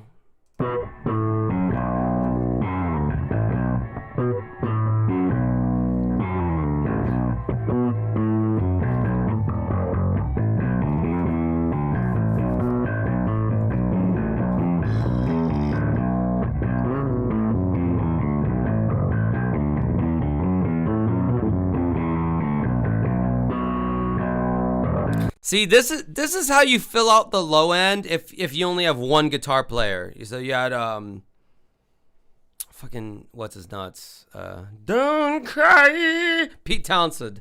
So you had Pete Townsend on guitar doing all his flary windmills and shit. Well, fucking Keith Moon and John Entwistle will be holding that shit down on the back end, doing double stop plucks. That tone in and of itself for 78 for a bass player with that kind of distorted shit, like, man, I bet that just rounded that tone out so well. Like, that playing it just, and yeah, he's probably high as a kite too, which is, you know, that much. The more, I mean, see, people don't put enough regard on that. It's like, yeah, they're playing like that and they're high as fuck or drunk as fuck.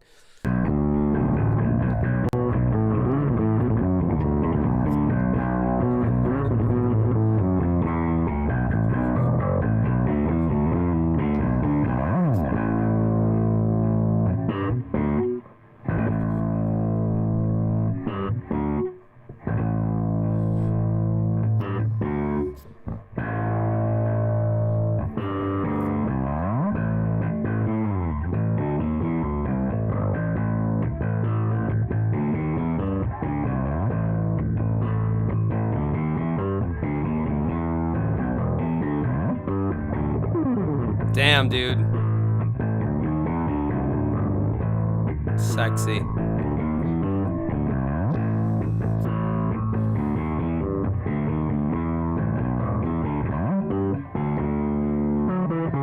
I never heard all those accents before, man. Like, I've heard this song a bajillion times. I never knew he did all those accents, like shifting up the octave, going high up on the neck, and popping those double stops and shit with that distort. I mean, I knew he had a good tone, but like, I've never heard it like this. Is like, I had no idea he had all those accents. I should have known. Like, Pinball Wizard, he definitely was like showing out on bass guitar.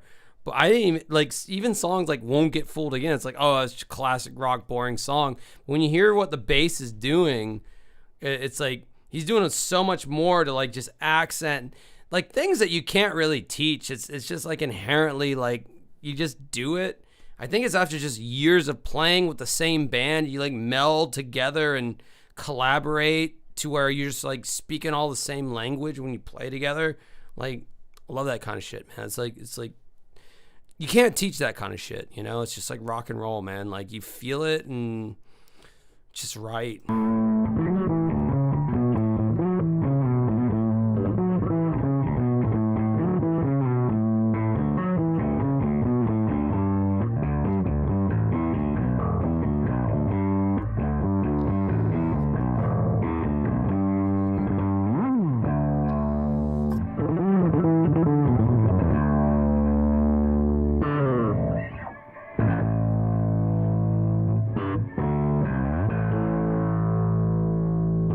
I mean, who needs a second guitar player when you have a bass player who plays like that, honestly? Like he's hitting those, like, they're like fourths, you know? Like, when you hit the two strings on top of each other, if you're tuned in E standard, like, yeah, he's like the bass player and, like, the rhythm guitar player at the same time. It's like he rounds out that sound so much. It's like, yeah, you wouldn't need a second guitar player with a bass player like that.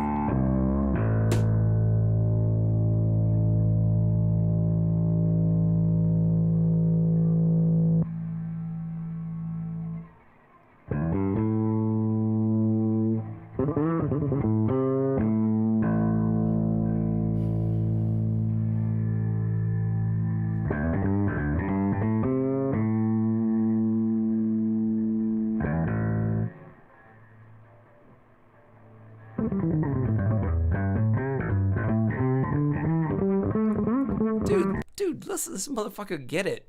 Like, I don't know, man. Like, I gotta go on record by saying I always knew John Entwistle was a badass bass player, but like, just the appropriateness of what he's playing. He overplays in just the right amount. I don't know. I'm not trying to act like I'm glazing this guy too much, but. I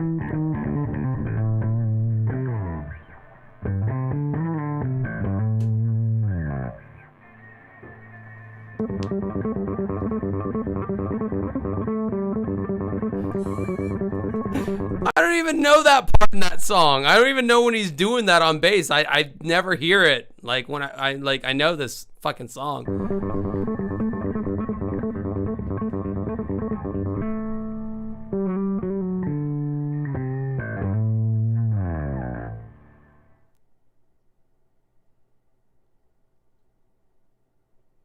Okay, we're in a tunnel now, I guess.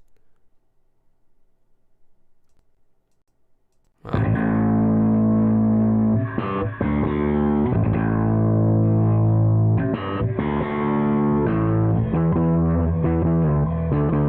now he's doing fucking power chords on the bass. Good lord. Oh no, those are octaves.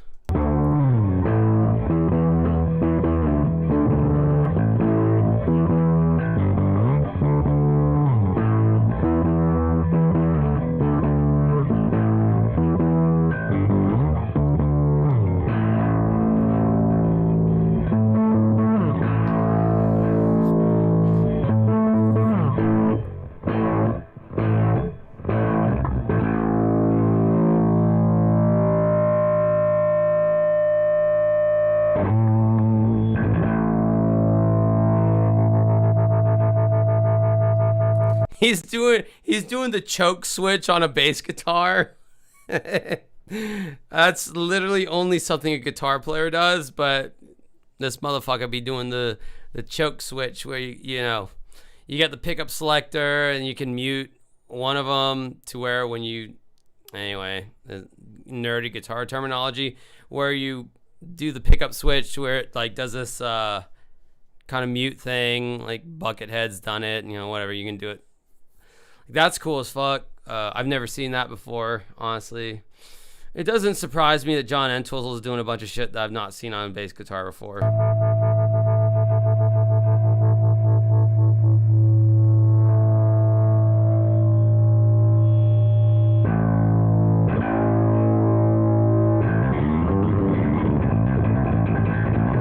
Oh my God, what are we looking at here?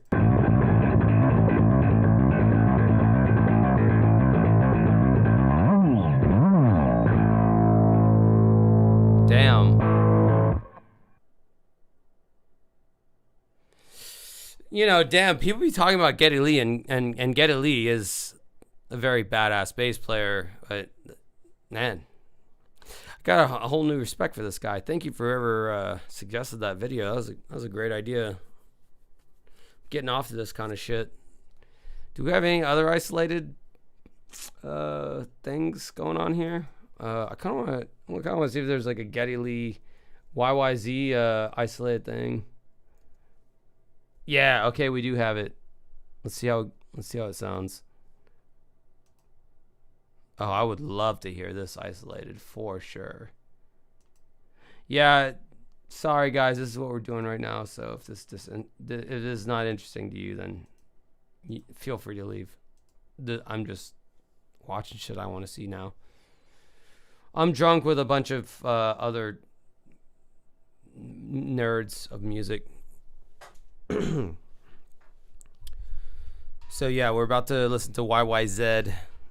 If you're Canadian, yeah, I would love to hear this isolated for sure. But I definitely love that John Entwistle thing. Again, like Pinball Wizard, I know he had some fucking fat ass bass lines on that one. But I would love to hear Geddy Lee's YYZ isolated. Ding ding ding ding ding ding ding ding ding ding ding. Oh yeah, that's that Rickenbacker. He's playing a Fender jazz bass in this picture. That is not what he played on this record. He played his Rickenbacker 4003 bass. If you musicians out there are familiar with this, I was obsessed with this bass. He's got to have some kind of something going on the preamp, I would think, because I hear some saturation there. I hear some gain on the bass, which is not what you would typically hear. You'd hear like a very, dead. Think of a Steve Miller band, like dead bass tone. This is a hairy. It's got some hair on it, some gain. I love that bass tone. It's like almost like a Chris Squire-esque bass tone, but fatter. Because I always felt like the Yes bass lines were a little thin. This is pretty fat, even for 1981 Moving Pictures. Yeah.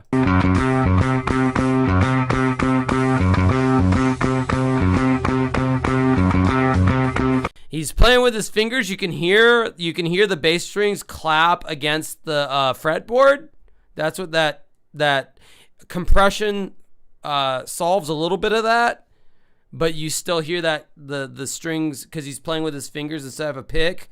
If you play with a pick, you don't have that problem. But if you're playing with your fingers, which Geddy always has, inevitably the strings will smack against the fretboard and it'll make this clapping sound, as you can hear right there. Yeah, so yeah, you can't avoid it. If you play with your fingers, the strings will smack against the fretboard and they will make that clapping sound. I'm just interested to hear how they produce this. It's almost part of his tone, though. It almost works. It's very percussive. And if you're like right on with the metronome or the drummer or whatever you use for your, I guess, your rhythmic starting point, it works, you know, because it's like, right, it just sounds like a drum thing. Anyway, sorry, I'm nerding out over this shit right now.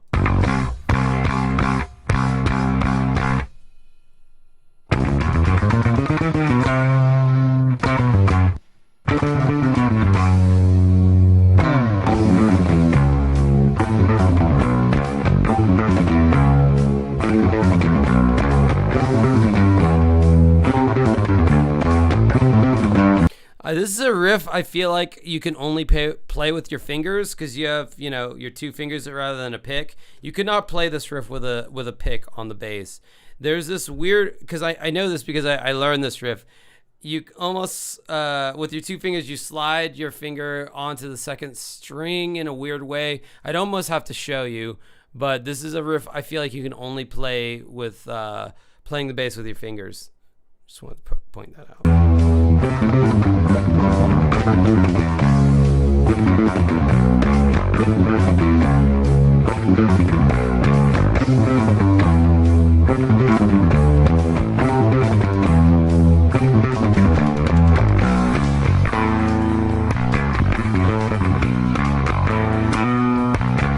This one is less mysterious to me because I literally learned this song on bass when I was a teenager on the same exact Rickenbacker that he played, because that's the bass I wanted for like my graduation present. So like I know how he plays these, but it's still interesting to hear how he plays it in his tone. Anyway.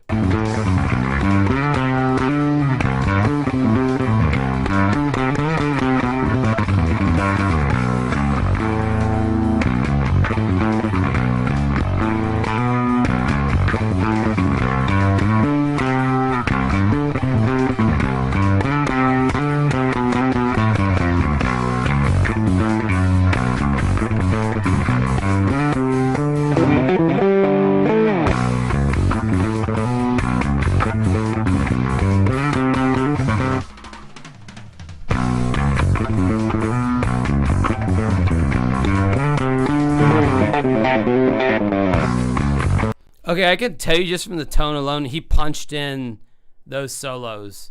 That was not one single take. So he had his, I guess his bass line session that he did. You can clearly hear from those solos that he did, he punched those in, meaning that like, that was not all one take. So like whenever now obviously he's done that song a million times live, and we can all see that Geddy is able to play those solos live, in one take.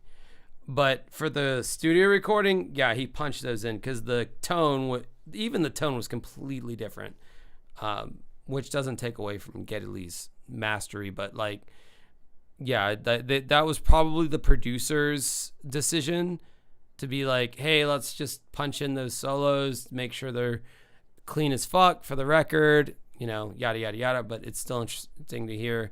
Although I am slightly disappointed that he punched those in. Again, you can hear the difference. How the tone, even the tone changes. It's like more of a lead tone. You can hear it.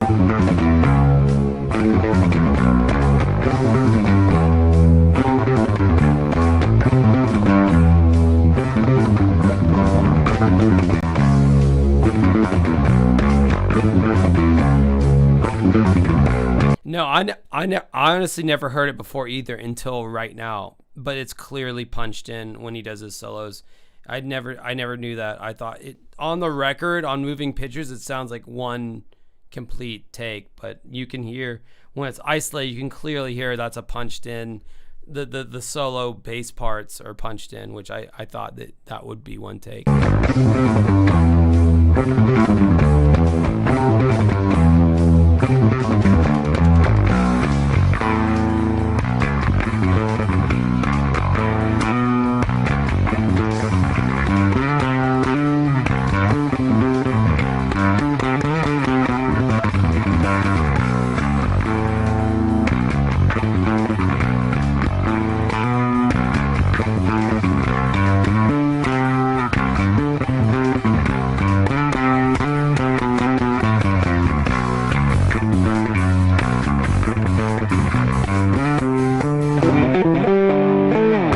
that's clearly punched in.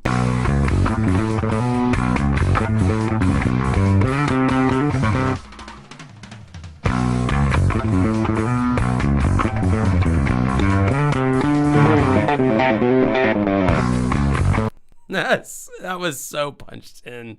So clear punched in. Ice Hockey Jedi, $10. Thanks for stopping the obese spaz and busting the stuff out. You're welcome. I love listening to this kind of shit.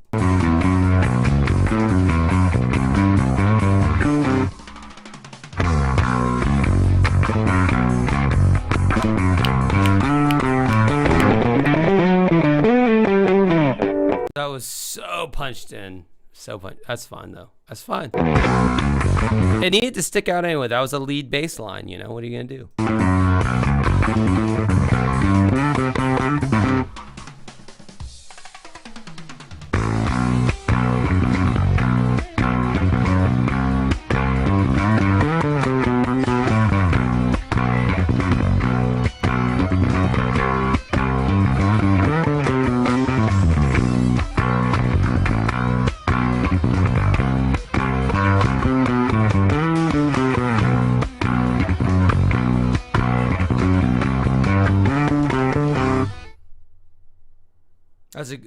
That's a great lead line from Alex, by the way.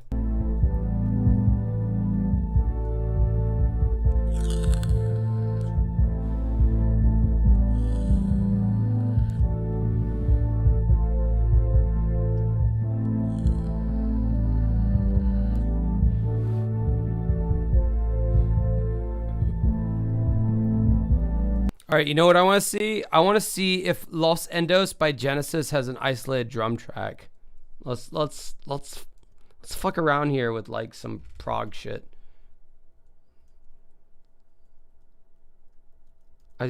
Phil Collins was on the top of his fucking game on this song.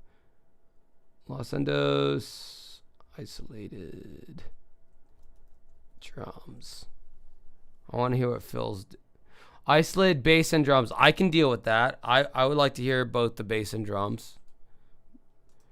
This was their tour de force at the end of the record, where people thought, oh, there's no way that Phil Collins can replace Peter Gabriel.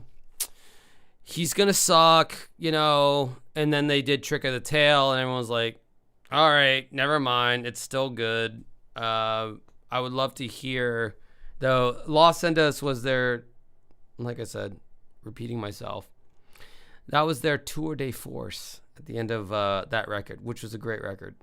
$5 super chat from, I don't know how to say that name. I'd be curious to know what you think of Michael Hedges, because it's there on the harp guitar. All right. That's something I guess I'll have to look up. All right, let's pull up this Los Endos bass and drums. Phil Collins at his peak abilities here. Now, this is a great song all around. Nobody's a slouch. I love Tony Banks's keyboard work, but I don't know. You guys got me horny for bass now, but I'm also horny to hear the drums on this one, because I know they're jazzy as fuck. Phil Collins probably never did something as jazzy as he did on this particular track, so I just would like to hear it isolated.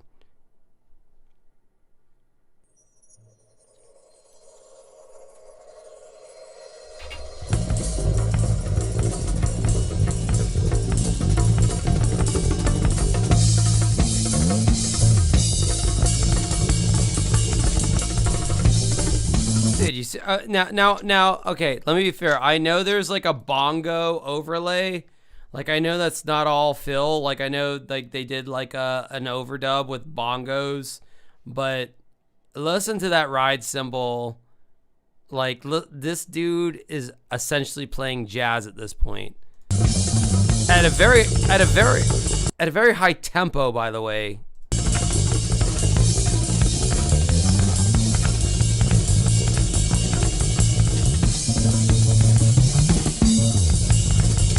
Yes, the same guy who wrote Sussudio actually is a very, very talented drummer.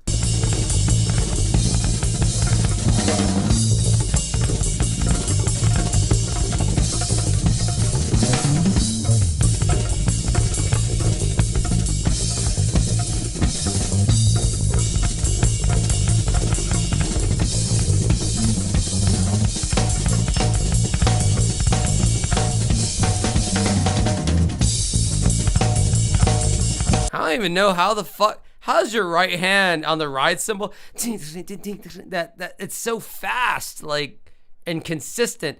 And granted, this is the 70s. There's no anything. You're out on a tightrope, man. Like, you got to just get it right from the get-go. You got to be fucking that talented. Like, it's just crazy to me. Like, there's no anything to help you. Like, you just have to be that fucking good. And that on the 1, 2, 4, like, that's fucking crazy, dude.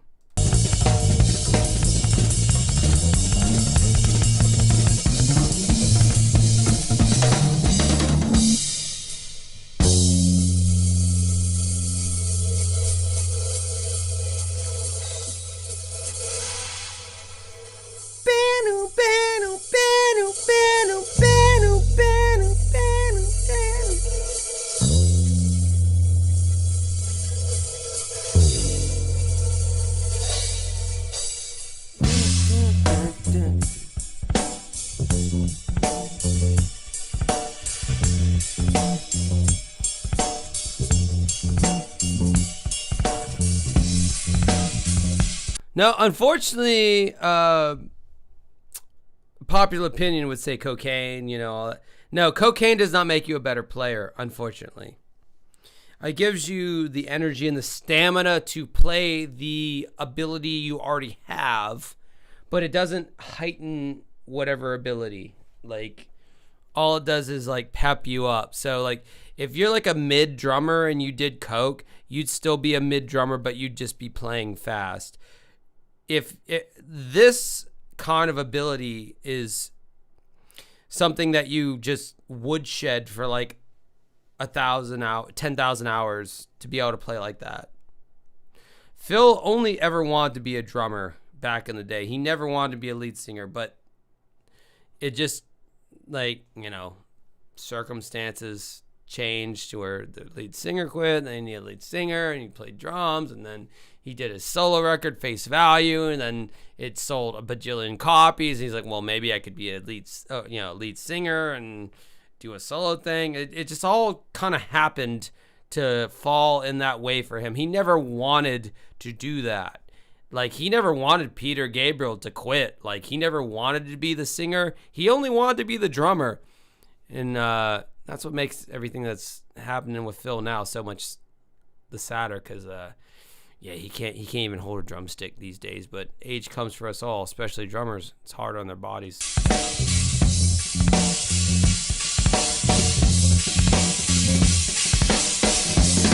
He's riding that fucking China cymbal.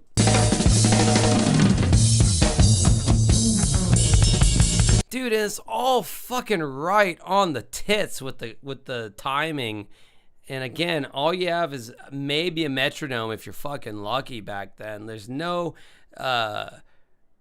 like beat quantization. There's no technology that can help you if you fuck up. You just have to go in and be that good. These guys are the goats.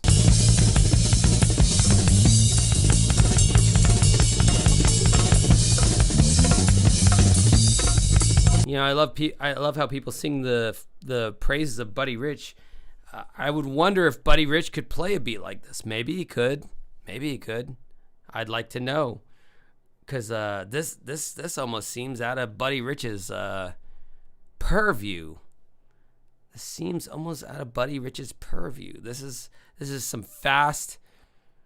I mean, jazz is usually much slower than this, but the formations that he's doing on the ride cymbal is jazz-like.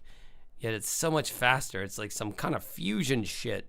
This album came out in 75, man. Or 76, rather. I believe it's 76.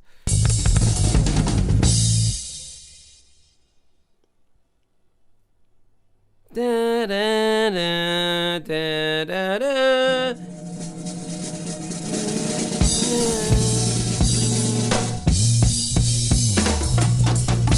Dun, dun.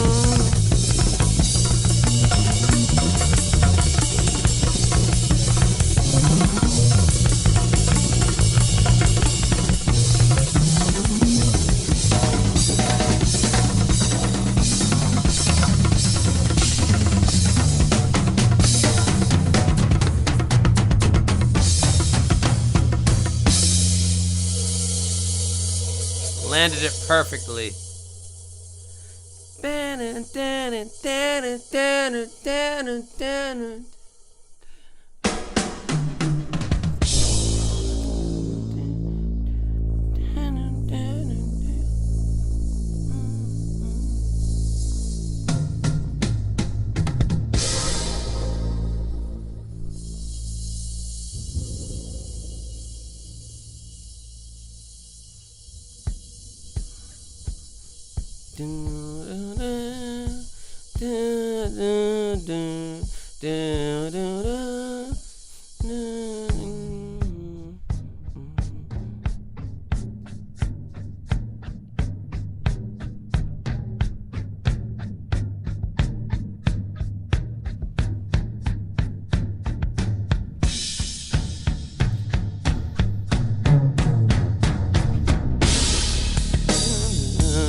Almost sounds like a modern song with how just the drums and bass, like without any of the other production.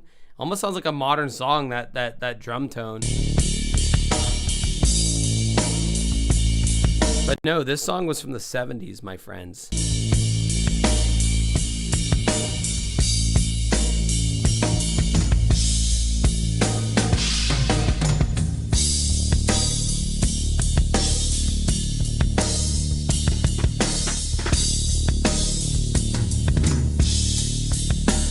Rutherford is he's doing the Moog Taurus pedals here.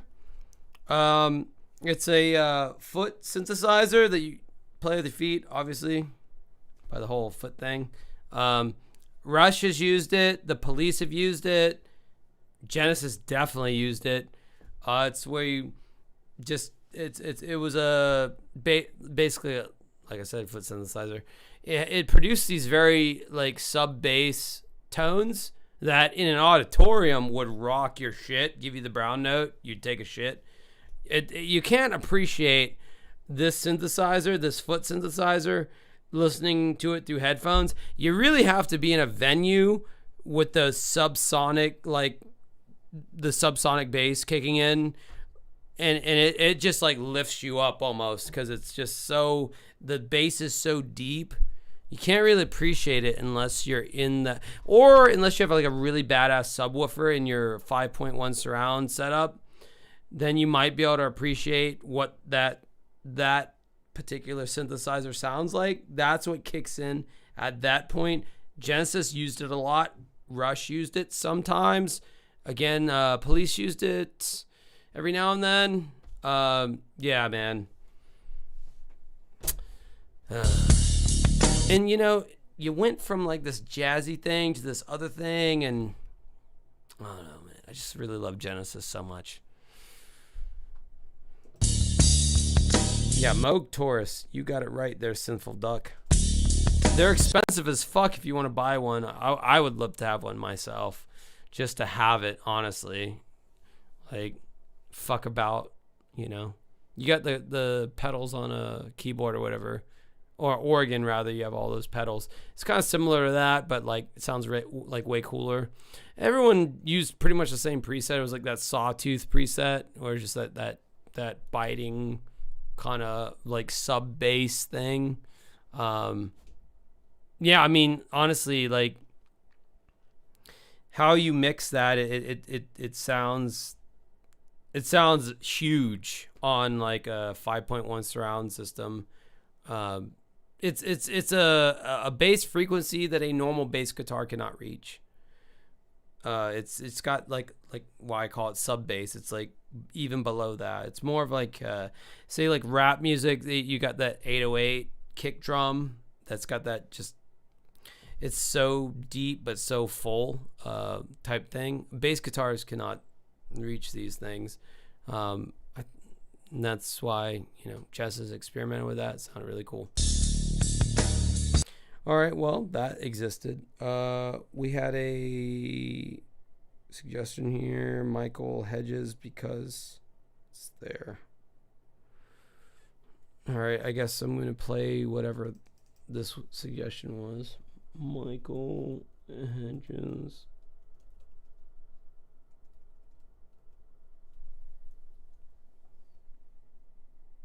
Oh, he's playing. He's playing like a lute or something, mate. Let me download it right quick. This will probably be the last video I play. It's pretty late now. I've been doing this for too long. We really wanked off here with the nerd shit, didn't we?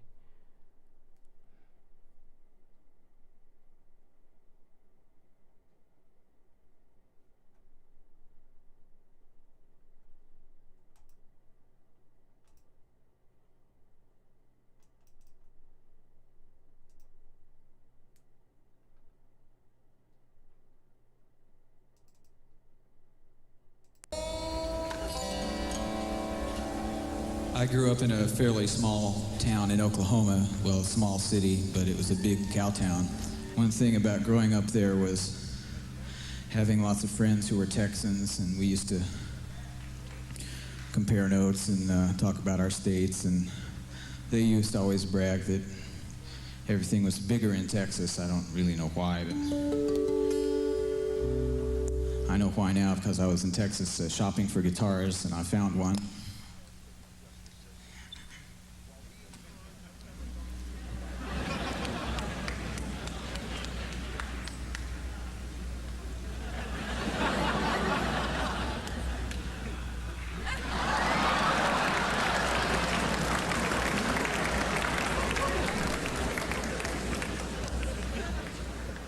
The guy that sold me this said it was a Longhorn model. This is a symphony harp guitar,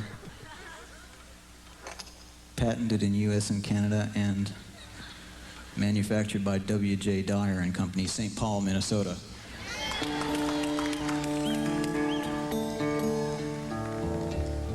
And this is the guitar part, of course.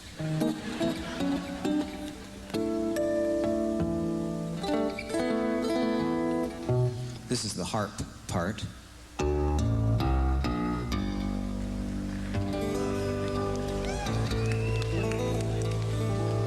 This is music that I wrote for a movie which will not be released in the States, but it will be part of a soundtrack that will be released in the States, and it's about a Japanese explorer named Naomi Uramura. He climbed many peaks and explored many places in the Arctic.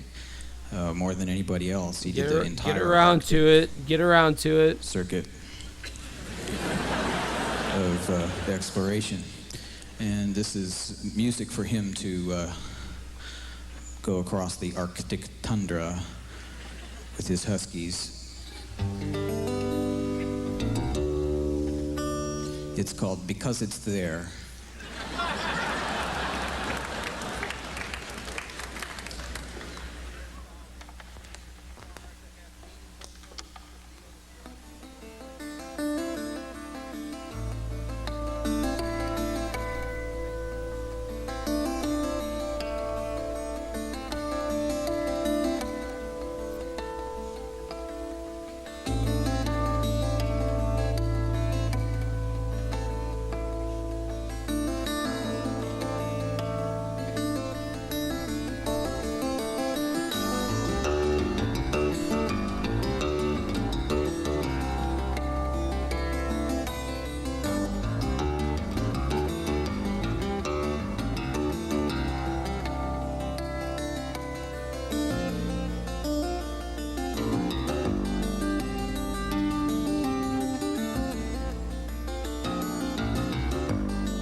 Okay, how he's taking like his fretting, his strumming hand actually, and he's like pinching the harmonics.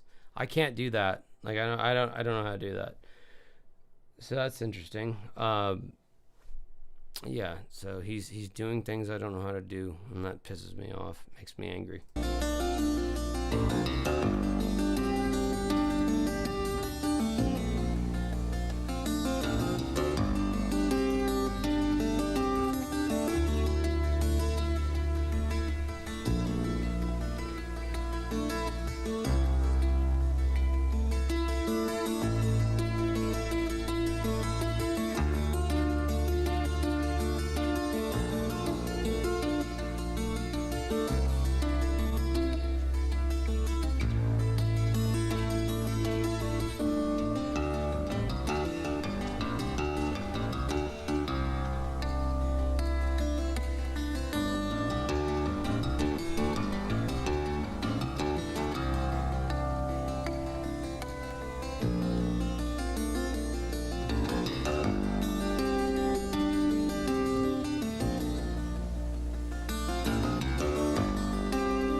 That was pretty cool. I gotta pee right quick. I'll be right back. I'm gonna pee on the floor.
Alright, last motherfucking video I'm playing.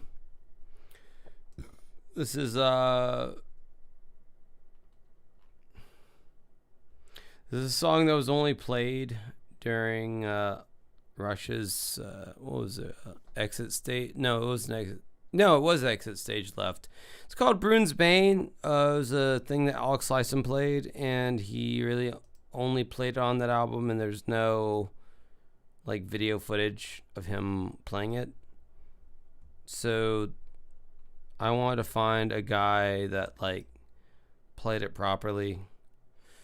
Hopefully he played it properly.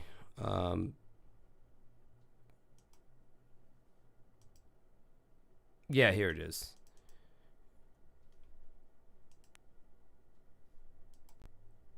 I love this. I learned this song guitar. I'm too drunk to play it now. I actually learned this on guitar. I've played it quite a bit. But yeah, this was like a Rush live thing only for some reason, because it like sounded so good. I don't know why they wouldn't have done it.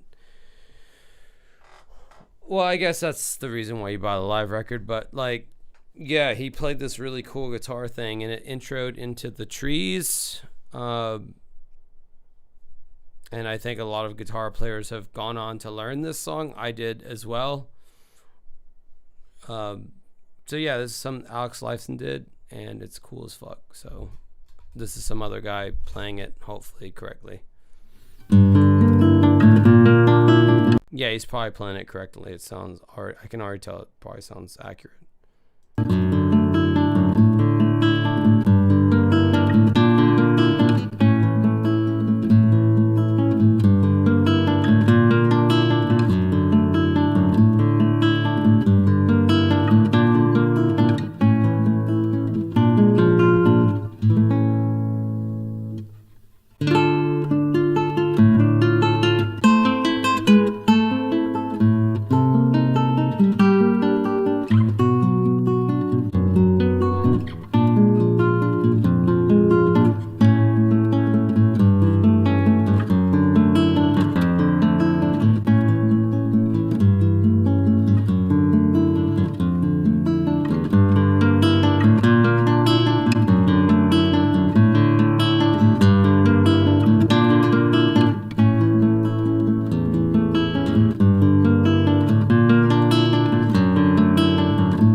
Trouble in the forest. You know, they would go right into the trees after that.